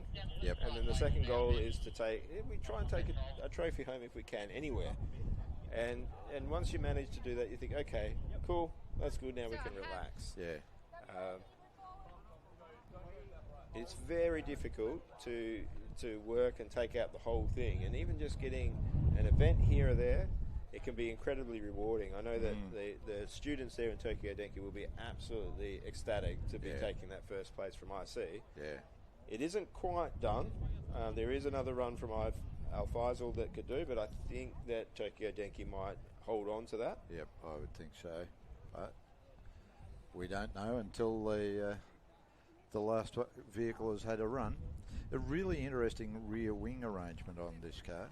Oh, it's that we beautiful, see isn't on the start line there. That beautifully scalloped shape coming down around the base. Yeah, I think both teams from New Zealand do excellent composite work. Both Auckland and Canterbury. It's really incredible. I don't know whether it's a specialty in New Zealand that they maybe teach people in primary school how to lay out carbon fibre. Kindergarten. It's just incredible. Yeah, we're here in Australia playing around with glue and paper. Yeah. And they're playing with epoxy and carbon fibre. Oh, And what a launch. That's a great launch. Great grip. Not quite as quick as their previous run with a 3.82. I think you can even see there. Good run, though. This is definitely low grip on the start line. Yeah. It'd be interesting to see what these teams could do if some of those loose stones weren't there. And maybe this track is sort of coming in a little bit as those get moved, but every time we look and see this footage, there's still all of those stones there. Yeah. But that four-wheel drive, that's probably going to make a big difference between Canterbury and Auckland in this, is that having that four-wheel drive when there isn't that sort of great grip in the surfaces, For certain. it ends up being a really big advantage. Yep. But there's nothing in the rules that say that we need to be doing acceleration on a drag strip quality surface. You could have any. In some instances, it might be an advantage not to be, because the greater the grip, the greater the risk of component failure on that initial. Oh man, you warned me about the commentator's curse. Come on, Phil. Okay, reasonable launch here from Sydney Tech. Again, a bit of an issue in the middle there. Yeah, not sure what that's going on there. Whether it, 5.33 for them. That was quite a wild sort of a little bit of an adjustment to the vehicle's line of direction.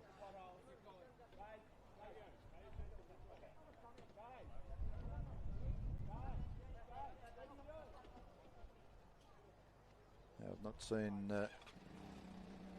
Abdul come around as yet. I'm looking forward to getting him up in here to have a bit of a chat at some point. Oh no. That does look like a component failure.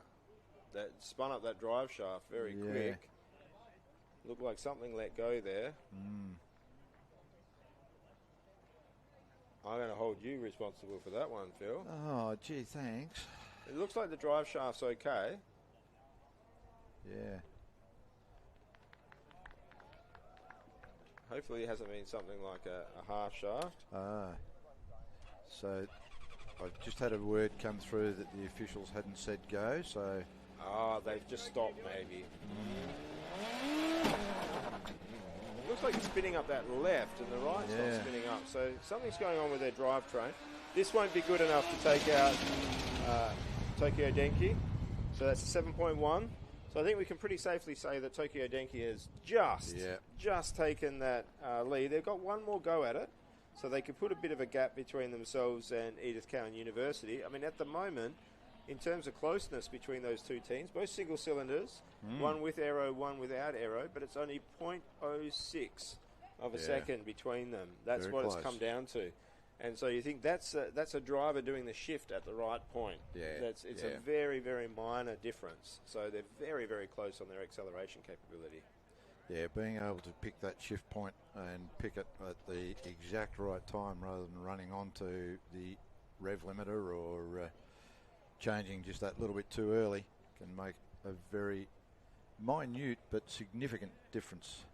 And that's something the EV teams don't really need to worry about. Their main deal with these sorts of events is, for the acceleration at least, it's much more on their design and programming. There's a lot less in terms of releasing the clutch at launch from a skill point of view, and you're not dealing with shifts. So there's actually a lot of places for an IC team to lose time on an acceleration event that the EV teams don't need to worry about. Conversely, the IC teams don't need to worry as much about the programming side of things. It's a little bit of traction control, but not as much as what you're dealing with the EVs. So UWA here looking to improve their time. They're currently sitting 4th overall, but very, very close to that 3rd place and very close to the 2nd place. Solid launch there. And they've taken it. Wow. A 4.25 from the University of Western Australia. Yeah. That's an incredible run from them. Yeah, that was a good run. Now, Queensland do have extra runs as far as I can see. Queensland is still yet to have extra runs, and Newcastle have extra runs to do. But Western Australia has put a challenge on the board. Now, Tokyo Denki here. Yeah, back for their next run. Slightly warmer tyres, but also picked up a few rocks on the way and aren't getting roughed off. Oh, that's a good launch.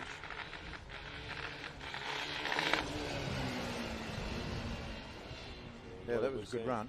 Yeah, but a 4.877, and I think actually the difference might be that the tyres just had a lot more stones and dirt that they'd picked up as the car had gone around, whereas on the previous run the team was there to wipe the tyres down. Yeah, that run, definitely the driver's side right was quite a dirty looking tyre on the back of that car. And this may actually be, when you've got a start line like this where it's a little bit rocky, maybe the right answer is to pull the car out, not do the second run straight away. I mean, there's quite a run back. They're not really keeping a lot of heat into the tyres. You might be actually better to pull it back, bring it back up, brush it down again, and have 4 runs with brush down tyres rather than run it around. But regardless, Tokyo Denki had that one time that was 0.06 seconds faster, and it was enough for them to get the IC win. Yeah. Very small margin. Good launch by Tasmania. Good speed through the finish there. Yeah, that's moved them up on the overall placings. That's in terms of top times. That slotted them right in between Tokyo Denki and Edith Cowan University. Wow. So you think there was almost nothing between Edith Cowan University and Tokyo Denki, but there was enough there that Tasmania could sneak into that gap. That's a great run from them. Now, I had a bit of a look before on the YouTube. There was quite a few people sitting there and some comments, etc., going up on the stream. So big hello and a thank you to all of those that are watching the live stream. Brought to us by Blendline TV, doing a great job. I'd love to have them on the live stream, but I've got to ask the question, why aren't they watching my YouTube channel? They probably are. You can have 2 screens going, that's okay. No, so University of Queensland here.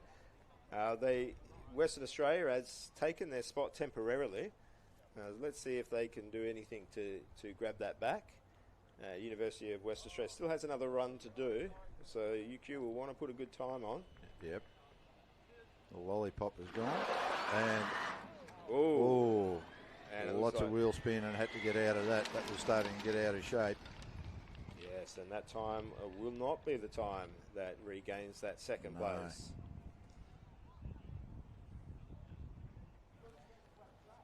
You can see the organisers sweeping off the track.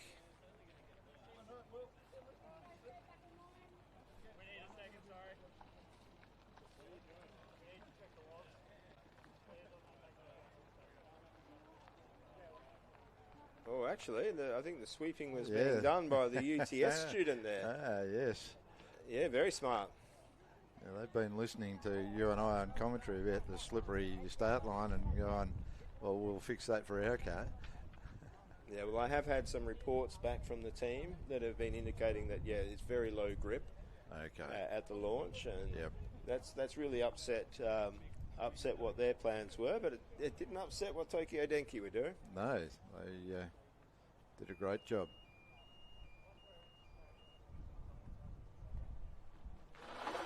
Great launch. At least there is a challenge, so not quite as quick as their best there. That was a 4.87.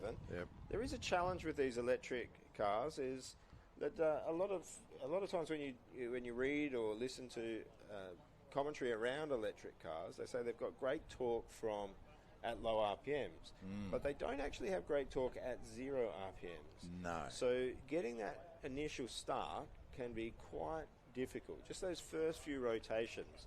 And it's amazing in these events that those first 1 or 2 metres in that launch zone are really critical to putting a good time on. So any velocity you pick up in that first 1 or 2 metres, you're carrying the whole length down the track. Yep. But conversely, any loss that you have in that first 1 or 2 metres, you're carrying that loss the whole way down as well. Exactly. Yep. Yeah, if you have a problem near the finish line, it doesn't carry anywhere near as big a penalty as a problem near the start line. And the same is true if you go drag racing with this. Yeah. It's really focusing on that launch. Yep.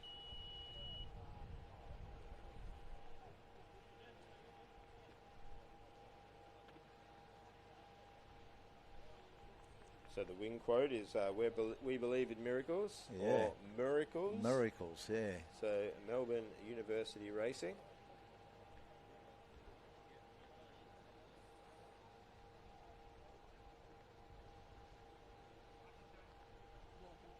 Now Melbourne didn't have a great run at the start. They're sitting there with a 6-second run. This car's capable of a lot more than that. Yeah, I would have picked it as being capable of a lot more than that. It'll be interesting to see what we get this time around.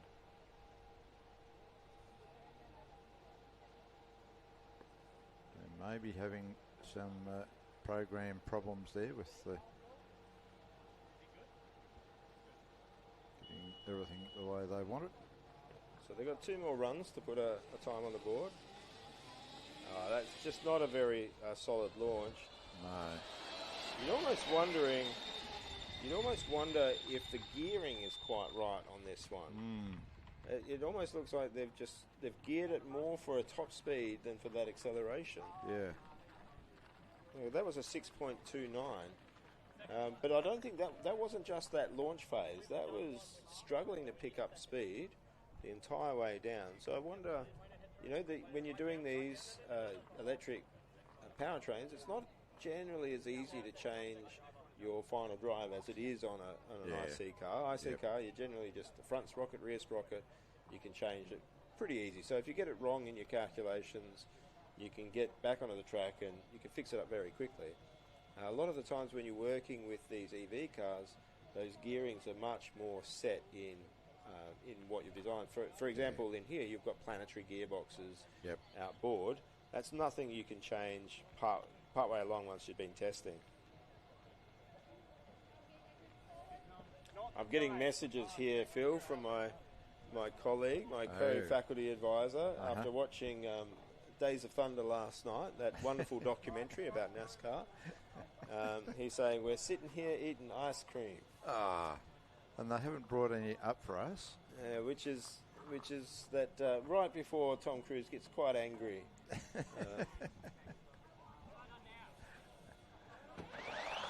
Solid launch from Canterbury. That was a good launch. Oh, it looks like it backed out a little bit towards the end there. Way out. That's a 5.22. And previously they'd done a 4.37.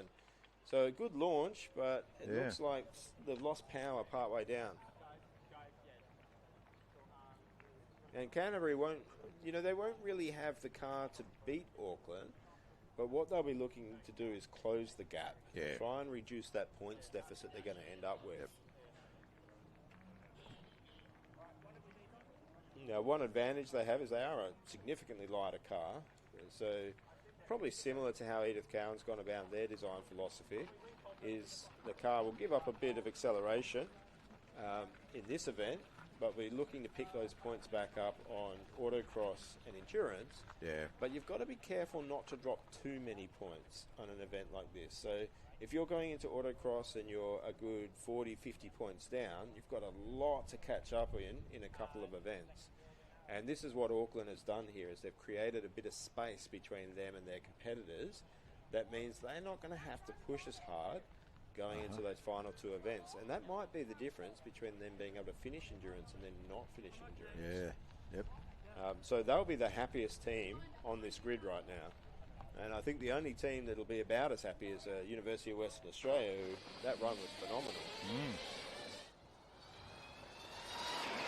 Tell you what, that was a fairly handy sort of a run there too. The Tasmanian team getting through quite well. Absolutely. That was their best time with a 4.54, and they've escaped that space between Tokyo Denki and Edith Cowan University. So a great run from them. Now UQ, they got one more shot to see if they can get back into that second place. First place isn't really on offer here. That one's been well and truly decided, I think. There's Auckland have packed that trophy up and locked it away for the trip home. I think they're probably back in the pits right now building a shelf for it.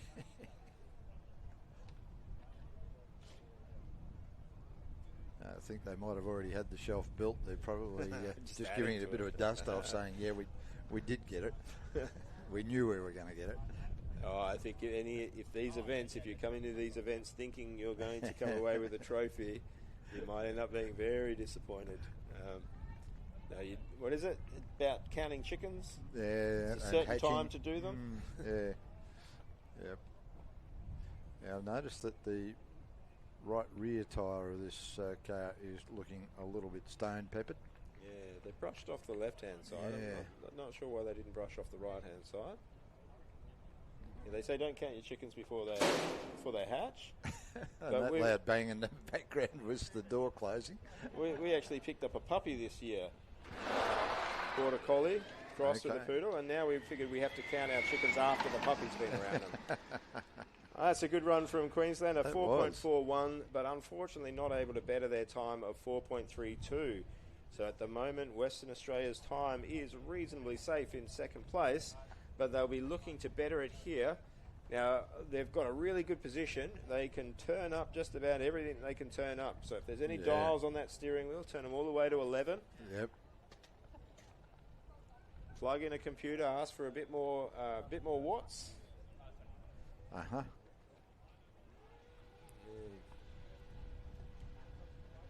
It's a very different arrangement on this car than most of the electric cars. It's got a single electric drive, but driving a 90-degree diff. So they've actually got the motor in a very different orientation than most electric teams. Yeah, it's sort of more of a conventional ICE rear componentry setup on this one. Yeah, and that's how they've been able to get these really long arms, because they've got that structure there to mount them to right in the middle. Oh, that's a decent launch. Yeah. Got good grip. I tell you what, it's not a bad run. I don't think it's as quick as Auckland, but a good run nonetheless. No, they didn't manage to better their time, but got very, very close to it. It was a 4.3. Yeah. So their 4.25 is now a target. And one of the teams looking to take that target down is University of Newcastle. Yeah. Their best time is only about 0.08 away. Now, they're not carrying any wings here. No. So they've got a really good chance to get themselves a silver trophy instead of where they're sitting at the moment, which is just out of the top three. Now, of course, Queensland have done their runs. So Queensland will be getting a bit nervous. At the moment, they have a trophy that they're taking home, but it could still be taken off them. Canterbury still has another run. Newcastle has another run to do.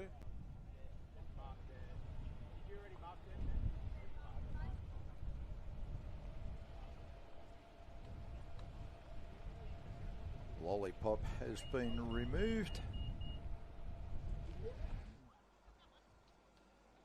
Oh, I'm not sure about that launch. But we have a 4.224, so they have taken second place. Wow. I thought they might, from the look of that launch, I think there might even be a little bit more in there. Yeah, I suspect you're right. That was a good run. So that second place grabbed by University of Western Australia is fading quickly. And each car that goes on this start line is moving these rocks away. Yep. Now, Melbourne here, I'm going to suspect that as nice a car as this is, I think this isn't quite geared right.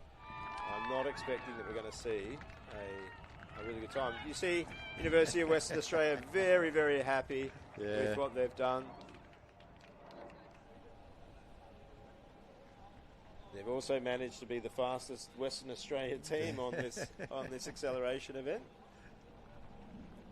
And even though we're running as separate classes here in Australia, we do intend on taking the car to the UK. So we take it very seriously, the competition between the EVs, because in the UK, everyone competes in the same pool. Ah, right. Yeah, that looked like a very gentle sort of a run, to be honest. It was their best. It was a 5.97, which dropped them out of the 6 seconds. But definitely, I think the gearing's an issue there, Phil. I think you're right. And it looks like we've got University of Canterbury rolling back into the start line again. Lots of effort going into cleaning those tyres. Yeah, they have one more run.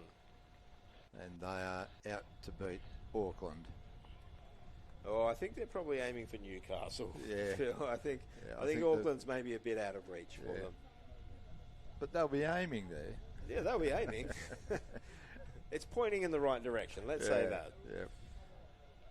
Beautiful car, though. Absolutely beautiful car. Yep.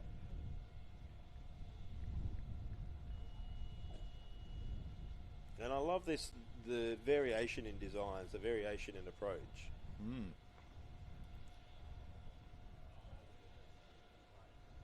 Now, the electrics they do have energy usage in the endurance run. So a car like Canterbury that has a little less aero, two-wheel drive, is quite a bit lighter. It's the lightest EV here. It's going to have some advantages in its energy use on the endurance, and that can't be discounted. We're not going to see this on the acceleration run, but the comp's a long comp. We've got 4 days of point scoring opportunities between the statics and dynamics, so we really don't know how it's going to finish up until the very end of Sunday. Mm. We're getting some claps out in the background for Canterbury,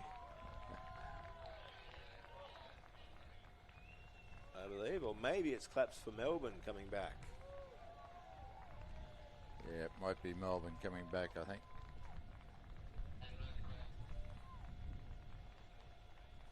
We are able to just, for those of you that are watching the live stream, we have the advantage of a window. We can sort of see a bit of what's going on as... it really hasn't been a good run. That really didn't turn into 4.8. Yeah. So I hope that's not a sign that they're starting to have some issues with this car. Because those first two runs were very, very solid and close to each other.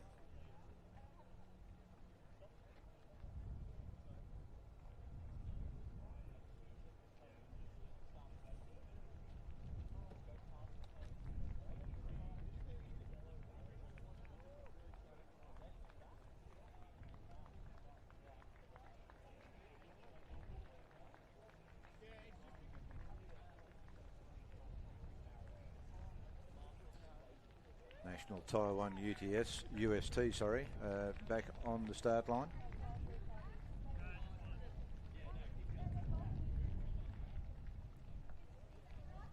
Yeah, they did have a pretty good run before. So at the time it was a 5.47, but at the time that was being run, it was pretty good. So wonder if they've been able to go and turn anything up.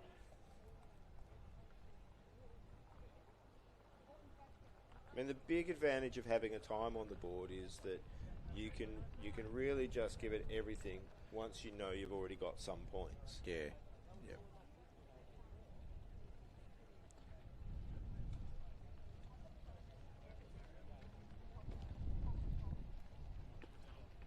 Yes, it can be quite disappointing to turn up on your first run and break something and then not be able to compete in any of them, and your day and all of your possible points have just gone. And that has dropped them into the fours with a 4.97. Well done. Yeah, I could see there that was what we were talking about before about some of these EVs. They can have trouble getting off the line, getting that first bit of acceleration, but once it was past the line, there was a fair bit of power there that was starting to push it along. Yep. So really that first part of that run is where they're struggling to really get a good chunk of acceleration. And that's probably nothing that they can really change now. No, not at all. Nothing they can do.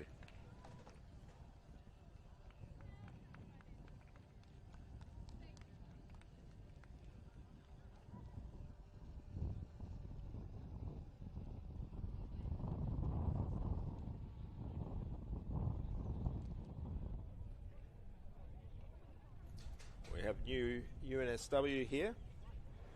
Now, this is a team that could potentially challenge for a podium in this event. They're only a tenth of a second outside. Western Australia and Newcastle will be quite nervous with what's about to happen here. This is a team that's definitely got the power. We saw this in the skid pad. Yeah, they've got great power, and car performs really well. Oh, decent launch. Yep. I think they may have it. Oh, it looked like it didn't quite have the speed towards the end with a 4.35. So I thought a better launch there, using all those four wheels. Yeah. But it looked like as it started to get up to speed, that just wasn't that extra bit. It was almost as if they went, well, shut down early. But, yeah, I'm not too sure what the situation was there, but... Yeah, Newcastle here, I think, safely in a podium place, so they're either going to get second or third. There's not much that can knock them off from getting a trophy for this event, but they'll be looking. They know that UNSW have another run to go. They know that there's still some chance to lose one of those trophies or drop down into the third place, so they'll be looking to get as much advantage as they can and also maximise their points outcome. They're going into this event. This has been one of their events, the best events out of the two.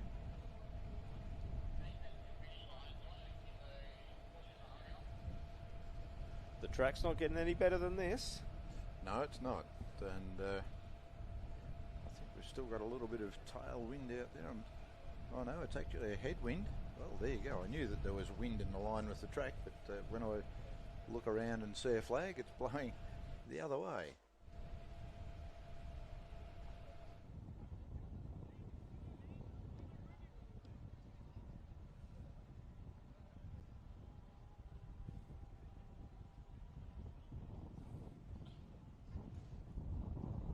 So hopefully some of the teams that haven't been able to get out today are able to get out tomorrow. We've had 16 teams that have put times on the boards for both of the events, which means there's another 10 that we haven't seen out. Griffiths, we know, will not be joining us, which is a real shame. So there's another 9 teams we hope to see. And unfortunately, Newcastle here haven't been able to improve on their time. But they should be happy. They're going to take a trophy home for this event. Yep. Did get to the finish line, so that's or did it? He's pulled off early, perhaps. I'm not too sure exactly where the finish line is. He's trying to get it across. He's urging it. The last little bit. Yay! Well done. It's a nice little car, this one. It's very nice, yeah. The fact that the bodywork has been designed in such a way that you can get the whole lot of the bodywork off in just a few seconds is something really to be proud of. That's an aspect of their design that they've focused on and apparently done really quite a good job at it.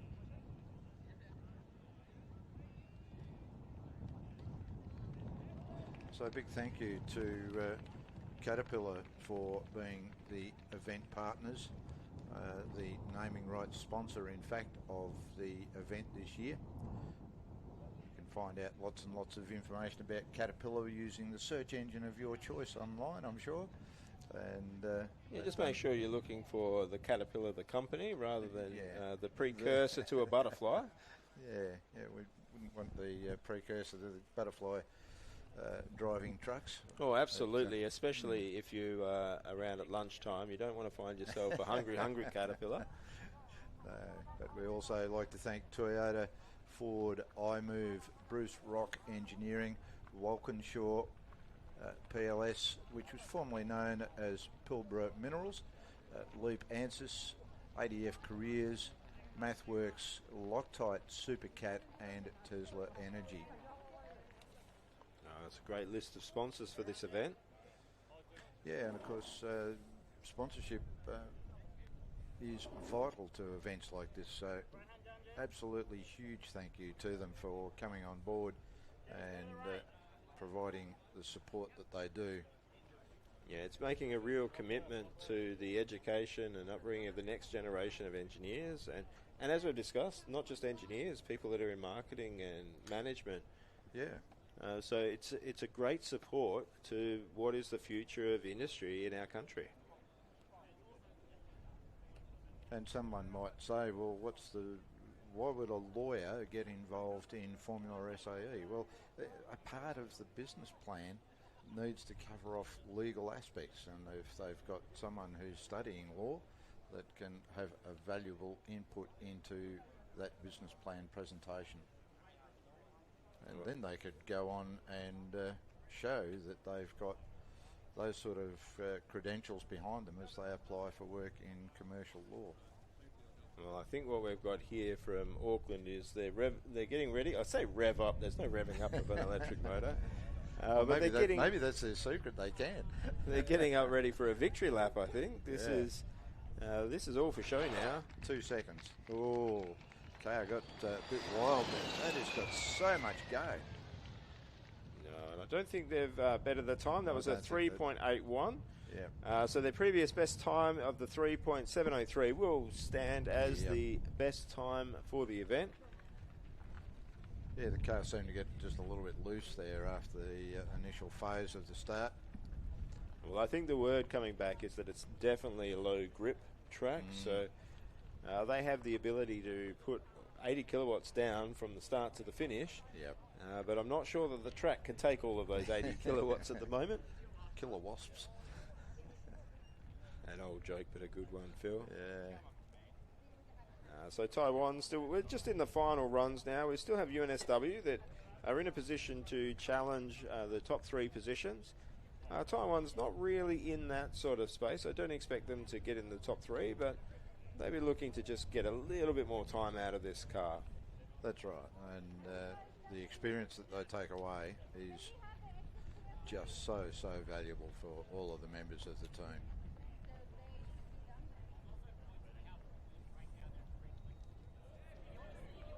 Tyres have been suitably cleaned off.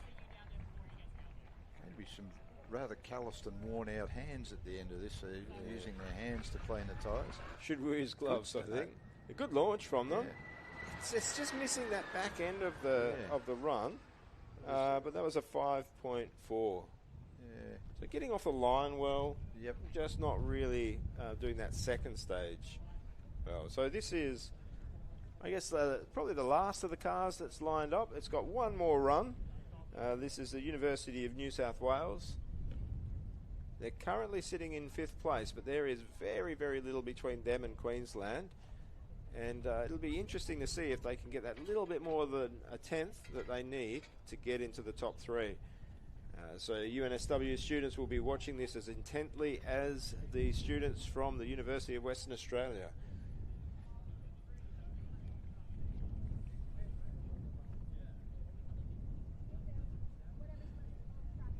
Yes, so we've got, just looking at the timeline of the other events that are available on track, there's the Autonomous Vehicle Track Demonstration event that will run from 15:30 to 1700.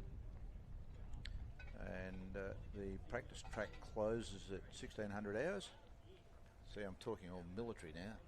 Oh, there you go, Phil. Well, it's not bad to have a motorsport team run a little bit like the military. Oh, it's a good idea. You know, nice, clear lines of communication and responsibility. Absolutely vital. Oh, it's a good launch. That is a cracking launch. It looks like it's backed off a little bit towards the end. They have bettered their time. They've gone above Queensland with a 4.28, but they are 0.03 of a second off a podium. University of West Australia holds that spot. Yeah. So a good run. So close. So very, very close.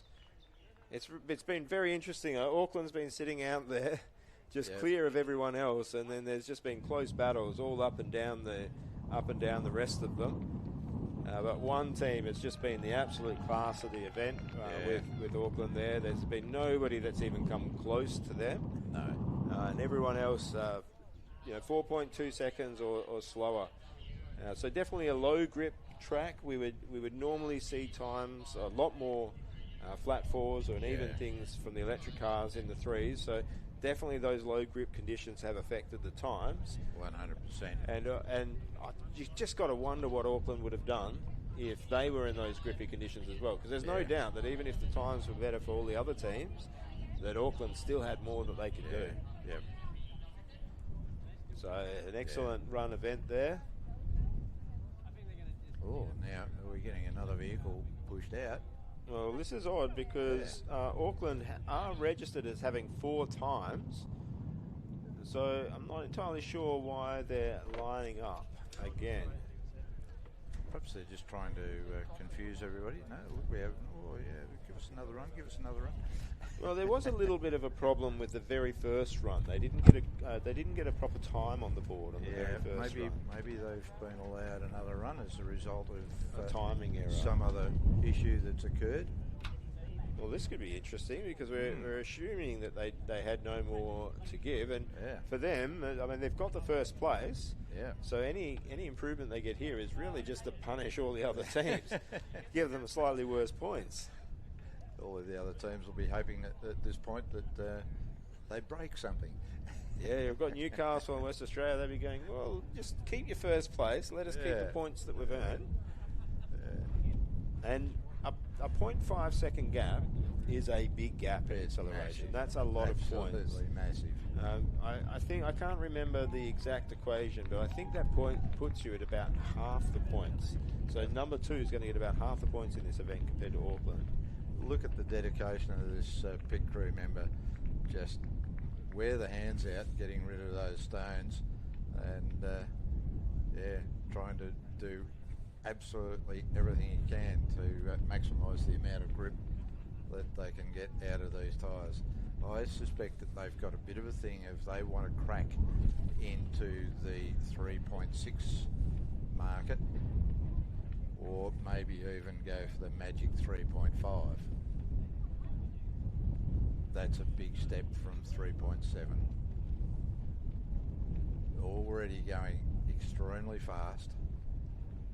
Any improvement from here is going to be extremely small, I would think. But boy, are they spending some time on trying to get the maximum amount of grip out of these tyres. Yes, make sure that you've got the laptop off the wing, because that will slow you down, and the driver's not allowed to carry the umbrella down the track, as much as he'd probably like to in a way.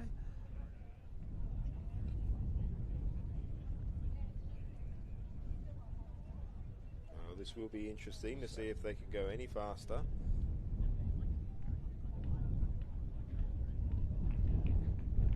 So once again, Auckland has ended up being the team to put the last run on. Yeah. They've managed it in skid pad, and now they're managing it in acceleration. They really are having all of the stones and apples fall their way. It's still cleaning the tyres. Let's just make sure we've got all those tyres clean. Let's just do it again. Oh no, well we'll clean those tyres again. That seems to be what's going on here.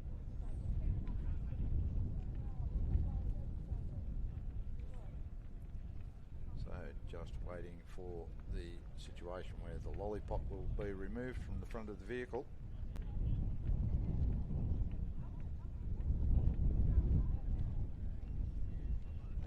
Here on the microphone, there's a bit of wind about out there. Good start. Solid launch. Great acceleration and runs down through the. So I don't think it's going to be any quicker. Not any quicker. It's a 3.83. Yeah.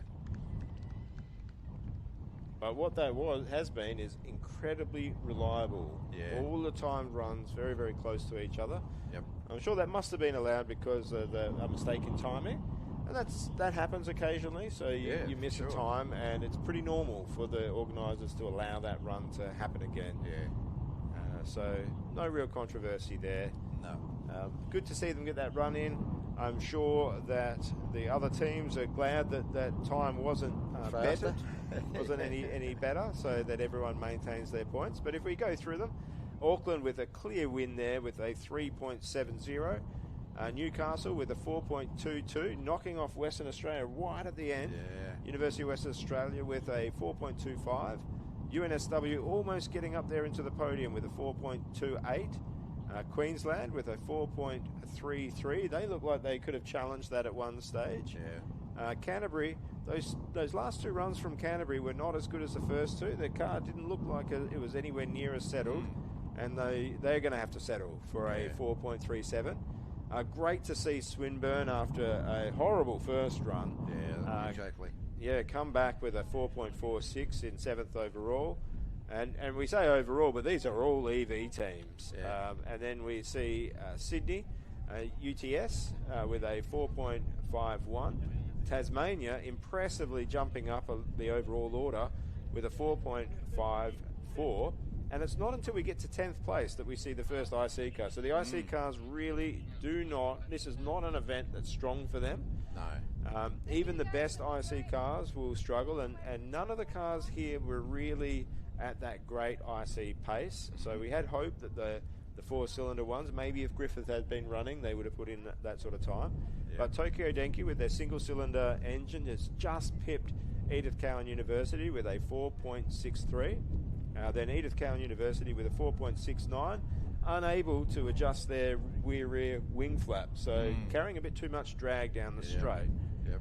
And then we finish off with ANU coming in 12th place, and then Taiwan, Melbourne, Al Faisal and Flinders bringing up the final race. But fantastic that all of these teams got a run. They really loaded up their cars. It's not an easy event on cars. No, it's most definitely not. And the load even on the driver to the pressure on the start line to get that start right. That can be a bit of a telling moment for some drivers. Now we are missing some of the teams. So some of the teams haven't got through scrutineering. We're hoping to see them come out tomorrow. We're unfortunately not going to see Griffiths, which is a real shame. But there are another 9 teams that maybe could be out here.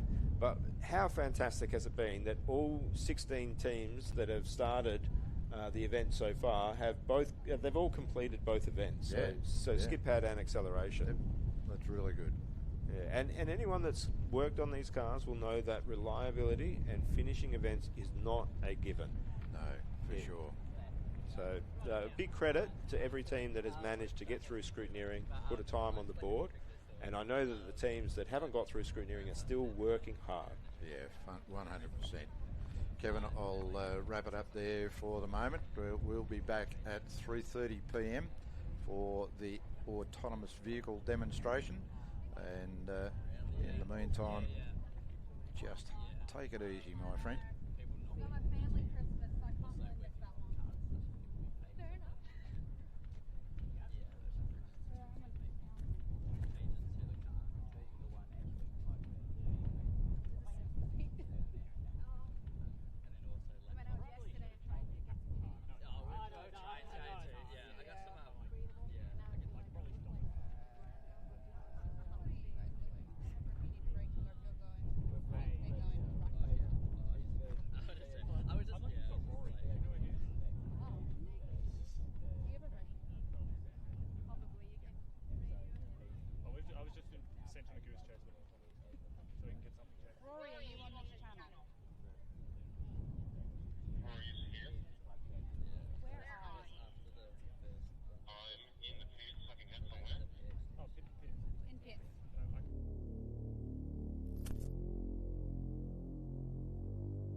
Bruce Rock Engineering was established in 1980 by Mike and Gay Verhoot. For humble beginners operating out of a 300 square metre workshop with one employee, BRE today, driven by the Verhoot brothers, has grown to include multiple business divisions, over 320 full-time staff and 4 state-of-the-art engineering facilities throughout Western Australia, while head office is still based out of Bruce Rock. BRE's brand new purpose-built Perth facility is home to the cutting-edge technology, superior workshop equipment and modern offices. After being in business for over 4 decades, Bruce Rock Engineering is driven by their vision to not only be the leader in the Australian road transport industry, but renowned for excellence in innovations, quality and value. The values of integrity and continuous improvement means exceptional Australian-made sustainable road transport solutions.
Rock Engineering was established in 1980 by Mike and Gay Verhoot. For humble beginnings, operating out of a 300 square metre workshop with one employee, BRE today, driven by the Verhoot brothers, has grown to include multiple business divisions, over 320 full-time staff and 4 state-of-the-art engineering facilities throughout Western Australia, while head office is still based out of Bruce Rock. BRE's brand new purpose-built Perth facility is home to the cutting-edge technology, superior workshop equipment and modern offices. After being in business for over 4 decades, Bruce Rock Engineering is driven by their vision to not only be the leader in the Australian road transport industry, but renowned for excellence in innovations, quality and value. The values of integrity and continuous improvement means exceptional Australian-made sustainable road transport solutions.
Okay, we are back, but a little bit of a delay in the winds, quite literally.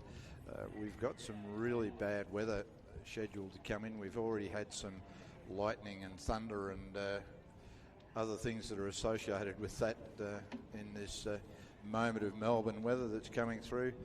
Kevin, perhaps we might just have a bit of a chat about some other things that are occurring.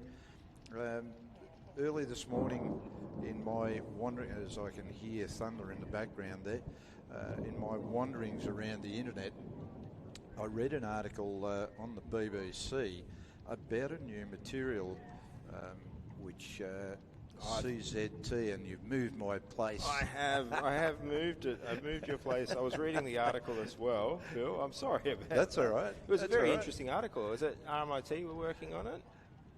No, this is in the UK. Yeah. So, and it's a new material used in scanners, basically for the likes of the scanners where you'll scan a head or people's lungs or things, and the story goes on about an existing process that will take 45 minutes. With this new material and some other technology in the device, that's now a 15-minute scan. Oh, it's incredible. So it's amazing, and I'm just sort of wondering in the back of my head how long it'll be before these sorts of materials, people are able to manufacture them a lot bit more readily. Cadmium zinc telluride, or telluride. Yeah, I think that's how I'd pronounce that. Yeah, I'm not very clued in on what exactly that process is and the materials, but I do know that the scanning technologies are a really big deal in engineering at the moment. We actually had the head of our engine scanned in a CAT scanner, CT scanner, and that was enabling us to get a full three-dimensional model of that head, including all of the galleries and everything in very, very high detail. And it was fast. By the time we went in, took the head in, 15 minutes later we had the scan data far better than we could do by hand. It was absolutely incredible. We've used that facility. That's a facility at our university, and we've used that to scan things in non-destructive testing, so you can actually look inside full assemblies and be able to determine if anything's broken without pulling it apart. So that's amazing. You know, we see sometimes like this. You see these sort of technologies first applied in things like biomedical, where there's really good research dollars available, and then they start to filter down into areas where you wouldn't even expect it at first. So you start to see them in engineering contexts and in different industries. So probably have to have a bit of a read up on it. Yeah, well, I'll certainly send you the link to that one. It's certainly available on the BBC website. But there's another thing that I'd like to perhaps discuss with you. And you mentioned pistons. So I'm on a mailing list from Moditech, which is a part of the Cosworth organisation. And the pistons in Formula 1 engines, really their roots go back to World War II, when Rolls-Royce had to develop new material for the pistons. Once they started to supercharge their engines, they were failing, and they developed the material that they referred to as RR58, and it comes from a family of, this is a tough one, hydaminium, I'll say, form of aluminium alloys. These nickel aluminium alloys retain their strength at high temperatures, which is an important attribute, of course, of piston material. In later years, the Cosworth people took to that, and they've modified the material a bit further to a point where it's changed its name to 2618 aluminium alloy, but it's got lots of magnesium in it. It's got copper in it. There's various ranges of materials that are involved in there. And how much of materials analysis and decisions are made within SAE? Quite a lot. It's not an area where, I have some expertise, I guess, in around the composites. So I'm usually there when the team's, just as the person that has to run the equipment. There as a person going through all of the composite tests with the team. We've done a lot of testing with different 3D print materials. So we've got PPA-CF, so PPA is a type of plastic with a carbon fibre reinforcement in it. It's quite expensive stuff. But in its 3D printed state, about as strong as aluminium. Right. Layer lines, it's got a little bit of lack of strength there.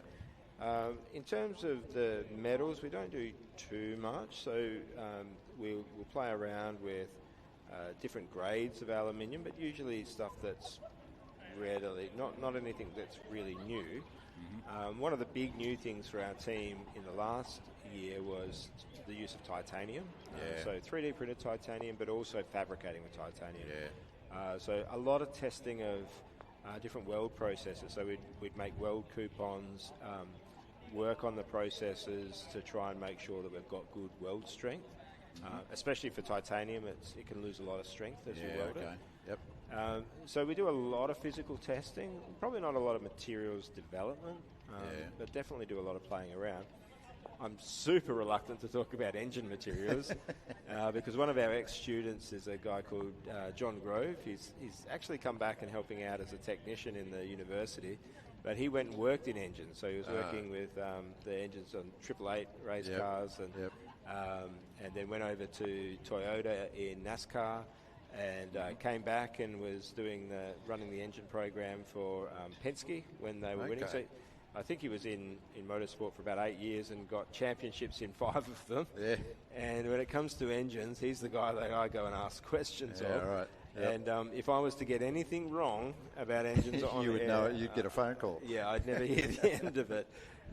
So I definitely go to John with those. But some of the stuff that he talks about in the engines that he's working on.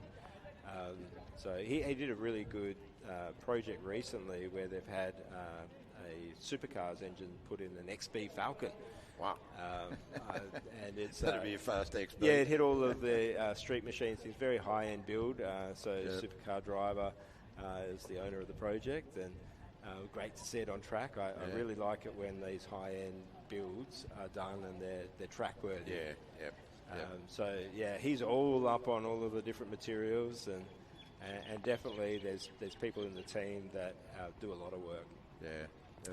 Probably the biggest thing that we've ever done in terms of materials was at one stage when we were doing the custom engine work, so we were building our own custom engines, we had to reverse engineer some CV joints. So we made our own CV joints, and we would load, we had some joints that we were basing our work on, and we couldn't quite figure out what the heat treatment was and what the original material. So we would load the material up into an XRD, which enables you to figure out roughly what the material composition was. And then we'd look at the grain structures under a microscope, which could help you figure out what sort of heat treatment had gone through. And so then we were able to fairly closely pick a material that was close in composition, and then have an appropriate heat treatment to it. And pretty advanced stuff. It's some of that materials testing is a little bit out of my league. That's all right. That's all right. We've been able to discuss that these sort of things go on, and that's a value to, particularly to some of the younger ones out there who are looking to a future in what they may do post their secondary school and what they might look to aspire to in their careers down the path. So, I think one of the things that material advancements have been. I mean, you hit on it exactly, Phil. There's so many really exciting materials, and it's pretty common for us to maybe pick up some samples of a material or a process that we haven't used before, and just have a play.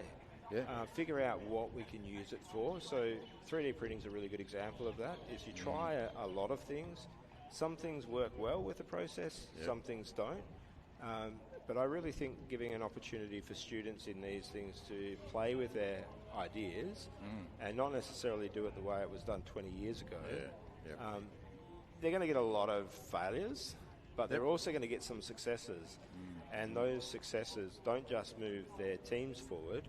Those are wins that they take into industry.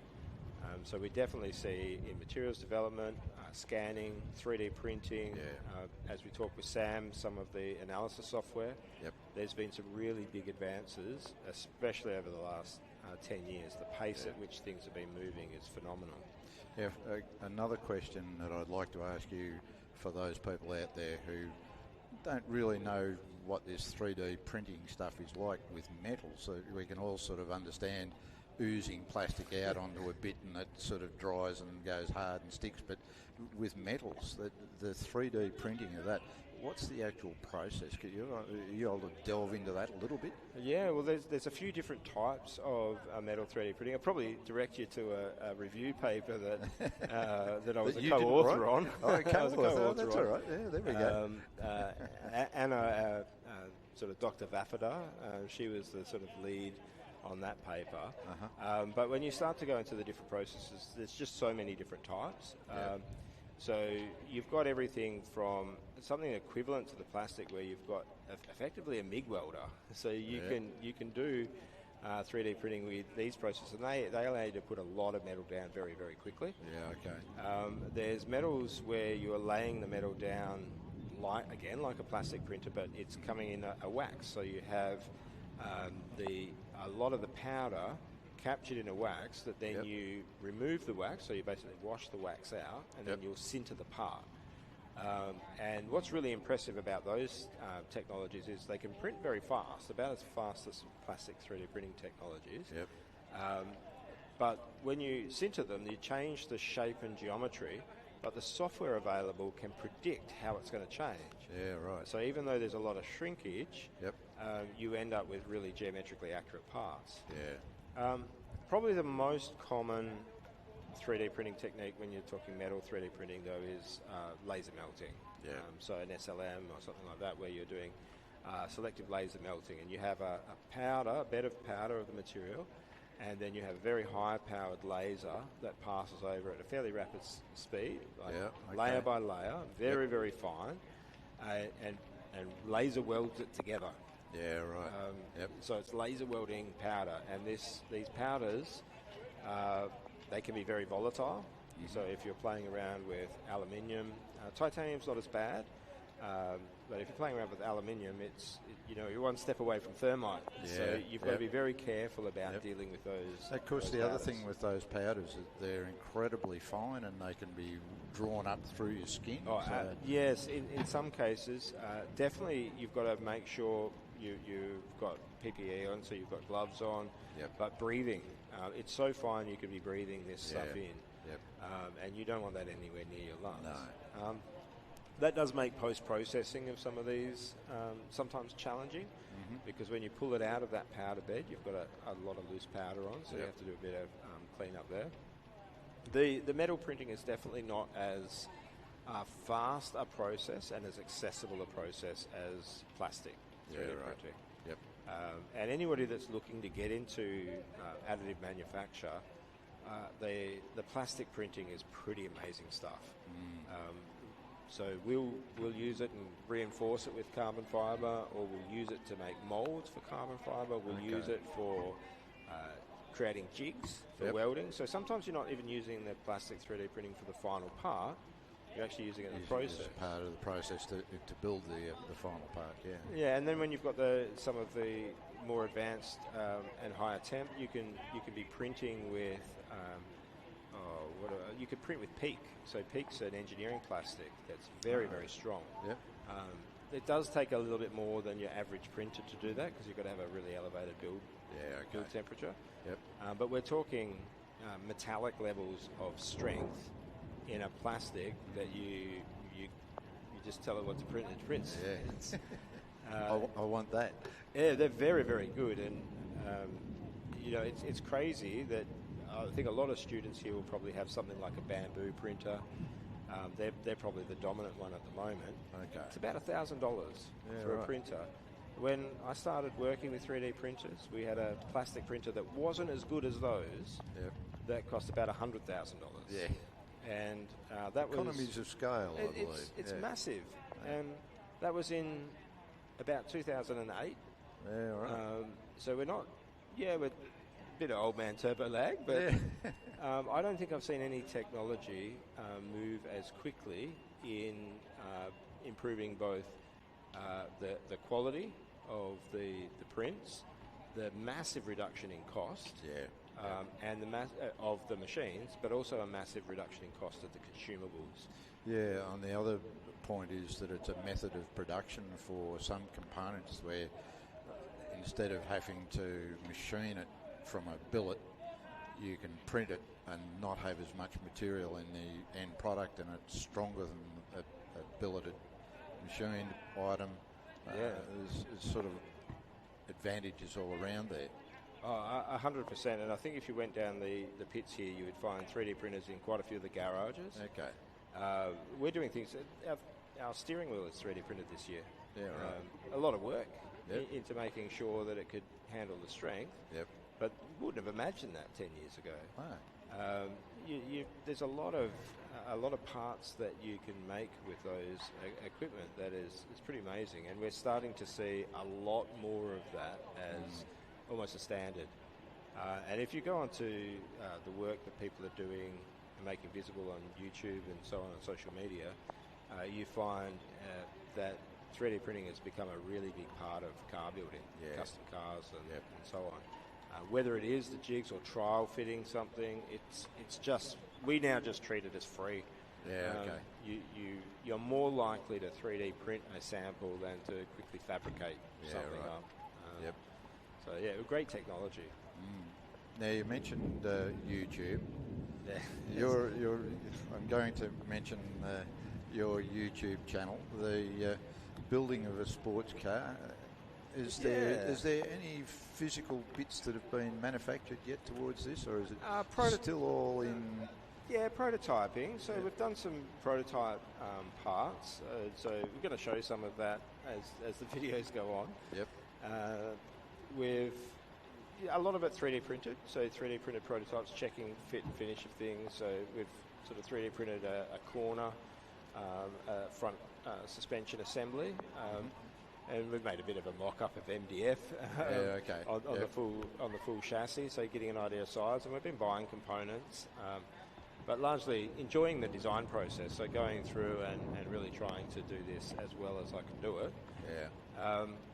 The channel itself, I'm just so grateful for the work of people that have written material before that I've benefited from. So people like Carol Smith, who I'm a big fan of his writing. Yep. And especially where writers like Carol Smith would show the process warts and all. So showing, that they're not perfect. And I'm very far from perfect. So I see these videos as a way, I'm getting to build a car that I've wanted to build for a long, long time.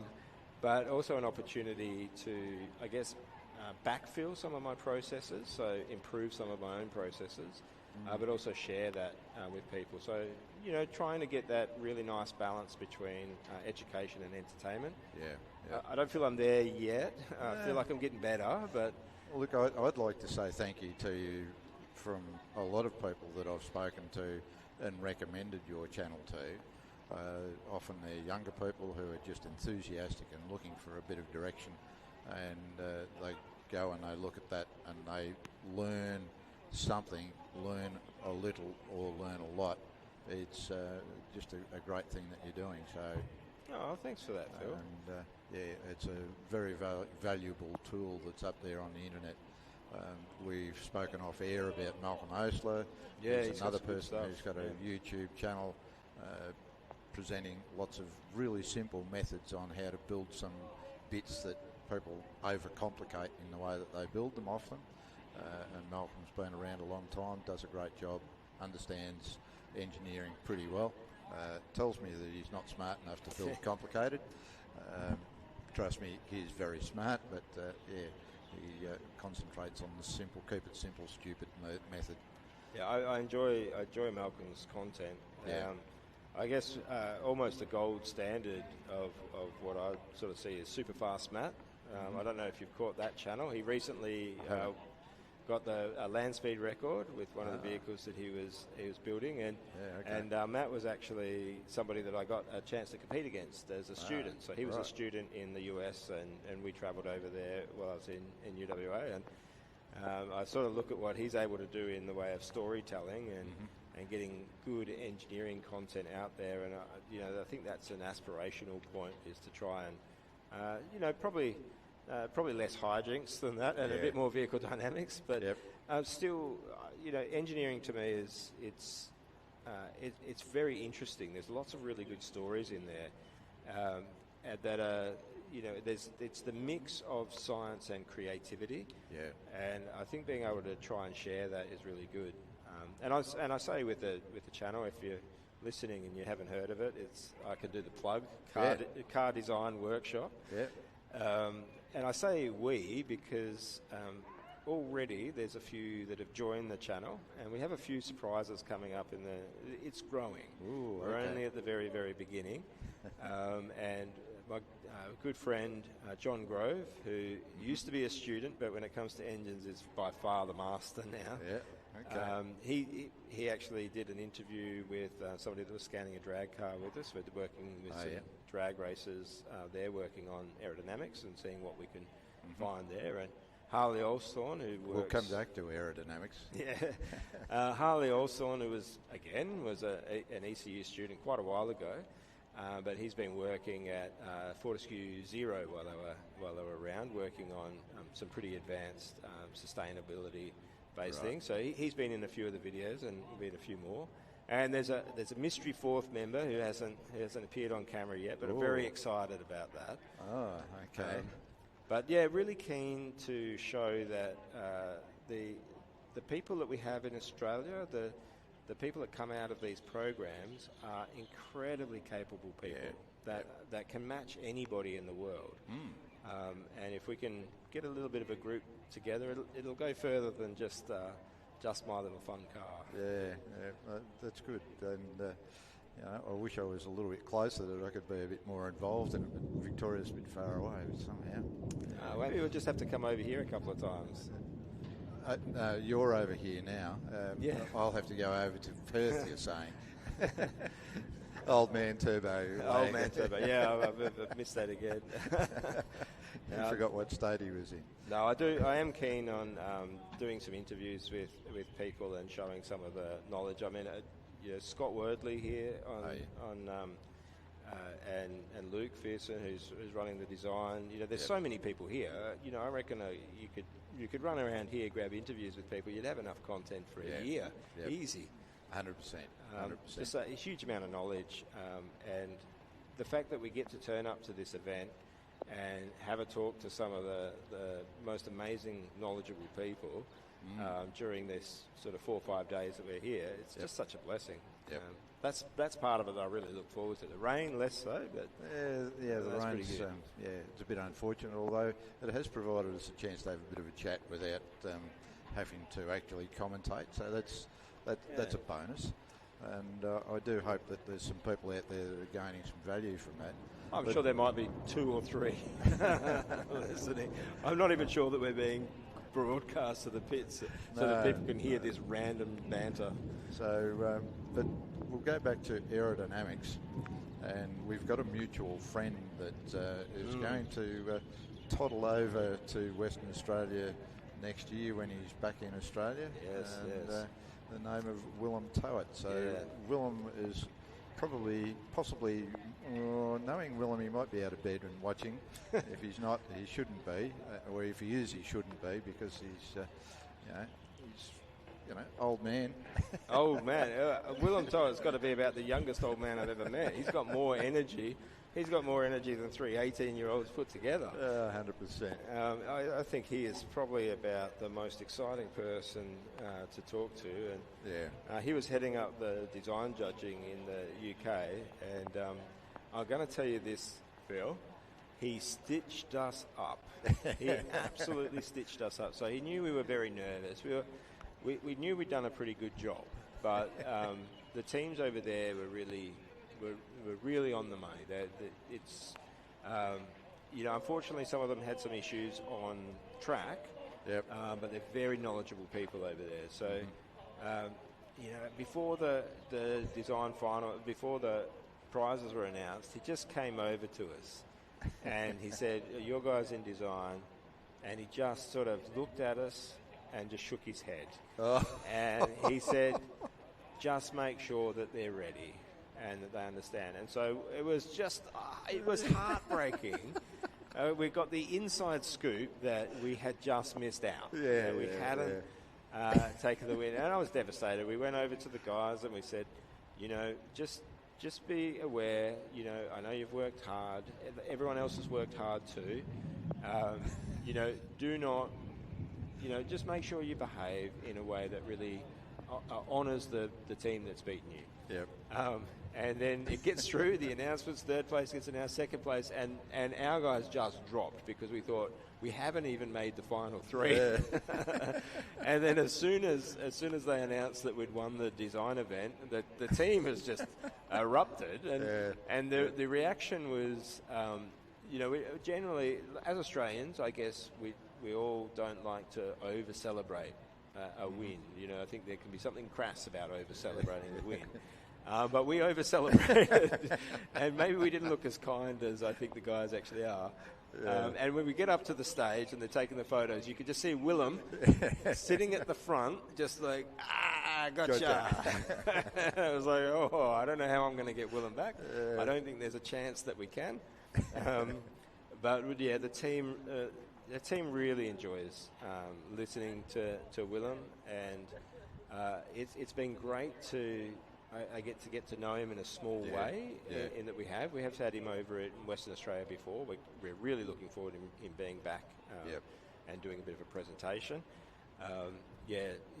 What he has achieved in his career is absolutely amazing. Absolutely stunning. So for those who don't know, Willem Towett, I'll start off with the last thing he did in Australia, and that was working for Kevin Bartlett at Bathurst in the Camaro days, and then he went overseas, went to the UK and a few sports car-y things, but over 30 years in Formula One, and his first job in Formula One was as a model maker, and he then progressed to become the person in aerodynamics for Benetton, grew the aerodynamics side of it there, went to Ferrari for a number of years as the head of aerodynamics project, led the building of a wind tunnel in Italy. They did pretty well, didn't they, Phil? They did pretty well.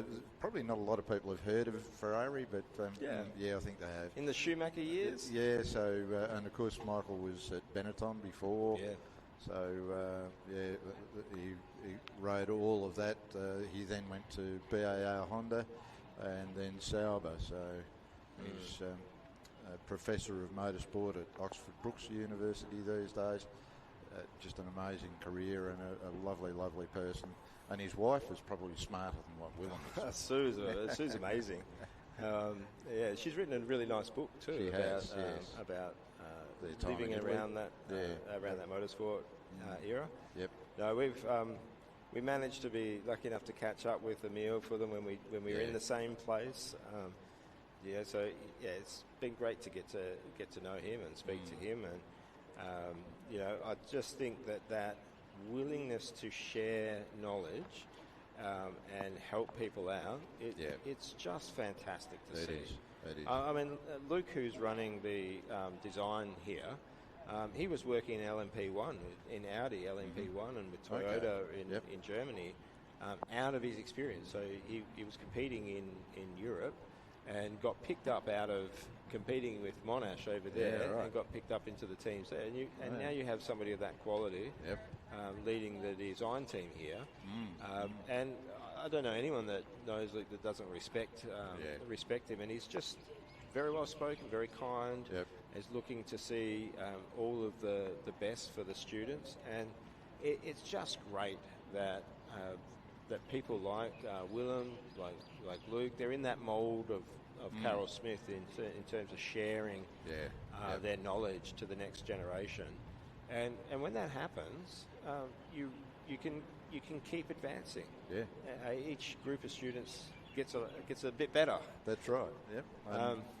Well, we've talked about the change in technology, so there's change takes place all of the time. I recently was asked to speak at a teacher's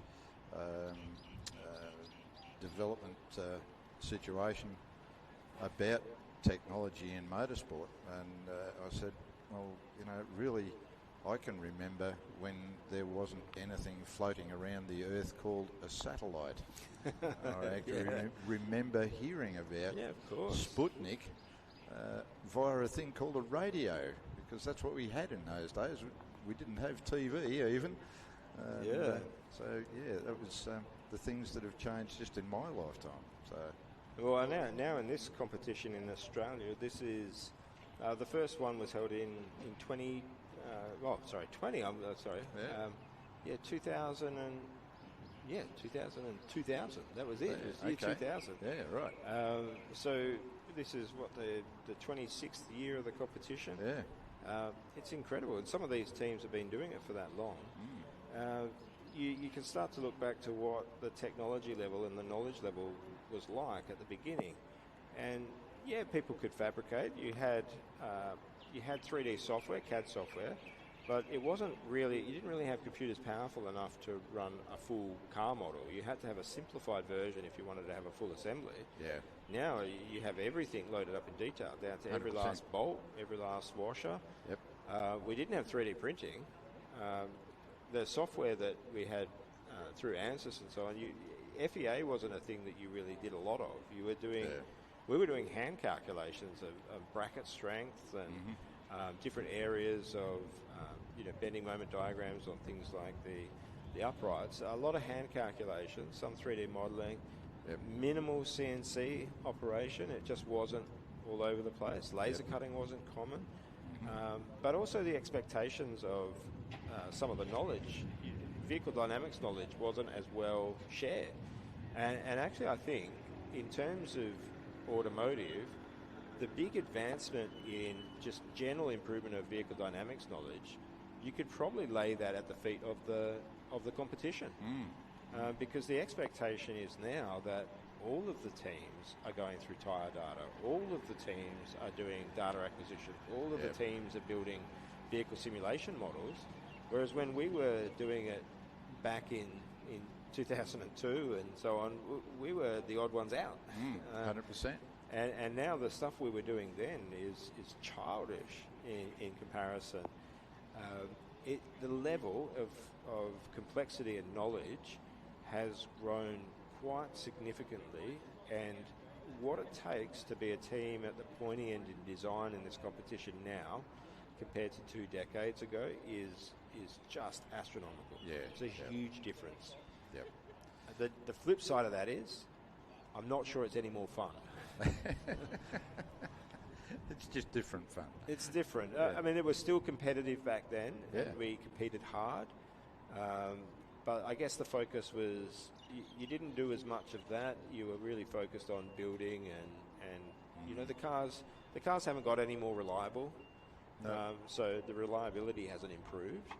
The speed has improved, but they were reasonably quick back then as well. But really in that detailed design, it's got a lot better. And look, it's students that are coming through and refining their skill levels and knowledge and going on into industry to do more, and then there's another group of students come through, so you can't expect too much change over the years, I guess, in that sort of respect. Yeah. And the reliability, etc. I know the alumni come back and they assist and all of that sort of thing, but they can't actually do the stuff for the students. The students are doing it for themselves. Yeah, absolutely. And how you balance the involvement of alumni is an interesting challenge. So alumni have a lot of skills, but most alumni don't want to get back and involved. They've done their time. They know how much pain it can bring. So you do want to have good alumni relationships, and they can help. I really think that places like LEAP, where they are developing, and MathWorks, where they develop good tutorials. I think the people that take time, to create video content, Hopefully I'd be amongst those. But I'd classify you amongst those for sure. Yeah, that really helps. What it does is you've got a steep learning curve, but at least you have the resources available to you. Yeah. I guess when I was starting out, you were only fortunate if you found the right book. So you used to have to use your legs and hop in the library, search through a lot of things. And I can remember my local library in Greenmount, which is a suburb in the middle of nowhere in Perth. They had Alan Staniforth's book, Competition Car Suspensions. Okay. And I know that book. There's a lot of issues in that book in terms of things that haven't turned out to be as important. Quite accurate. Yeah. Quite accurate. And but he was a good writer, and the book was a good read. And I reckon that book changed my life because it really. Before then, I was all into engines, and reading that, I thought, oh, hang on. Getting these tyres to work is probably what it's really about. Yeah. And it just shifted the focus. And it was just the good fortune that some librarian had decided that book looked interesting enough to buy and put on the shelf. Yeah. And it was probably about the only technical car book on there. And pretty much devoured it. And then you start searching for other stuff. These days, it's so easy to find. Yeah. And the information is accurate. It's peer-reviewed. The students still have to go to the effort to learning it, but it is available to them. Yep. And that's largely because of this competition, this and the US competition and the European competitions, the great supporters of the competition creating that sort of material, papers that have been written by students that have gone on to PhDs and so on. It really has advanced. I don't think it is an overstatement to say that the existence of this competition has radically advanced our understanding of ground vehicles worldwide. Yep. I don't think that's an overstatement. No, I would agree with that. And ground vehicles don't just apply on Earth, because there's an Australian company that have been chosen by NASA to build a rover for, I can't remember now whether it was the Moon or Mars, but so exciting. There's a little bit of that sort of thing goes on as well, and of course it will be a fully remote vehicle. It won't be a human there to drive it. It's just a small robot that's going to roam around and gather information on wherever it goes. Well, it should be good there because they don't have rain there. So rain is what's stopping. We don't know that. The moon, we know. We're pretty sure about the moon. But obviously rain is stopping us at the moment with this autonomous vehicle demonstration. They're not trying to control these vehicles from another planet. No. But certainly at the moment... Well, they're not trying to control the vehicles at all. The vehicle's controlling itself. But it would be good to see those vehicles out there. 100%. But look, Kevin, I think what we might do is take a bit of a break, because I think it's going to take a while before anything comes back. I've probably just about exhausted your brain for the moment. I've thrown a few different subjects at you, and you've been very forthcoming, and I thank you for having that chat with me. We'll save a little bit for tomorrow, won't we? Yeah, that's right. I've got to throw a few more curly ones at you tomorrow. Oh, feel free. See if you can stump old man Turbo Lag. All right, well, look, we'll take a bit of a break, and as soon as we see some action with the autonomous vehicles coming back, we will be back with you at the Caterpillar Formula SAE Australasia Championship 2025.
Bruce Rock Engineering was established in 1980 by Mike and Gay Verhoot. For humble beginnings, operating out of a 300 square metre workshop with one employee. BRE today, driven by the Verhoot brothers, has grown to include multiple business divisions, over 320 full-time staff and 4 state-of-the-art engineering facilities throughout Western Australia, while head office is still based out of Bruce Rock. BRE's brand new purpose-built Perth facility is home to the cutting-edge technology, superior workshop equipment and modern offices. After being in business for over 4 decades, Bruce Rock Engineering is driven by their vision to not only be the leader in the Australian road transport industry, but renowned for excellence in innovations, quality and value. The values of integrity and continuous improvement means exceptional Australian-made sustainable road transport solutions.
Well, good afternoon again, ladies and gentlemen, from Calder Park Raceway, the Caterpillar 2025 Formula SAE Australasia Championship. The weather has closed in. We've had thunder and whatnot going on, and the procedural manual for the event is that if there is any thunder, that there is action on track ceases.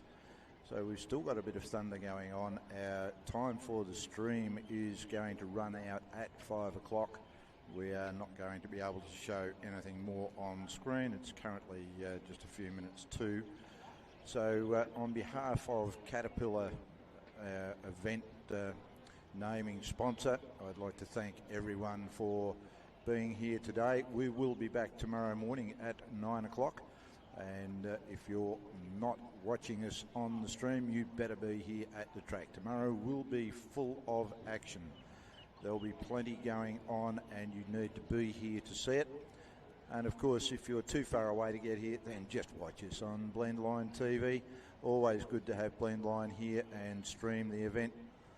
Big thank you from me and everyone else at the track.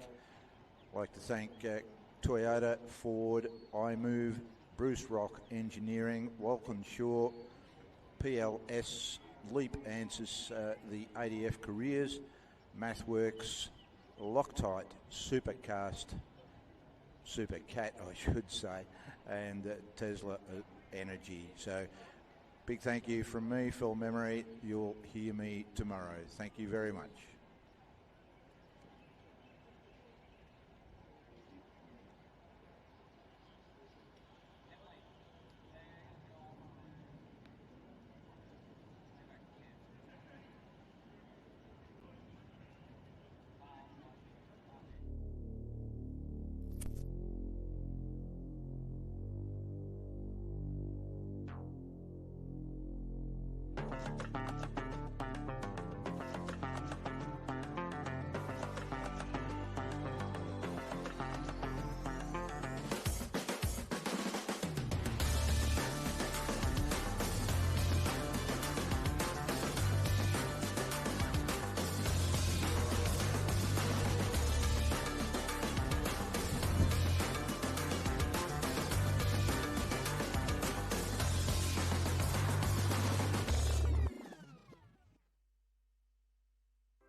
Bruce Rock Engineering was established in 1980 by Mike and Gay Verhoot.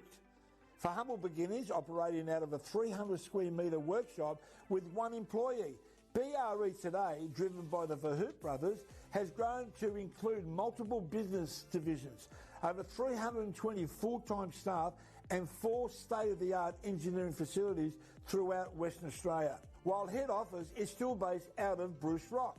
BRE's brand new purpose-built Perth facility is home to the cutting-edge technology, superior workshop equipment and modern offices. After being in business for over 4 decades, Bruce Rock Engineering is driven by their vision to not only be the leader in the Australian road transport industry, but renowned for excellence in innovations, quality and value. The values of integrity and continuous improvement means exceptional Australian-made sustainable road transport solutions.